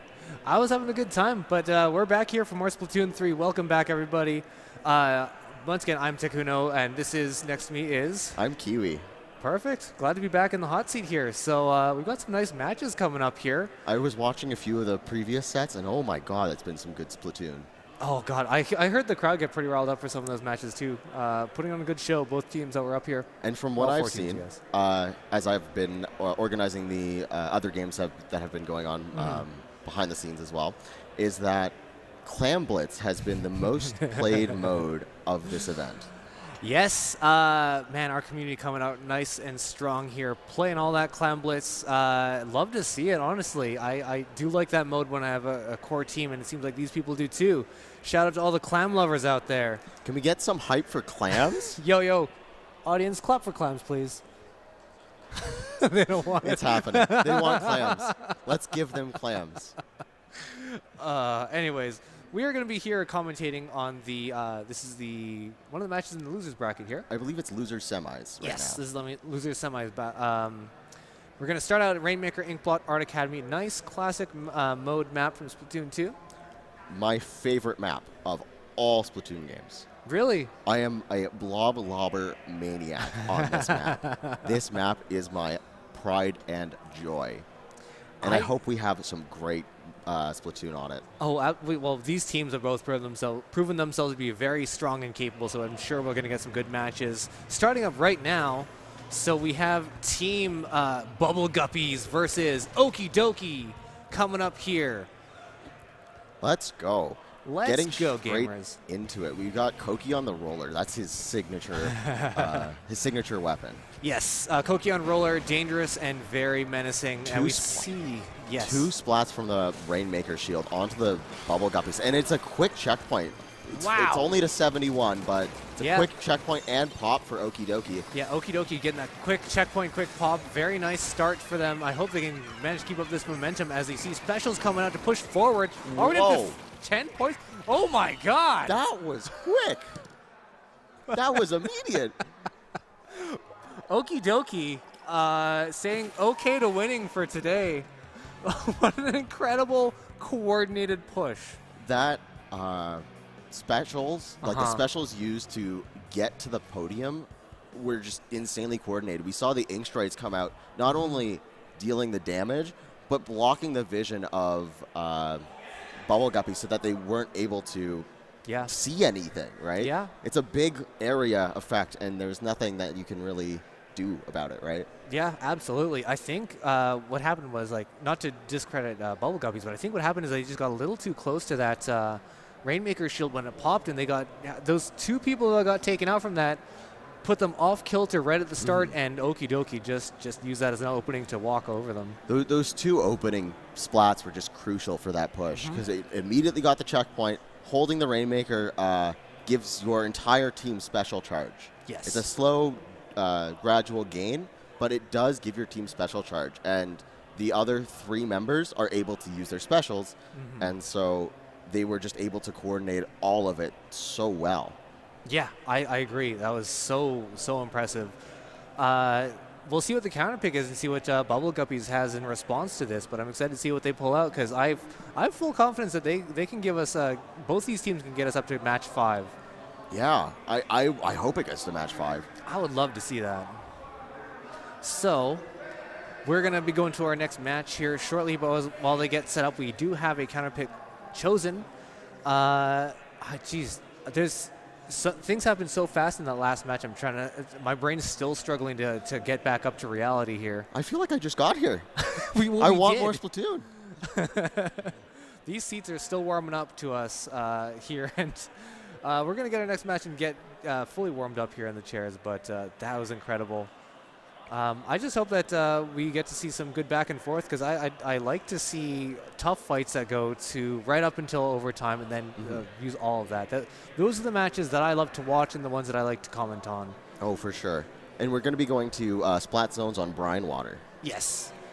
So Brine Water is one of the newer maps, and I'm honestly not that familiar with it. So I'm not either, and I'm not even sure if it's split zones or not. Do you know? No, I don't know. running events like this does take a lot of time, and I've not had as much time to dedicate to playing the game, so I've not played much on Water Springs. So we'll be experiencing this between Kiwi and I, live on cam. Yeah.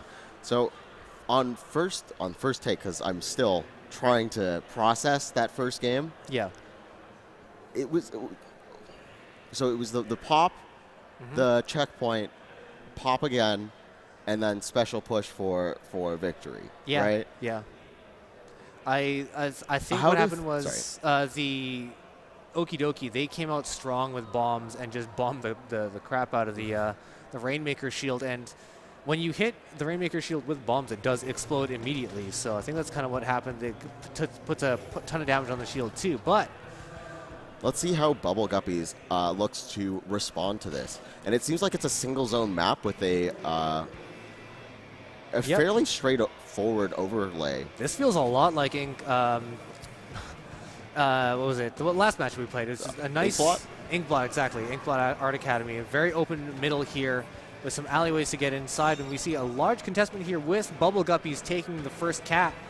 I think this map will really fit Bubble Guppy's playstyle, as they have a charger and the zone is kind of like rectangular in favor of that quick line shot for painting. And 2 go down for Okie Dokie, so this push is already quite dangerous, as Okie Dokie do have to back off. Yep. And another splat, so they have to wait even longer to get back in. Not only that, but as they take people out, they are moving up and getting closer and closer to spawn, making it harder for Okie Dokie to get more ink on the match. Though we do see a penalty put onto the side of Bubble Guppies as Okie Dokie quick caps this with specials. Those ink strikes came in clutch and forced Bubble Guppies to give up the zone and be forced that penalty. Yeah, as you were saying before, this map mode is going to be really nice for Bubble Guppies because Embra, being a very strong charger, able to see so much of the map in one go with some decent vantage points. I'd love to see Embra's point of view more often. Like, they seem like they can just hit all the shots. As a Killer Whale comes out here to try and Just disrupt. just tease him, just tickle him. Yeah. Well, that's what they're... Okie Dokie's looking for an opening to get in here and using the Killer Whale to kind of scatter and force the other team to move. The Crab Tank, that Okie Dokie got a pick on not only one player, but another splat or a super jump. And then the Crab Tank come out from Bubble Guppies to just take back the double pick. Yeah, but we did see Okie Dokie get some points on the board here, so this is still a very hot match. It could really still go either way, even though Bubble Guppies have been in control for the majority of this match. Oh, we see right now, what I'm seeing is Okie Dokie really coordinating right here. It looks like double specials coming out here to push people out of the zone and cap it again. They just need to get a few more picks to secure this as their territory for a bit longer, and they did get the points. cap, so not only the points, but the penalty is applied. So it gives them more time, and the ink strike comes out, delaying the entrance from Bubble Guppies and allowing Okie Dokie to they are pressure pushed up this, so pressure far. Embra so much. And this vacuum just taken out. No support on the vacuum. And you just swim in and get the splat, because the vacuum does not paint. No, but Arcbot, like double teaming someone using their special to make sure that you get that zone. And now look, it's an offensive game for Okie Dokie. It looks like they are about to cap the lead here. And lead There it has is. changed hands right before the cap. Oh, Bubble Guppies have to go through this penalty in order for them to retake the lead, but it's very doable, as that penalty just ticks down very fast. Yeah. Loved seeing that coordination from Okie Dokie to get that cap. Love to see this kind of stuff. We see them regrouping here. We've got some specials charged up, waiting for them to find the right opportunity to use it. Lead changes hands as the Killer Whale comes out, but there's not much really for it, as the lead keeps ticking closer to that 0 mark.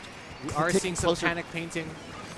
It's ticking closer. 5, 4, 3, 2, 1. Oh my god! Oh! We saw some specials right at the very end from Okie Dokie trying to capture that zone desperately, but it wasn't enough to capture that in time. And Bubble Guppies even the match score at 1-1. Yes. That was an important win for Bubble Guppies. Wow. That was so good. We're in for some great Splatoon, aren't we? I think so, man. Okie Dokie showed such great team coordination on that one. Watching them push forward, destabilize the team, push them out of zone, cap it, and then get all the way up to their spawn was incredible. We saw both teams do that. Yeah. And a great way to defend the zone is to force your opposing team to go through a chokehold, right? And that map had, Brine Water has that long chokehold where you either drop down and have no way of getting back up or going straight at them. Yeah, you can hop off the side there, off the ledge, down to the little pit where the zone is, but you're very exposed there. You have no means of escaping aside from pushing farther into the enemy's fire, basically. Yeah, it's what possible way would you have gotten back in there? Like, I don't really know. I think it's just a matter of making sure your progress is stable and pushing forward slowly. Make sure you can do it consistently with your team to get past that right bend to get into the zone. Because if you just rush past that, you're just leaving yourself open for a pincer attack if you try and push past somebody, right? We saw that on the Okie Dokie push, where Embra was left just holding that vacuum without any support, as two players from Okie Dokie just swarmed them, right? And that's what we like to see with team play is when you want to take a team, make sure that they are always put in the disadvantageous position. So putting Embra in a point where they have to pop their special and then try and defend against two separate people. Like, that's a very hard thing to come back from. You can do it. No, don't get me wrong. You can win 2v1s, but you're very much, the odds are against you. Yeah. And sometimes those special moments happen, but you can't count on them to win you the match. Exactly. So, man, love to see that. Got to see that match, like, going back and forth so frequently was really good. I was on the edge of my seat the whole time. I love it when Zone seems to be very good for that, like the quick back and forth. We should see more zones. I'll let the players decide. Hot take, less clam blitz, more zones. No, it's an ice cold take. I don't think that's the way to go. Well, we've got our map here and mode. It's tower control on Wahoo. Yeah. Once again, Wahoo World, I feel, is a very nice map. For tower control, there's plenty of vantage points for the team to kind of get a push going on their side and also for defense. So hoping to see some good splats on this side. I'm trying to think of possible flanks. There's it's a Wahoo is a moving map. There are multiple parts that move. There's the spinner, and then there's also the overhang that opens and closes. Yep. Very dynamic map in that regard. So when the match starts, we see those bridges kind of retract, so they are forced to take a single opening in. But as the time goes, those bridges will open and close to allow more options. And realizing when those bridges are open and the ability to flank is there will be crucial in order for taking the tower and pushing it as far as you can go. Yep. So we see here a small hop on the tower on the side of Bubble Guppies, but Okie Dokie's still very much in full force. No picks on either side yet. Koki goes down on that Hydra splat lane. Yeah, commentator's curse. As soon as I say that kind of thing, it happens. So and the Ink Strike comes out, trying to hold the tower in that position, getting a splat with it, as the tower does tick past that first checkpoint. Yep. You've got the Charger, I believe that's Embra on the Charger again, with the vacuum, holding on the tower, and still pushing. The tower is still pushing. It is almost at the second checkpoint already. Great timing on that vacuum. I think that is a practice maneuver where as you go down, you are more vulnerable as the tower sinks down to that lower area, and using the vacuum to cover that descent, very smart. We're already through the second checkpoint. Wow. Just like how Rainmaker started, this mode and map seems to favor Bubble Guppies entirely as they just are pushing towards that third checkpoint already. Yep. And it ticks down. Oh, Okie Dokie taking that tower, getting it out of here. Zoki going down to the crab. But we do see Daddy and Arcbot coming here to chase that tower and get Melomania out of here. Shoo, out of here. The biggest thing is that the tower is now going back to middle. It is giving Okie Dokie time to regroup and reorganize a plan. But dying to that splat bomb was definitely not part of the plan. You don't know. Okie Dokie could be playing 5D chess here. That could be part of it. But Bomb comes out to try and push back Embra. Yep. Knowing that they have a strong Charger on their side, destabilizing them, forcing them to move out of position is going to be a great help for Okie Dokie. And vice versa, if they know that Koki is camped somewhere on the ledge, making sure that Koki's taken out as the backline on Okie Dokie. The crab. Wow. Almost gets out of a 3-on-1 there, but gets 2 splats in return. That was incredible. A positive trade. Wow. Just another trade. And the trades in this map mode favor the team on the tower. Yeah.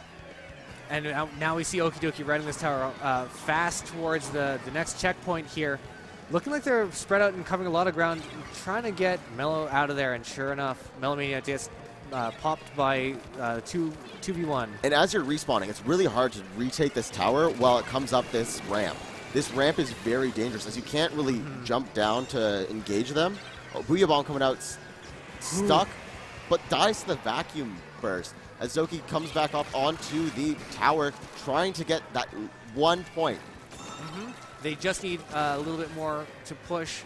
They're so close, and I loved how Koki was holding that special to try and bait it out, but they just and need a then little bit H-Strike more. comes back in, trying to get them onto, and they get the lead. Change. As I said before, they just needed to regroup, and they have done just that. Exactly. They get to 6. Do you see a way Bubble Guppies can come back? There's still so much time left. They have 1:40 left on the clock, so if they can get this out of here, push Okidoki back a little bit farther, There's they going to be a still wave have a breaker. chance. There's going to be a wave breaker coming in here. Okidoki's definitely going to play, try their hardest to get this cap because, 6 is a very good push, but when the scores are this low, they really need to get a knockout to ensure they get this victory. And keeping the tower here also kills time. Exactly. All that time that Bubble Guppies could have, though we are down to 1 point from Okidoki, we just need Stu. Oh! And that's 3 down. That's 3 down, so it's time for Okidoki to regroup. Bubble Guppies has earned themselves a spot here to get this power push back a little bit. Getting some sneaky jumps here on from ArcBot. But ArcBot might not make it out. That might be that was a trap. If it worked out in their favor, if they were able to get that few jumps back there and push them from behind, that would have been amazing for Okidoki. But they now have to regroup traditional style. And now as Bubble Guppies takes tower, it's hard. We see Zoki trying to create a flank from behind. Yes. Let's see how this flank goes off. Looks like it looks really good. Gets Embra, gets 2, gets 3. 3 pick. Good job, Zoki. Grabbing those splats. 3 Ride and the tower. Incredible push. Nice flank, catching them unawares. A beautiful flank by Zoki really takes this into the favor of Okidoki, as the only way they can lose now is to be knocked out in overtime. Bubble Guppies needs an overtime win if they're going to get this, and it's looking like it's going to be very difficult. Tried to save the vacuum for that Booyah Bomb, but did not quite catch it, and it's in overtime mode. We cannot let Okidoki get on this tower if they want to keep this victory, and this highly contested. Wow. Ink Strike on tower to take the tower to finish the game. Okidoki going up 2-1 on Bubble Guppies. Yeah, I love finals. Finals in any respect, such good matches to watch. The back and forth was incredible. I hate to break it to you, but this isn't even finals. I know. Well, this is semifinals. I know. It has the word finals in it, okay? Cut me some slack. It just means that there's more Splatoon to go. We're here for a good time. I loved seeing both teams go back and forth with their specials on tower. Like, we saw so many times where it was like, okay, we have Booyah Bomb and the Vacuum going at the same time on the side of Bubble Guppies. And then Ink Strike and, what were the other specials that they were using? But just, coordination on that front to get a good push, get a bunch of picks, and then move that tower. There was Wavebreaker on Wavebreaker, that's what it Okidoki was. as well. Yes. So Wavebreaker sends out those pulses, and if you get hit by one of those pulses, not only do you take half your health, but you also are revealed to the entire team. Yeah. Which is you have a marker on you, and Ninja Squid is very popular these days. So being able to see somebody on the other side with that marker, even when they're hiding in ink, is pretty powerful. We saw how deadly a flank could be from Zoki. Play of the match so far. Whew. That was a great turning point. So hype. God. Yeah, I'm excited for this next match. We're waiting for the counter pick from Bubble Gup, or no. The Bubble Guppies Bubble counter Guppies. pick. Yeah. Can you imagine being Embro in that moment, though? You're turning around, and you just see Zoki with the junior aim straight at you. Well, Zoki led with a bomb, too, so it wasn't unhinged bum rush. It was planned, okay, throw the bomb in there and maybe get a few picks off that, and then any stragglers left are subjected to the junior. And here we are. We've got our map mode. Yes, Zones Hagglefish. Have we seen this before? I believe they played it on the other matches there. Hagglefish is one of the newer maps from Splatoon 3, and I like it. There's a few options for mobility and options for backliners and anchors. So this would definitely favor Bubble Guppies, although I would say that the Hydra could be dangerous. Yeah. If they're able to get on the Hydra, they can really, if they're able to mess up the Hydra's game plan, that's the way they win this game.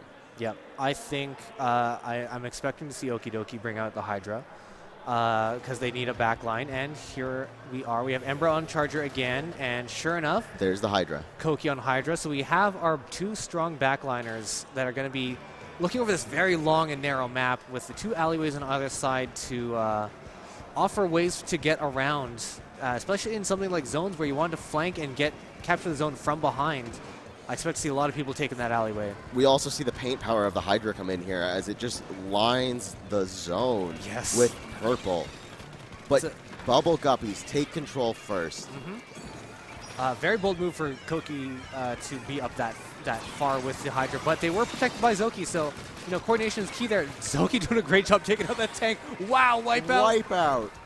Okie Dokie is able to push up forward here and just get a bunch of points on the board. And this is what you have to do in zones. As soon as you splat your opponents, you have to get forward. The time spent forward really matters. Yeah, you saw that as soon as they had it capped, all three of them, aside from Koki, were pushing up forward, letting Koki just sit back in zones and apply pressure from afar. And Bubble Guppies now have to take zone back again in order to get that penalty. There it is. Oh, there we go. See, alleyways being the way around, they need to keep close eye on who is in front, who's in mid, and if they're not in mid, they're probably in one of the alleyways, so maybe fire shoots down there to see what's going on. Booyah Bomb coming out, getting picks, and then the vacuum just to be safe, but there's no one there. No. And Embra goes down for the wipeout. Very strong push once again from Okie Dokie using the specials to push forward and then get footing to prevent Bubble Guppies from being able to even shoot the zone. Okie Dokie feels very in control here as Koki is even pushing up on that Hydra. What's usually a backline weapon is pressuring with the rest of the team, and that's what you want to see. But the Hydra goes down for the Charger, and another one down. It's 2 down for Okie Dokie. This is the time that Bubble Guppies need to be pressuring the zone. There we go. The Bubble Guppies did push up as you were expecting them to. Got a penalty onto Okie Dokie, and now they've got specials pop to try and keep this and secure this push for their own. Let's see how Okie Dokie responds now as the time is ticking. They tried for a flank. Yeah, Zoki trying for a flank, using bombs to get some range out of there. Even though they know they're there, Zoki is still persevering, trying to get a pick. Zoki goes down on zone, turning into the enemy team's paint and painting the zone for the enemy team. Seeing some dancing around the killer whale, just making sure that they don't take too much damage going back and forth over top of it. And keeping paint on those alleyways is crucial. Yeah, but we see right now, like, the main fight is in the middle where we see so many people just trying to contest it. Koki pushing up really far with his Hydra trying to get footing, but we do see some flanks coming on the other side. They are aware, though. The Crab Tank and the Wavebreaker both came out. The Wavebreaker on the side of Okie Dokie is just revealing everyone and providing such pain for Bubble Guppies that they can't flank or really find a way in onto this zone. I'm consistently seeing Okie Dokie able to push up into this middle zone. Koki's Booyah Bomb trying to delay, I'd say, or even just pigeonhole them into a bad fight. Okie Dokie is past their penalty now and only 16 more points left to go on their side. There is a lot of contesting going on here. Back to a neutral zone, so the time won't be ticking down. And perhaps Bubble Guppies can take the zone. No, that's 2 down for Bubble Guppies. And the vacuum used. This is the time to push. 5. Embra. Oh. Zone. Zone is okay, so back in control of Okie Dokie. They're going to cap this one out. That was match close. If Bubble Guppies took zone back there, we would have had more time for that match. Yeah, there were a few key picks on the side of Okie Dokie taking out people on Bubble Guppies that allowed them to not let them push forward and take that zone back. Because as you saw, that zone was trading colors back and forth so quickly. If they had one pick on the side of Okie Dokie, if one of their teammates went down, I think Bubble Guppies would have had a chance to get another foothold in there and continue the match. We saw some of the Bubble Guppies fall, unfortunately, be splatted. But the zone still almost changed because there was one person still painting zone, Yeah, and it was that close. I think that could have easily gone either way, but that one did go to Team Okie Dokie. Strong, strong push. I loved all those matches. Any of them could have gone either way, honestly, except for maybe the first Rainmaker match. But It for sure was a good set. Even that one, it still had its beauty to it. It had the special coordination from Okie Dokie to just blow our minds and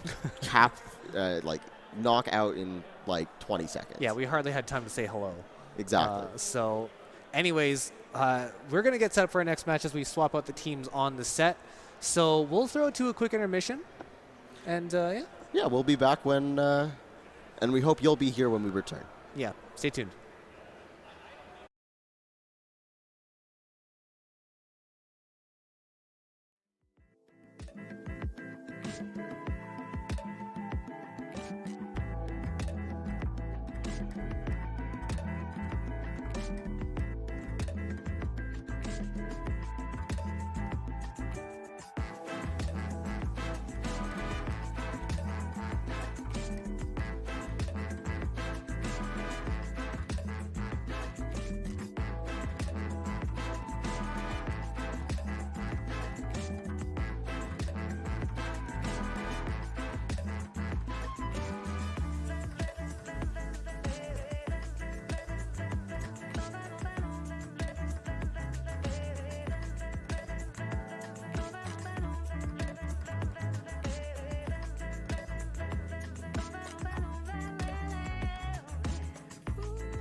Hope you guys are ready for some more Splatoon 3. We're just taking a nice chill moment here before losers finals. We're certainly ready. Yeah, absolutely. Just ask Kirby. Just ask Kirby. Look at your little sockies. I love the little Kirby on your sock. Yeah, little Kirby. I have off-brand Splatoon socks. Not actually Splatoon socks, but figured if I'm going to be casting a tournament, may as well be as thematically dressed as I can.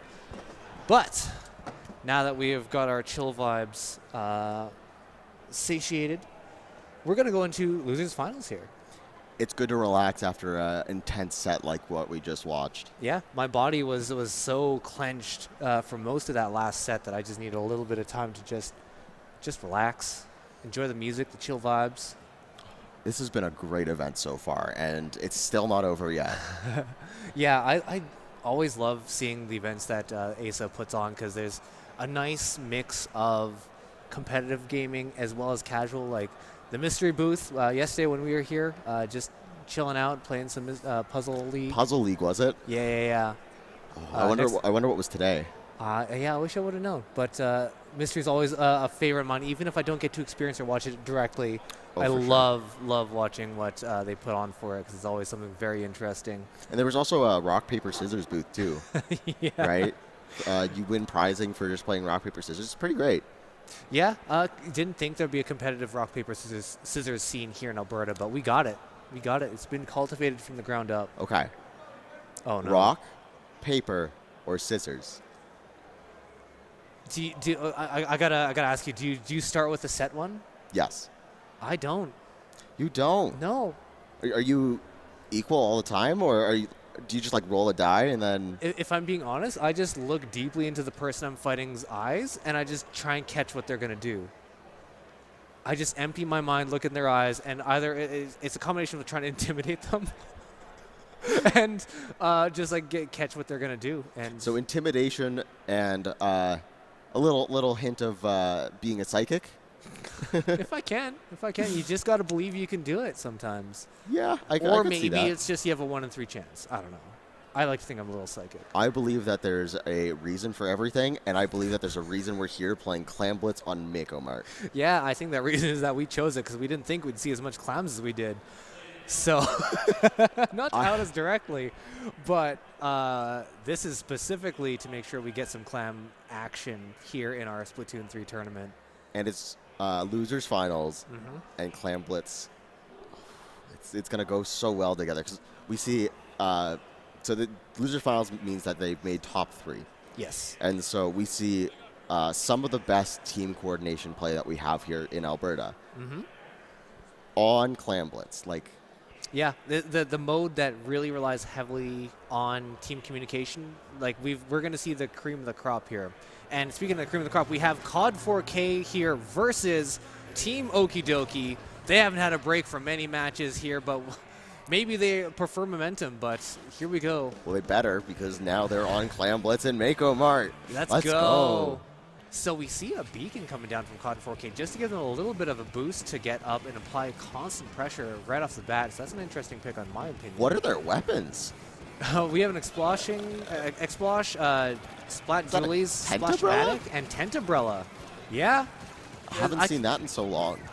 Tentabrellas are great for these narrow alleyways here in Mako Mart. So it's not a bad pick, but we do see Okie Dokie here making a big push here. I think they're coordinating to figure out who's going to make the power clam. They've got 11, so they have enough. They just need to get it all onto one person, and a Booyah Bomb trying to come down to, for safety reasons, really. Yeah. So we see them kind of coordinating here who's going to get what, but we see COD 4K here getting a little bit of trying to get a flank here on Koki, but Koki. Dim eyes. Koki's got dim eyes for those flanks. Koki trying to build a power clam with Zoki. Yeah, Zoki's got it. Oh! And just short of the basket. It was a risky move, too, because there's so much yellow ink around her that it was a very tough position to keep, but if they popped, it would have been great. We do see a lot, like 13 clams on the side of Okie Dokie, though, so... They're looking to create that power clam, and okay, Daddy they got gets it in that time. Let's go, Daddy. Yeah, Daddy pops up. Zoki fighting on the ground level here, trying to get some clams in. Puddle. Keeping the basket open for Arcbot coming in here on the top. Daddy doing a great job back there, keeping alive and distracting the frontliners from being able to push up. I believe Daddy even got some more splats down there, too. Agreed. Yeah, that is exactly what happened. We see Kaz here putting down some more beacons, getting them much more of a foothold as they go push forward with this Tentabrella. And the tent comes out, blocking any shots. Oh, what? Can't block a flank. That's the weakness of Tentabrella. Sure is. You get so used to hiding in your umbrella that you gotta watch, forget to watch from behind you, where Zoki's lurking always. Zoki's always lurking behind. So we see 11 clams on the side of Okie Dokie, looking to make another push here. Need a few pushes, picks before they go. There's a power clam on Zoki coming up from behind and getting the power clam in. Yep, rinsing and repeating. Daddy coming up here, up behind the basket here to try and keep them distracted and allow the people on the ground level to get some clams in. Daddy's chasing the power clam on COD and 4K's side, but does get splatted by the sloshing machine. But Akira coming up here to grab this clam that was about to burst, taking one. Typically a backliner doesn't necessarily want to hold that, but, you know. I think a backliner's fine to hold it. Honestly, it's really... It depends. It depends. Yeah, there's the special gain for the entire team, which is a reason why a backliner should have, but it is important for the backliner not to be known where. We are seeing there's two power clams up to the front here, but it looks like COD 4K is getting pushed back a little bit by the power of Koki's Hydra. And the vacuum down, too. I don't see a way, unless they coordinate the specials real soon, I don't see a way of COD and 4K reclaiming this. It looks like Okie Dokie is using their momentum for their advantage here, playing a lot of really high-intensity matches and just pushing their boundaries farther and farther. Getting the basket open, Koki pushed so far up. You almost never see a Hydra on your plat. Yeah, that's not a good sign, typically, but we see Okie Dokie here just with strong map control. Not only is he on their plat, he's living on their plat. Yeah, exactly. He's moved right in, moved his suitcase and all of his belongings up into your bedroom, pushing you out. He has made it his home. Exactly. Feet on the couch, bag of Doritos open. Just How can lounging. you evict him? You got to be strong enough, I guess. So we see the Tentabrella up here making a big push with that clam, getting up there, and I don't see quite a big clam advantage on either side. until we get that built up, I guess. There is a power clam that is fading, so, but the vacuum came and deleted that clam essentially. Yeah, so we see Arcbot here trying to keep this going. Gets a splat. Let's see if he can get another. I think we're going to see a push here from Okidoki. Though, Hits the wall. Hits the wall. Am I incorrect in saying that? I think they were both trying to open each other's baskets at the same time, because I see, yeah, 2 clams just burst right there. That's very common in Clam Blitz, as when one basket is open, the other team can't score into your basket. Exactly. Even if 2 clams are trying to go into the basket at the same time, only the first one that was thrown will go in. Exactly. They almost went in at the exact same time, but man, this is a very intense clam match. Ooh, see that wave breaker taking people out. And the crab tank too. Some coordinated specials happening on both sides. Almost got a power clam here. I think we're going to see a power clam built right here and a basket pop. Now they need to win. They need to win here, otherwise they won't. Overtime won't continue. But a wipeout coming, and Okidoki look to take game 1 in losers finals. Yeah. If Cotton 4K was able to stay alive for a little bit longer and push Okidoki back a little bit, they would have had a bit more of a chance. But they're playing so good right now. Both teams were. They seem to be momentum-based. Yes. Yeah, Okidoki has definitely caught their stride here, using the power of their past wins to just lord over the other team here. How do you feel about Koki moving in? I am scared when a Hydra... A Hydra is a weapon that has a very long charge time but can fire for days. Very heavy, so you're slow to move, get out of the way. So when they're able to get that far up, that is a very scary thing, because their range is incredible. So that from that point, they could just keep them boxing their spawn. It shows confidence. Yeah, basically the T-pose of moves in Splatoon. That's squid bagging, isn't it? No, squid bagging will... I'm not going to say it's illegal, but I personally discourage it. Joel, on the other hand, Joelington will push for squid bagging. He really loves the mental game of things. He is a mental warfare kind of guy. Yeah, absolutely. That's for sure. Yeah, so Cotton 4K has got their work cut out for them with Okidoki fired up, ready to go. We do have our counter pick here. Tower control on Hammerhead Bridge. A very long map once again. Again, favoring chargers, which we don't see Okidoki playing. And did Cotton 4K play a charger previously as well? I don't recall them having a charger, but what I'm expecting to see is that the Tentabrella is going to be back, because they were providing beacon support on Mako Mart, which to me is a fairly square map, and I don't think it really... You can put some beacons in mean places. I don't think they were able to get to a point where they were able to set up shop there. But Hammerhead Bridge, great place for beacons. Even during Splatfest, I've really enjoyed playing anything with beacons just to make sure you can get back into the action a lot faster. So...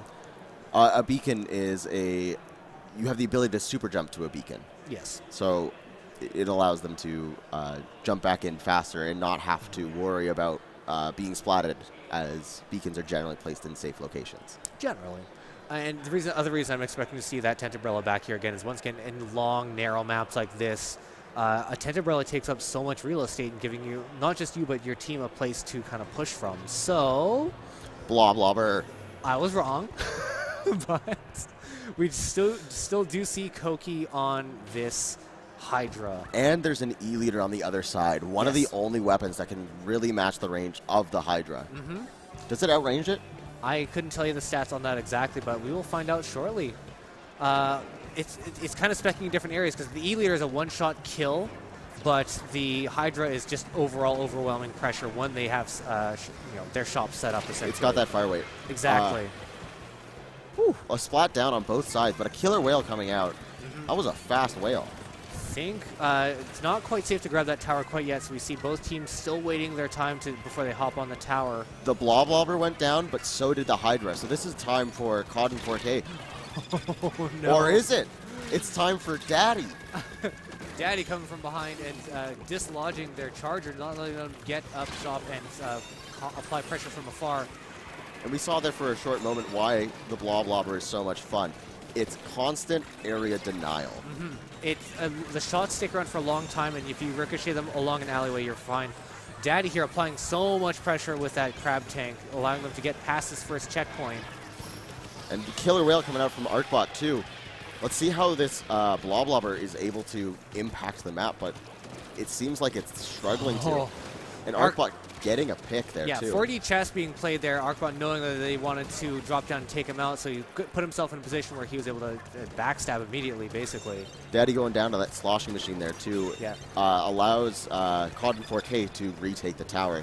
Yeah, so we do see, some contesting here going here. Akira struggling here a little bit, sending the Booyah Bomb out for the shield. The Booyah Bomb was forced there from not only the Wave Breaker, but just some random subs. Yep. Not a bad panic special, but it does anchor you in one spot. Puddle here choosing to use the Crab Tank to push the other two back there. Crab Tank has a lot of range, but not that much range. No, but we do see a counter Crab here. Let's see who ends up with tower at the end of this. Looks like Okidoki has pushed them back just enough to destabilize them and get on that tower, send it back to middle. Daddy's looking for a flank here. Yeah. God, the sentences we say for Splatoon. But yeah, we see the Guru Bloblobber getting a pick here, and I think we're just waiting to see some good picks. Cod and 4K grabbing some and getting on tower, trying to get some more points on the board, but Okidoki's coming hard from that left side. And the Bloblobber just trying to throw blobs. Lobbing them so far. But it's so tough against these shooters that just run around you. Okay, so we see Okidoki here with the tower once again, making some pushes. And they're getting back to this next checkpoint here, but obviously you're getting closer and closer to the spawn where COD and 4K does have some advantage, but teamwork is crucial here. Look at what Okidoki did. And Okidoki is throwing their Hydra on the tower and pushing up, but the Hydra goes down. A Booyah Bomb on top of the Crab Tank, trying to force the Crab Tank away just to regain tower. Smart move from Zoki, yeah, moving the Crab Tank back. You do have range, but choosing to stay, sorry, that was Daddy. Staying behind there. And COD 4K pushing Okidoki back.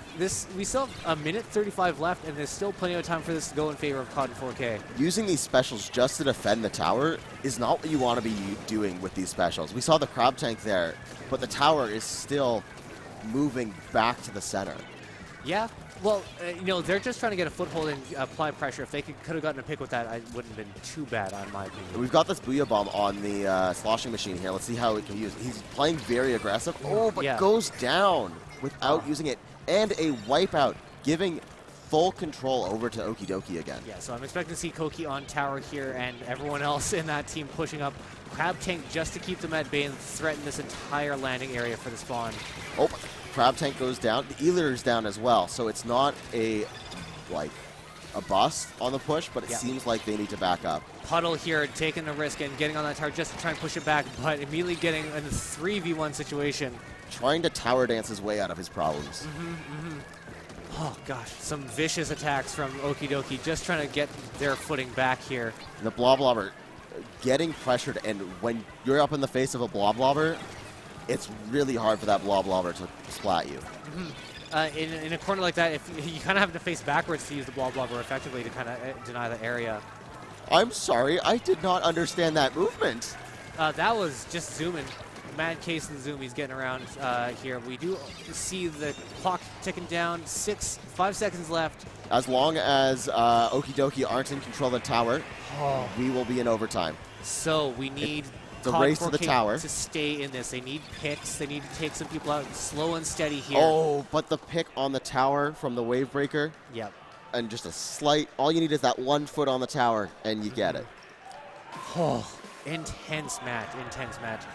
COD 4K are really trying really hard to destabilize Okidoki, but I think Okidoki's coordination is just currently top tier along with some very skilled players. I think the slogan for Okidoki right now is Okidoki Koki on tower. Yeah, that seems to be their communication method. If that's not what's happening on comms, I'm just very disappointed. I'm not mad, just disappointed. Are they always speaking like that? I hope so. Does every word, is it possible for every word to end in Oki? That's like speaking like pig Latin for comms. That's like That's speaking Oki. Oki Latin for your comms, and I don't doubt they could do it, but that's a lot. You'll become numb to the syllables Oki by the end of it. It takes practice, but I'm sure Daddy has it figured out. Dad, if anyone's got to figure it out, it's definitely Daddy. Oh, wow. So now we've got our counter pick up and ready for COD and 4K. Yep, seeing some more zones coming up here. Zones brine water, so gonna see that L-shaped elbow that they gotta take to get into zone, or that drop down. And what am I expecting to see here? I think they're gonna try and.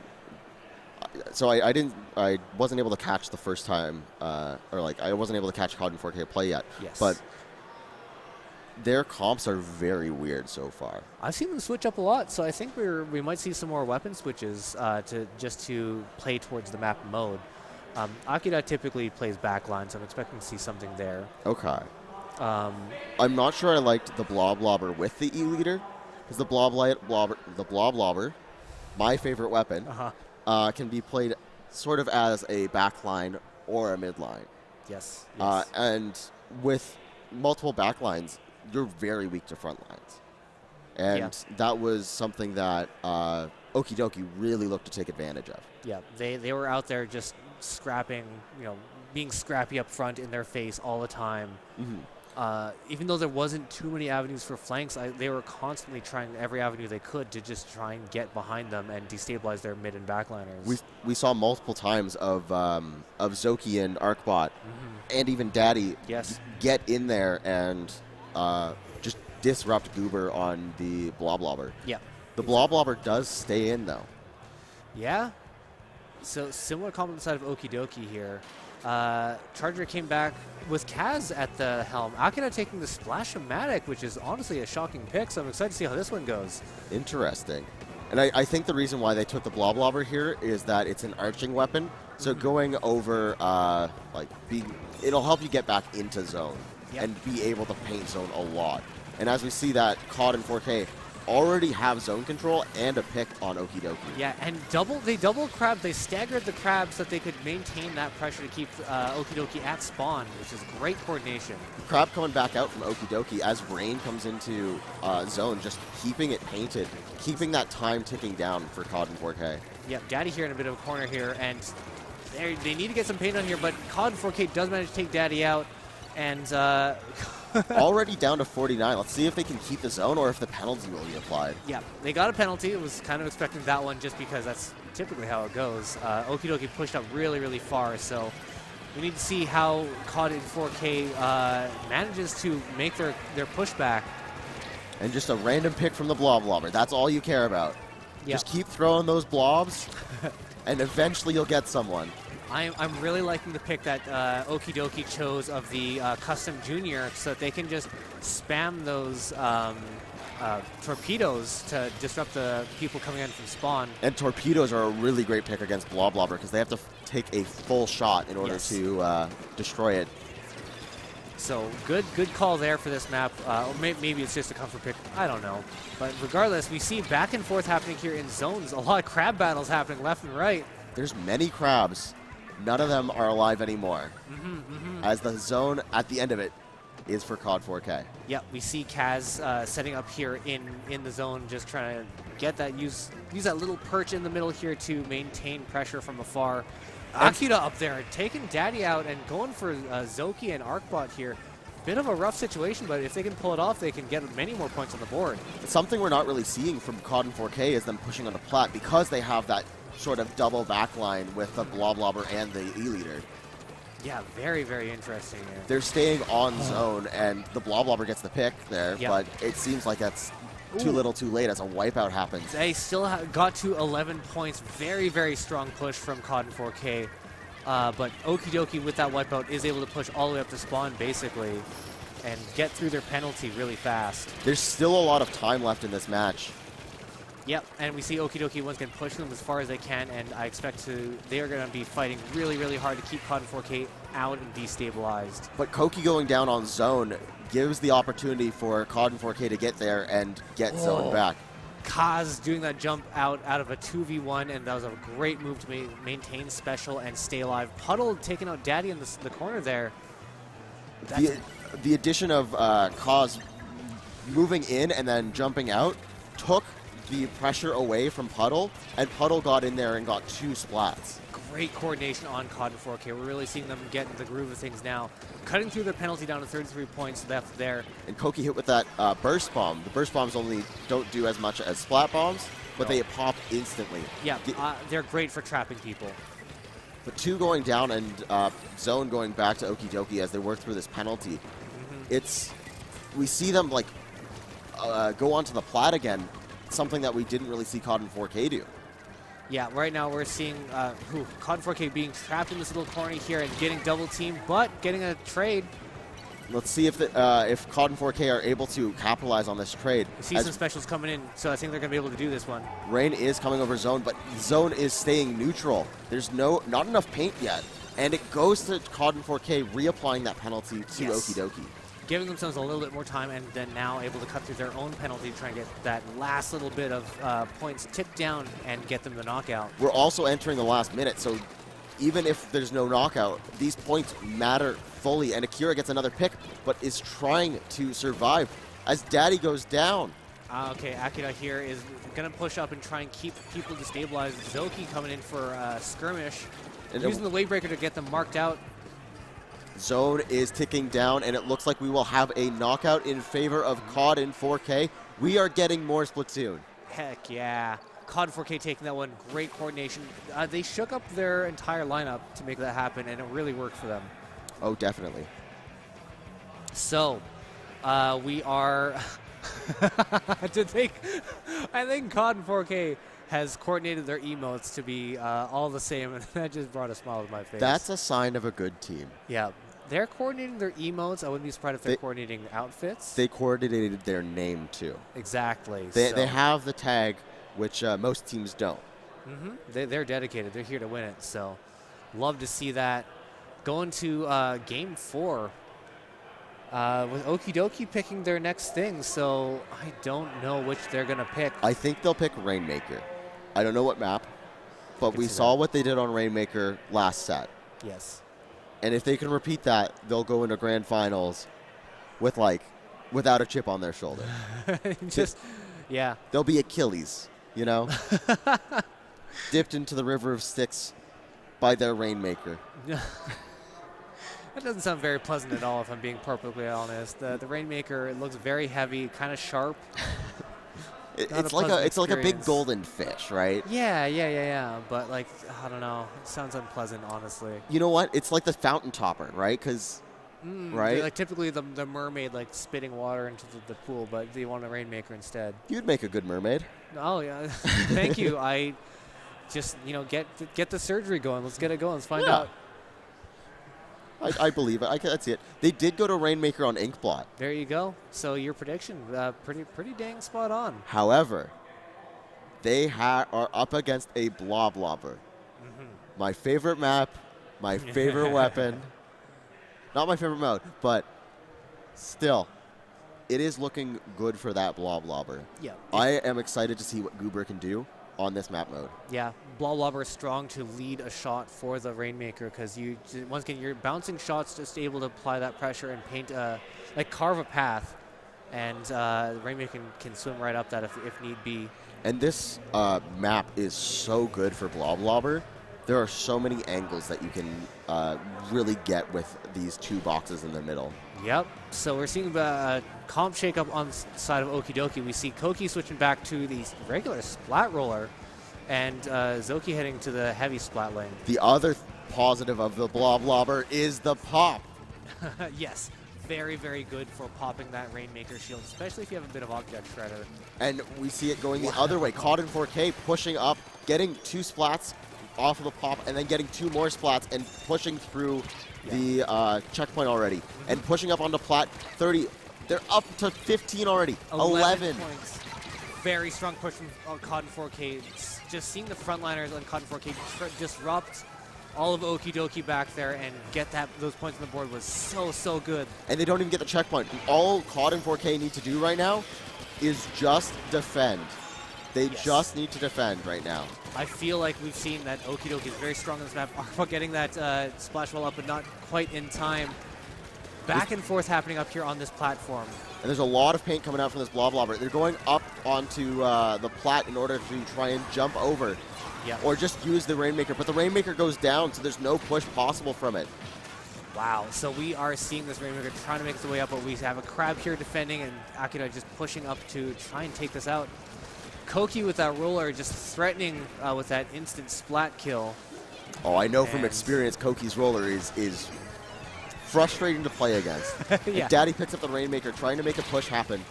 Just not a bad move. That was a very disadvantageous point, but they were about to send that Rainmaker back to middle, so just keeping the pressure there is... Whoa! Koki picks it up aggressively, but gets a pick, but does go down to that Splash-O-Matic. That squid roll was a great maneuver to try and get a few more shots and get Goober out of the picture there. And this tent providing cover for that Splash-O-Matic in order for the Rainmaker to jump off the cliff. Yeah. So we saw 3 down on the side of Okie Dokie, so I think we're going to see COD 4K trying to push back and get that back in Okie Dokie. And there's probably going to be a crab up here from Akira. Pretty soon almost. I think they're going to wait for a bit more of an advantageous situation. Called out Koki so that they knew to get off that box. Do they know he's on top? They don't, and he gets rolled. Oh, And the Koki. tent, that's 2. That's 2. So Okie Dokie here putting in a strong fight. They need, if they can pop that berry, they can get a few more points on the board here. But does Koki know there might be someone behind him? Oh, someone was behind them, in fact, but they were able to get out of the danger area. Barely did not get Koki on the Rainmaker there. Could have gone easily swung the other way. Ooh. And 2 down on the side of Okie Dokie. There's no push going to happen when you're 2 down. There's still 2 minutes left. There's still 2 minutes left, and I feel like we're like near the end of the match already. There's so much that has happened in this game already. Exactly. The Rainmaker's been picked up by COD and gone down immediately. Seeing another vacuum coming out here, trying to get rid of Koki. Oh, that's a very nerve-wracking matchup. They trade, the Vacuum and Koki trade, so Yeah. no one else is being pressured by Koki, but that Vacuum is gone too. Yes, so we see here Okie Dokie has the Rainmaker, and they are looking to push up. Arcball waiting until Koki's there to help push forward. See if... The Tent Umbrella! Oh. Just snuck in with that Umbrella and then got a pick on the Rainmaker, but now it seems that all COD is trying to do is whenever Okie Dokie pick up the Rainmaker, just to splat the Rainmaker. Yeah, because we're coming down to 1 minute here, and this... As you said, Okie Dokie has really gotten a few points on the board. They are able to contest this, but if COD 4K can play defensively for the rest of this match, they are still in good standing. And if the Rainmaker keeps going down, it's so hard to push. You got to waste ink popping that barrier, and I think this is going to be a retreat from Okie Dokie, unless... Daddy went to pop the Rainmaker just for the fun of it. Just for the fun. Though we do see some specials coming in here, allowing Koki to get a nice foothold into this back alley, and immediately set up shop. The entire team of Okie Dokie is back up here on this plat, trying to get those points in. And a Crab Tank comes out, picking off Koki. So there's no Dynamo Roller for this push currently, as Koki will have to respawn and then jump in. Yeah, Koki is playing a splat roller this time. Frontline for Koki. Splat Roller? Yes. That's even scarier. I know. It is. Oh, but we see. Oh, up to 50 points. That is so close. Okie Dokie almost had that push. If they can pop that Rainmaker shield one more time. But a Crab coming to pop it back, and the splat. Oh, and Team COD 4K takes it to the back and just immediately erases all those hopes and dreams. They're just going to wait it out back here and stay safe. Guess what? It's game 5 time. I love it. Love to see that. Great job, COD 4K, taking that one back. Whew. Close match. I don't know who's even the favorite. I don't have a favorite. I'm just here to see these great matches. And You know what? My favorite might be Daddy. you're not picking a favorite team. You're picking a favorite player. And Favorite name. Oh, okay. I thought you were gonna go the paternal love. I do love my daddy. Yeah. What's not to love? Strong Splatoon player. Very, very loving, warming, caring of the team. Whew. So, I'm out of breath. I know, like we could not stop talking that entire time because there's so much happening at any given time. That was so close. Okie dokie easily could have taken that at that last minute there. But the wherewithal to not only pop that Rainmaker shield and then squid roll behind cover at that last second, I think was a great move on Con 4K's part. The mechanics, they're just next level. Yes. I've seen it twice now where the players have grabbed the Rainmaker and using squid roll just to get that little bit of momentum and keep going or take an evasive action. That's a change made in Splatoon 3 from Splatoon, right? Yes. Splatoon 2, sorry. Yeah, the squid roll is a new option for mobility. It used to be kind of done by using the sub-strafing equivalent in Splatoon, which is, wave dash equivalent, which is sub-strafing, which would allow you to very quickly change your direction and not lose much momentum. But they just added it as a mechanic in the game now. And it's impacting it. It is, right? it is. I knew as soon as I saw that was going to be a high-level maneuver that people are going to be really taking advantage of, and sure enough, I didn't expect to see it in Rainmaker. I honestly didn't know that you could squid roll with the Rainmaker. Well, we learn something new every day. We do, we right? do. I'm excited for Rainmaker on Mahi Mahi. Oh, Mahi Mahi Resort. I will admit I'm not a huge fan of this in ranked modes, but it's our first time seeing this on commentary between the two of us anyways. I know on Splat Zones for Mahi Mahi, there's a dynamic water level. Yes. Is that the same case for Rainmaker? I don't know if it is there for Rainmaker. I could be wrong. We'll find out very shortly here, I imagine. But Mahi Mahi, the stage-changing mechanics, it's basically a Rainbow Road of Splatoon because there's no guardrails around that water. If you get pushed in there, you're donezo. Goober is now on the E-leader. Okay, everyone on COD 4K seems to be a flex player because they've traded hands playing They've Blackliners. played everything every game. Yeah. It's honestly very impressive. And Kaz is on that tent umbrella, getting a trade pick on, but a second one goes down for COD in 4K, so this is time for Okie Dokie to try and push. Yep, they've got a splash wall up, trying to make a consistent pass for the Rainmaker to get up to that checkpoint, but COD 4K doing a great job pushing them back. Ooh, wow. Splatting the crab tank is so hard. Yes. You either have to go through that crab or splat the little inkling on the back of it. Yeah, and those are just some precise shots to take out the player there. So we're seeing 17 points on the board already. This is a very short and condensed map. Yes. It does not favor the E-leader whatsoever. And there is Okie Dokie taking the knockout. Okie Dokie on Rainmaker is a beast. Yeah, I'm to scared. tangle with. I'm not playing it. I'm scared. That is crazy. What a strong, strong push that they made. Consistent swapping out of who's up front doing splats. We get the dab from ArcBot. Yep, and the T-pose of emotes from Koki. Oh, wow. Wow. What a good set. A Game 5 in Losers Finals. So we have now Okie Dokie against... whoever is it the Bomb Squad? Well...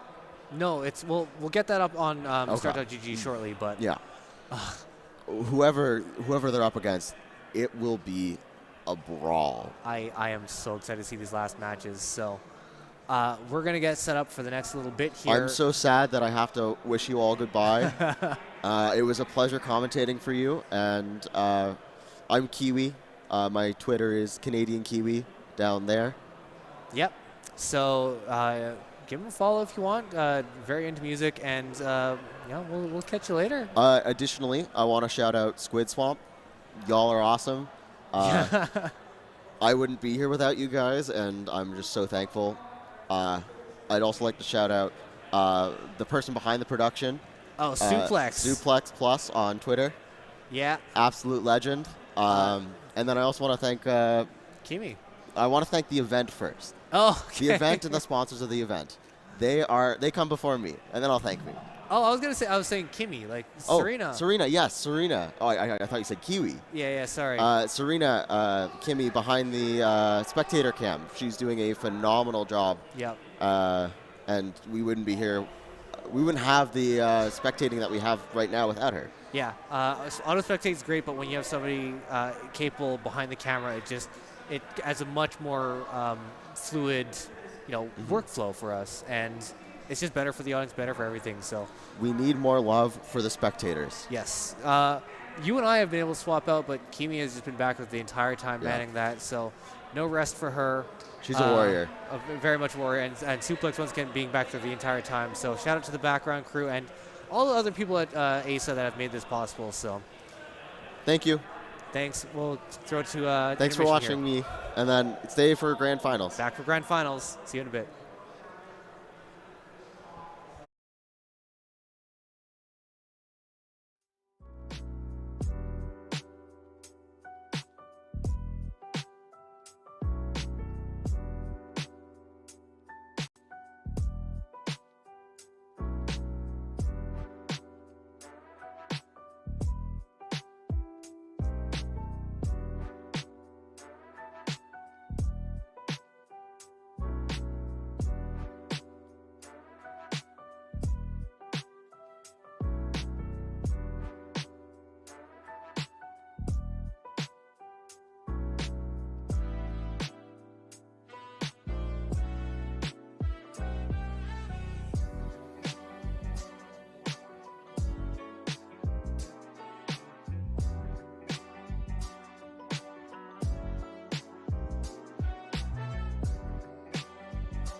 hello. We're live.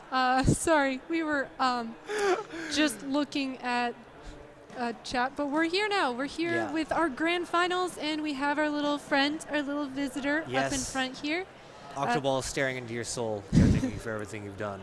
He is our mascot. We love him very much. Yes. If you decide to pick up a poster or a sticker, you can take a piece of Octoball home with you. Yeah, here's our little sticker. See?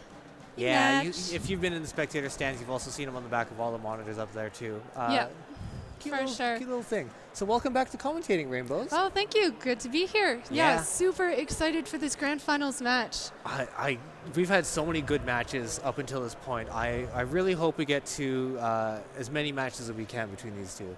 Yeah, for sure. Obviously, they are here in Grands for a reason. Yes. Two strongest teams. They did go up against each other earlier, and Okie Dokie did struggle a little bit, so I wonder if they've come up with some countermeasures since then. We have seen some incredible momentum from them. Like, once they got going, they just didn't stop. I think they have just been riding that momentum, so great job on their point. Very excited to see how things go on this side here. Yeah, for sure. What's our first map mode coming up here? We are going to see it right here. Clam Blitz on Scorch Gorge. All right. This is probably my favorite Clam Blitz map, just because there are the two ways that you can approach the basket, and if you're smart, you can get those flanks going if you can make it across the bridge without being seen, of course. Yes. That bridge is very treacherous because it is great. You can't ink across it. You got to walk all sneaky like. So if you can get some good coordination with your team to distract them, then you can maybe get back there. Yeah, yeah. And if you can get a good enough flank, that can result in a team wipe in no time flat. Yeah. So we're going to see some good matches here. Scorch Gorge, very lots of up and down, so lots of altitude you can get, but not in like a Moray Towers kind of sense. Yeah, or even in a Flounders sort of sense. I think that this one feels a lot more balanced. I can't really think of a weapon that I wouldn't use here. Yeah, I did not like using brush. Did I just see a bow? Oh, we see a stringer coming out. Ooh, this is our first time seeing a stringer today. On Sungra, too. That's very interesting. That's a very forward-heavy team. They are looking to be one-man armies, I think, on the side of Bomb Squad. Yeah, no kidding. It looks like both teams are opting for very, very aggressive approaches. We're not seeing anything with more range than the Tri-Slinger. Yeah, that is honestly incredible. And sure enough, we see a big firefight happening right here by the basket. Wow, Bomb Squad just so aggressive here right now. Yep. Jumping around below that basket, trying to hold on long enough for teammates to come with a clam. They do, wow, basket open over there. Yeah, well, they managed to open the basket. Doesn't look like there's going to be any follow-up, and they'll have to regroup and try again. Yes. So, man, we see a huge, huge push for Okie Dokie to grab some clams. They already have a power clam as well as 5 others. So you know what's crazy, though, is that they are fighting from, like, right in front of their basket, even though Bomb Squad just went 3 down. Wow. Like, the coordination, getting those jumps in that fast to keep up the pressure is honestly really impressive. Yeah. The teamwork we're seeing here is it's top next tier. level. It's top tier. It really is. I don't think you'd see much better than this even in like an online competitive game, honestly. That is, so the things have, there's been so much happening, but we still have yet to see another basket pop since then. Everyone's just fighting for their lives right now. That Tri-Slinger, honestly, is putting in so much work. Not even necessarily in the way of getting picks, but just providing a jump point for teammates so that that aggression just never stops. We are still seeing oh my gosh. In the hands of Sungra as well, it is a very impressive force to be reckoned with. Good luck touching mid right now if you are Okie Dokie. Look at all this yellow paint. Yes, this is honestly incredible. We see kind of a double-pronged attack happening here. We see some picks on Okie Dokie, them getting down. Luigi going up front to get a full wipeout. And a wipeout. Okay, has Okie Dokie even, like, touched Bomb Squad's plat yet? I don't think they have. I think they've been stuck on their own pretty much this entire game. Yes, they've been forced to defend their basket this entire time, And Yeah. even though they've got very strong coordination, this is still just a lot to deal with. Yeah, I think one of the main advantages that Bomb Squad has is the paint from the Tri-Slinger, which Yes. makes a roller just, oh, it's so much pain if you don't have paint. I don't know if that was an intentional move or not, but I did notice that ArcBot took only 2 out of the 3 clams out of that bottom section there, so I think they are playing the clam economy a little bit here. Yeah, yeah, and it looks like they're finally getting some coverage in mid, finally Yes. able to start pushing up. And honestly, for all the pressure, ooh, wow, he just got taken out in no time flat there. But despite all the pressure that Bomb Squad was putting on earlier, 61 is not an insurmountable lead by No. any means. That's like 2 power clams right there. Yeah, we've still got so much time left in this match, but once again, this looks like Bomb Squad is putting all this work into pushing up to Okidoki's basket again. Like, look at all this yellow paint. I know, look, oh, Koki's stuck in the middle of a bunch of yellow paint, still able to get a pick, but not enough. Just doesn't have anywhere to run because it's just yellow everywhere in mid right now. Yeah, the presence of Bomb Squad is very overwhelming right now. Yeah, yeah. I saw Zoki try and get a pick there, and the Tri-Slinger just provided coverage, wasn't able to do anything, had to back off. Yeah. Like, they are just playing so smart right now. Yeah, and right now, we were talking about the clam economy before. Right now, we see... but that's 2 down. Oh, we might see Are a we going push to from finally see a Okidoki. push? Oh, They need a they're right clam. below basket. They need that power clam, though. Oh, I think that... Oh, no, the juggling of scramble, of yes. the clams. I think they can do this. They still have a good shot if they can just get this clam together. Koki trying to shark there, getting called out by the killer whale, and just can't get away from it. I was really gunning for them to be able to get that basket popped, but we are down the last 30 seconds here, Yeah. so we need to see a nice coordinated push from them if they want to get some points on Yeah. the board. The one time we see them actually in advantage and they just don't have the clam numbers, that's one of the things that it can be so tricky about clams is you can't, the objective is everywhere. Yes. You have to be doing so many things all at once. And if you miss just one, like, It's so easy to get caught up in the moment of like, I just got to get forward and all that stuff. And you get to the basket and you realize you don't have the clams to do it. It can be very frustrating, not to mention that you're fighting the entire time. But that being said, we do have the clam basket popped by Okidoki, and they're able to get some points on the board here. Unfortunately for them, it did cost them, that is a delayed wipe. Yes. So they were able to get a clam in, but it was only 1, which is not enough. Not enough, but still, I'm glad they were able to make it all the way up there because that was an intense fight they had to go through. That was definitely an uphill battle all the way for Okidoki, and even that last clam, they just barely snuck in. Yeah. I mentioned it when I was commentating with Kiwi as well, but they have been in a just uphill battle this entire time. They haven't stopped to rest for I think like 5 sets. Oh, that's a good point. Yeah, So- that can either work to your advantage or disadvantage. You know, you may end up getting burnt out, but not having a break, maybe that just keeps the momentum going. Exactly. Yeah. And just, coming up against another team with an entirely different mindset and play style, they might just need to get their footing again. Yeah, So yeah, we'll see how for they do with sure. the counter pick.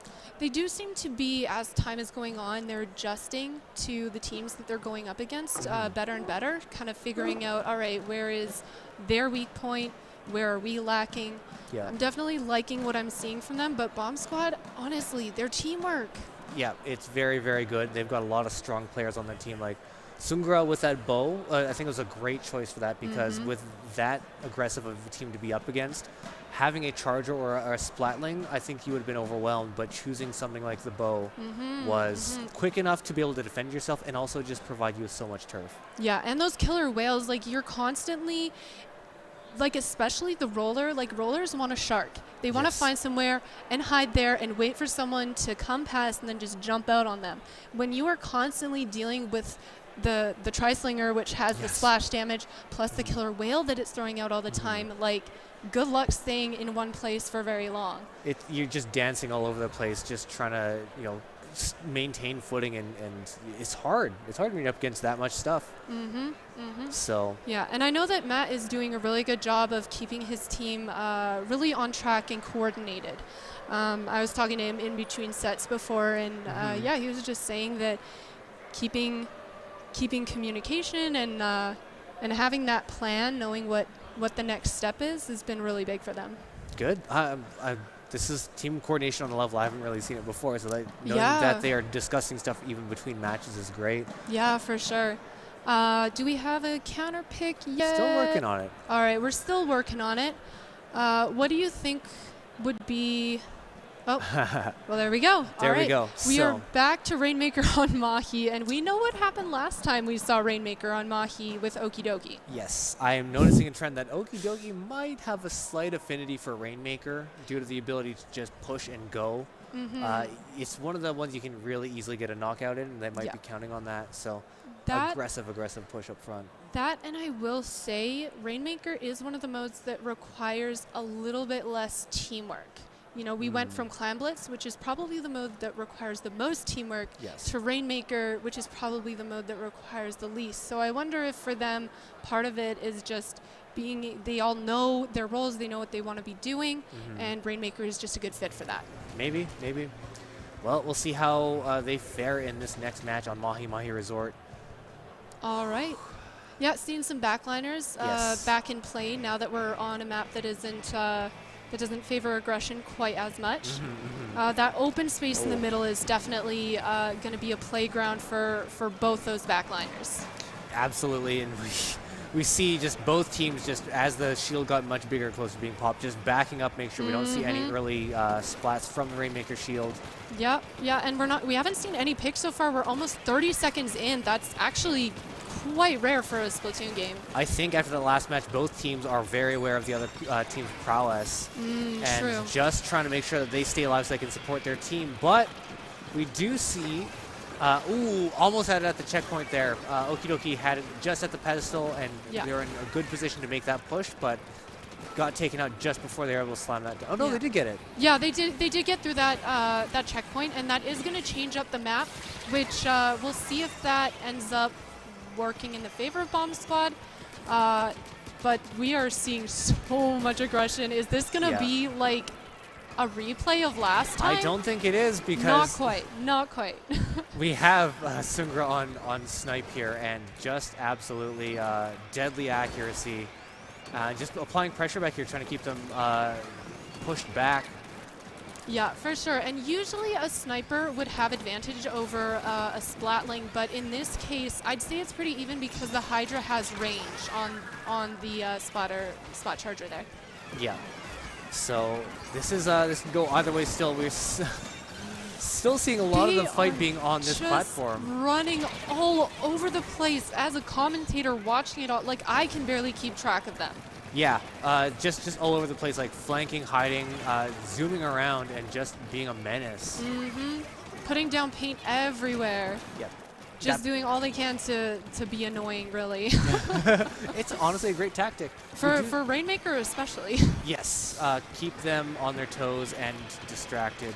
Though we see here the Rainmaker was reset, and we see Bomb Squad setting up shop here in mid here. I'm seeing Ooh, a and lot look, of blue. they have 3 specials on deck. 4. Yes. Oh my goodness. They So- are in such a good position here if they can make use of these specials. Oh, okay. Luigi got the pick that they needed. And they are probably going to see the Rainmaker climb up onto this pedestal. There we go. It did cost them pretty much all of their specials in order to get it there. So But we'll they might take lead here. If They might, and There we there go. it is. Wow, those Strong pushback. specials. I have to say, those specials made all the difference there. Oh, Luigi's in a very dangerous position. Taking out Koki. This match is nowhere from over yet. He says Wow. as the match ends just right away. Commentator's curse. I know. Commentator's curse. Wow. You had to say it, didn't I you? did. I You did. That Yeah. was so intense. The Okie Dokies getting a taste of their own medicine as they Yeah. get knocked out on the very same map that they previously knocked out another team on. Yeah, that was, as you said, that moment where they had 3 specials ready on the side of the Bomb Squad was honestly a very clutch moment. They got the foothold that they needed, and they didn't let up pressure. Yeah, for sure, which is definitely what you need to do in Rainmaker. You cannot waste a single second when you're playing that mode. And as we saw, like the camera movements were so frantic because everybody was so active, hunting or getting special or trying to just play objective. You know. Yeah.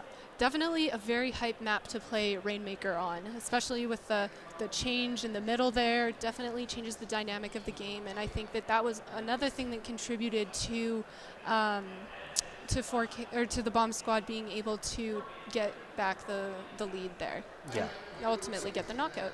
Yeah, ultimately getting that knockout. So looking at the counter picks here, we're going to see some other familiar map mode combos coming up. We're going to see a lot of Rainmakers, what I'm getting here. I think both teams seem to have an affinity for it. Yeah. So Okie dokie trying to play Rainmaker to their advantage once again. They know they're good at it, and we've seen that they're good at it, so I don't think it's a bad choice for them. Yeah, for sure. And I think this is at least the third time that we've seen this map mode combination, but definitely a map that favors aggression, which both of these teams have shown that they have. Yep. Knowing a lot of the players individually, just from our Sunday night squid events that we host every other weekend, like I know playing with Luigi and Ninja and Matt that they don't necessarily believe in the traditional comps of having backline, midline, frontline. They are fine going all frontline as being hyper aggressive and just doing nothing but hunting and splatting. Yeah. Yeah, for sure. We're still seeing a couple of backlines here, which I think is important, especially for stopping pushes and for that mid play. Yeah. Whoa, that was fast. That was so fast. I feel like I just blinked and the shield was just gone. I think that's what Okie dokie is doing, though, is that they are... Was it Okie dokie or was that... No, that was Bomb Squad. That was wow. Bomb Squad. Maybe the Bomb Squad is living up to their name and they just have a coordinated... All right, we all use our bombs here to pop this really quick. That must have been it, especially with that junior in there, probably able to throw 2 bombs at once. That's one of the more popular junior builds. Yeah, I think it's the junior builds. Definitely. If I see a junior, I assume that they're running a double bomb comp because it is so strong. Yeah. So right now we see Okie dokie with the Rainmaker in their hands trying to get a few picks, and indeed they get some, but they got to push up a little bit farther to get this checkpoint. Koki waiting until it's just safe enough to get in there. Wow, and oftentimes when a team gets the Rainmaker to the pedestal, the Rainmaker carrier will die because there's just so much pressure around the podium, but not that time. No, I'm seeing some great movement from Team Okie dokie, especially like playing the Rainmaker that far up and managing to stay alive. That was very impressive, but they do get taken out, and Bomb Squad is going to pick it up and start bringing it right back to them. Yeah, and they're doing a really good job of trying to paint mid here, just get some coverage before they push up too aggressively. Yeah. Looks like there's some. Oh yeah, there's some fights going on on the side there that went in the favor of Bomb Squads, though. Koki getting triple team, getting taken out. Did they get the? Oh yeah, they did get the. Yeah, they got the checkpoint. Yeah. So we do see a nice foothold on both teams getting rid of that middle checkpoint, and now it's just a matter of who can take the other person's plat sooner. That Zuka snipe, though. Very nice. And here we see a sneaky play from Luigi taking the lead. Wow. How far can they get? Oh, he's the only one alive, and he made it to 22. That is seeing an opportunity and just wow. going for it. And that is how you play Rainmaker, ladies and gentlemen. Sometimes you don't wait for the team. You're the only one alive, and you just go. Yeah, that is a nice, fairly cozy lead that they can, but up against Okie dokie, I don't know if I would sit on my laurels at all. Yeah, we've definitely, I think in every game so far, I don't know if 22 has been the winning score. No. So we'll see, we'll see. Bomb Squad coming out with heavy aggression, using specials to pop the Rainmaker shield. Yeah, and it's only, yep. Wow, okay, so they have just finished a wipeout. They got a bubble up, and they're bringing the Rainmaker back. Yeah. I think they're 100% set up here for a potential knockout, but it all is going to depend on how well Okie dokie can play their defense. Wow! But Rainmaker's down. They've got a few more points on the board, but not enough. Okie dokie able to pick up the Rainmaker, bring it back out here. And look at that, close. they are already applying pressure to the Rainmaker, and Rainmaker hadn't even dropped yet. Like, yeah.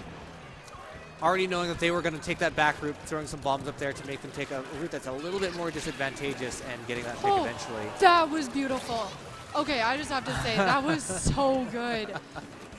Yeah, just eating up those shots with that vacuum and just come here, come into my ink. All right, yeah. vacuum. Get out. Yeah. So we're seeing Okie Dokie here setting up shop. Wavebreaker out, trying to get some people located, I think. Whoa! How did? Oh, that must have been a bomb. Sneaky little bomb in there, taking out that Trizuka. So we see a lot of action here on the side. I think Okie Dokie's got to play a little bit safer. They were 2 down, just respawning, and Koki's pushed up pretty far. That being said, if Koki can get a few picks here, that could be a nice turning point. So they're going after Sugura, getting him. Yeah, that's a really good first pick. Yes. So now the backline has been disabled for a little bit, they can focus on everyone else and look at this turf just swap back to orange. Oh, I hate that when you get stuck mid-swing as a roller and then the bomb rolls beneath your feet. See your life. It's a bad feeling. You know it's going to happen. Exactly. You know what's coming. Tell my wife I love her. Okay, so. Oh, look at all those specials up on the side of Bomb Squad. There's only, it looks like they're playing this really smart. Yep. They can play a defensive game. 20 seconds left here. And if they can manage this, that is going to be this set. It is just costing Okie Dokie everything to even just get a few picks. Yep. When they do get a pick, it's often a trade. It's just they are having such a hard time getting any sort of hold here. But it's not over yet. We are in overtime. Koki doing a great job dancing on this platform, trying to stay alive. Oh! Was that a Trizuka or no? Just a flank, just a junior to the face. Wow. Yeah, you like love to hate to see it. Junior to the face. Yes, I think Punk Rock would be a good band for that one. Strong matches from Bomb Squad. Okie Dokie put up such a good fight, but getting 3-0'd. I think that Bomb Squad just had better teamwork. I think they both had the aggression. They both had the technical skill. But every time you looked, like Bomb Squad was like ganging up on Okie Dokie. They didn't go down without taking down one of Okie Dokie with them. Just that's wild. So, I guess that's our grand finals then. Yeah, I guess that's it. That's the end of our Splatoon journey here at Alberta Esports Expo. Yeah, big shout out to once again all the organizers that made this event happen. All the staff here that set up chairs, that got the stage set up, did all the design work to make sure that we had a nice open space to get things done. To this guy, this nerd here. This guy, he hasn't been on camera today, but Yoko putting in a ton of work. Thanks for watching, everyone. I appreciate you all. Yeah. Ryan's been so good jumping, like he's been wearing 4 different hats today. I've seen him with a camera, he's been doing TO work, selling posters, just getting setup, everything. Takedown, communication, all of it. I also want to give a shout out to Kimmy, our backstage camera person. Yes. You did not see her at all today, but she is the one who, we've gotten a break as casters. She has been back there on the video the entire time. Yes. So special thanks to her just for all the hard work that she put in today. And yeah, just one last time, if you guys are interested in supporting our community, we are trying to, improve our setups. Any proceeds that we get just goes straight back into building the community. So if you feel like picking up one of these cool posters, you not only get to support our community, you get some amazing art. It's a win-win. Yep. And if you're in Alberta, we try and do our best effort to facilitate all skill levels for Splatoon. So if you're just starting out, you want to know how to get better, we have so many skilled players, as you saw within our community, that are just willing to help, give you some pointers on how you can improve. And we also try and host events that will help you get better as a player as well. Yeah, and we sometimes put teams together, putting higher level players with lower level players, just so everybody gets that experience. So everybody has the ability to participate in our community. Yeah, I like nothing more than to see somebody start from the bottom and make their way up to be a top player in our community, and it's happened a few times now, and I'm very happy to see. So yeah, for sure. So yeah, please check out our Twitter. AB Squid Swamp is our tag. Check both of our Twitter tags out as well. Yep. Yeah, it's been a pleasure casting for you. And we hope we'll see you around our community. Thanks for watching. Thanks for watching. Bye, everyone. Bye.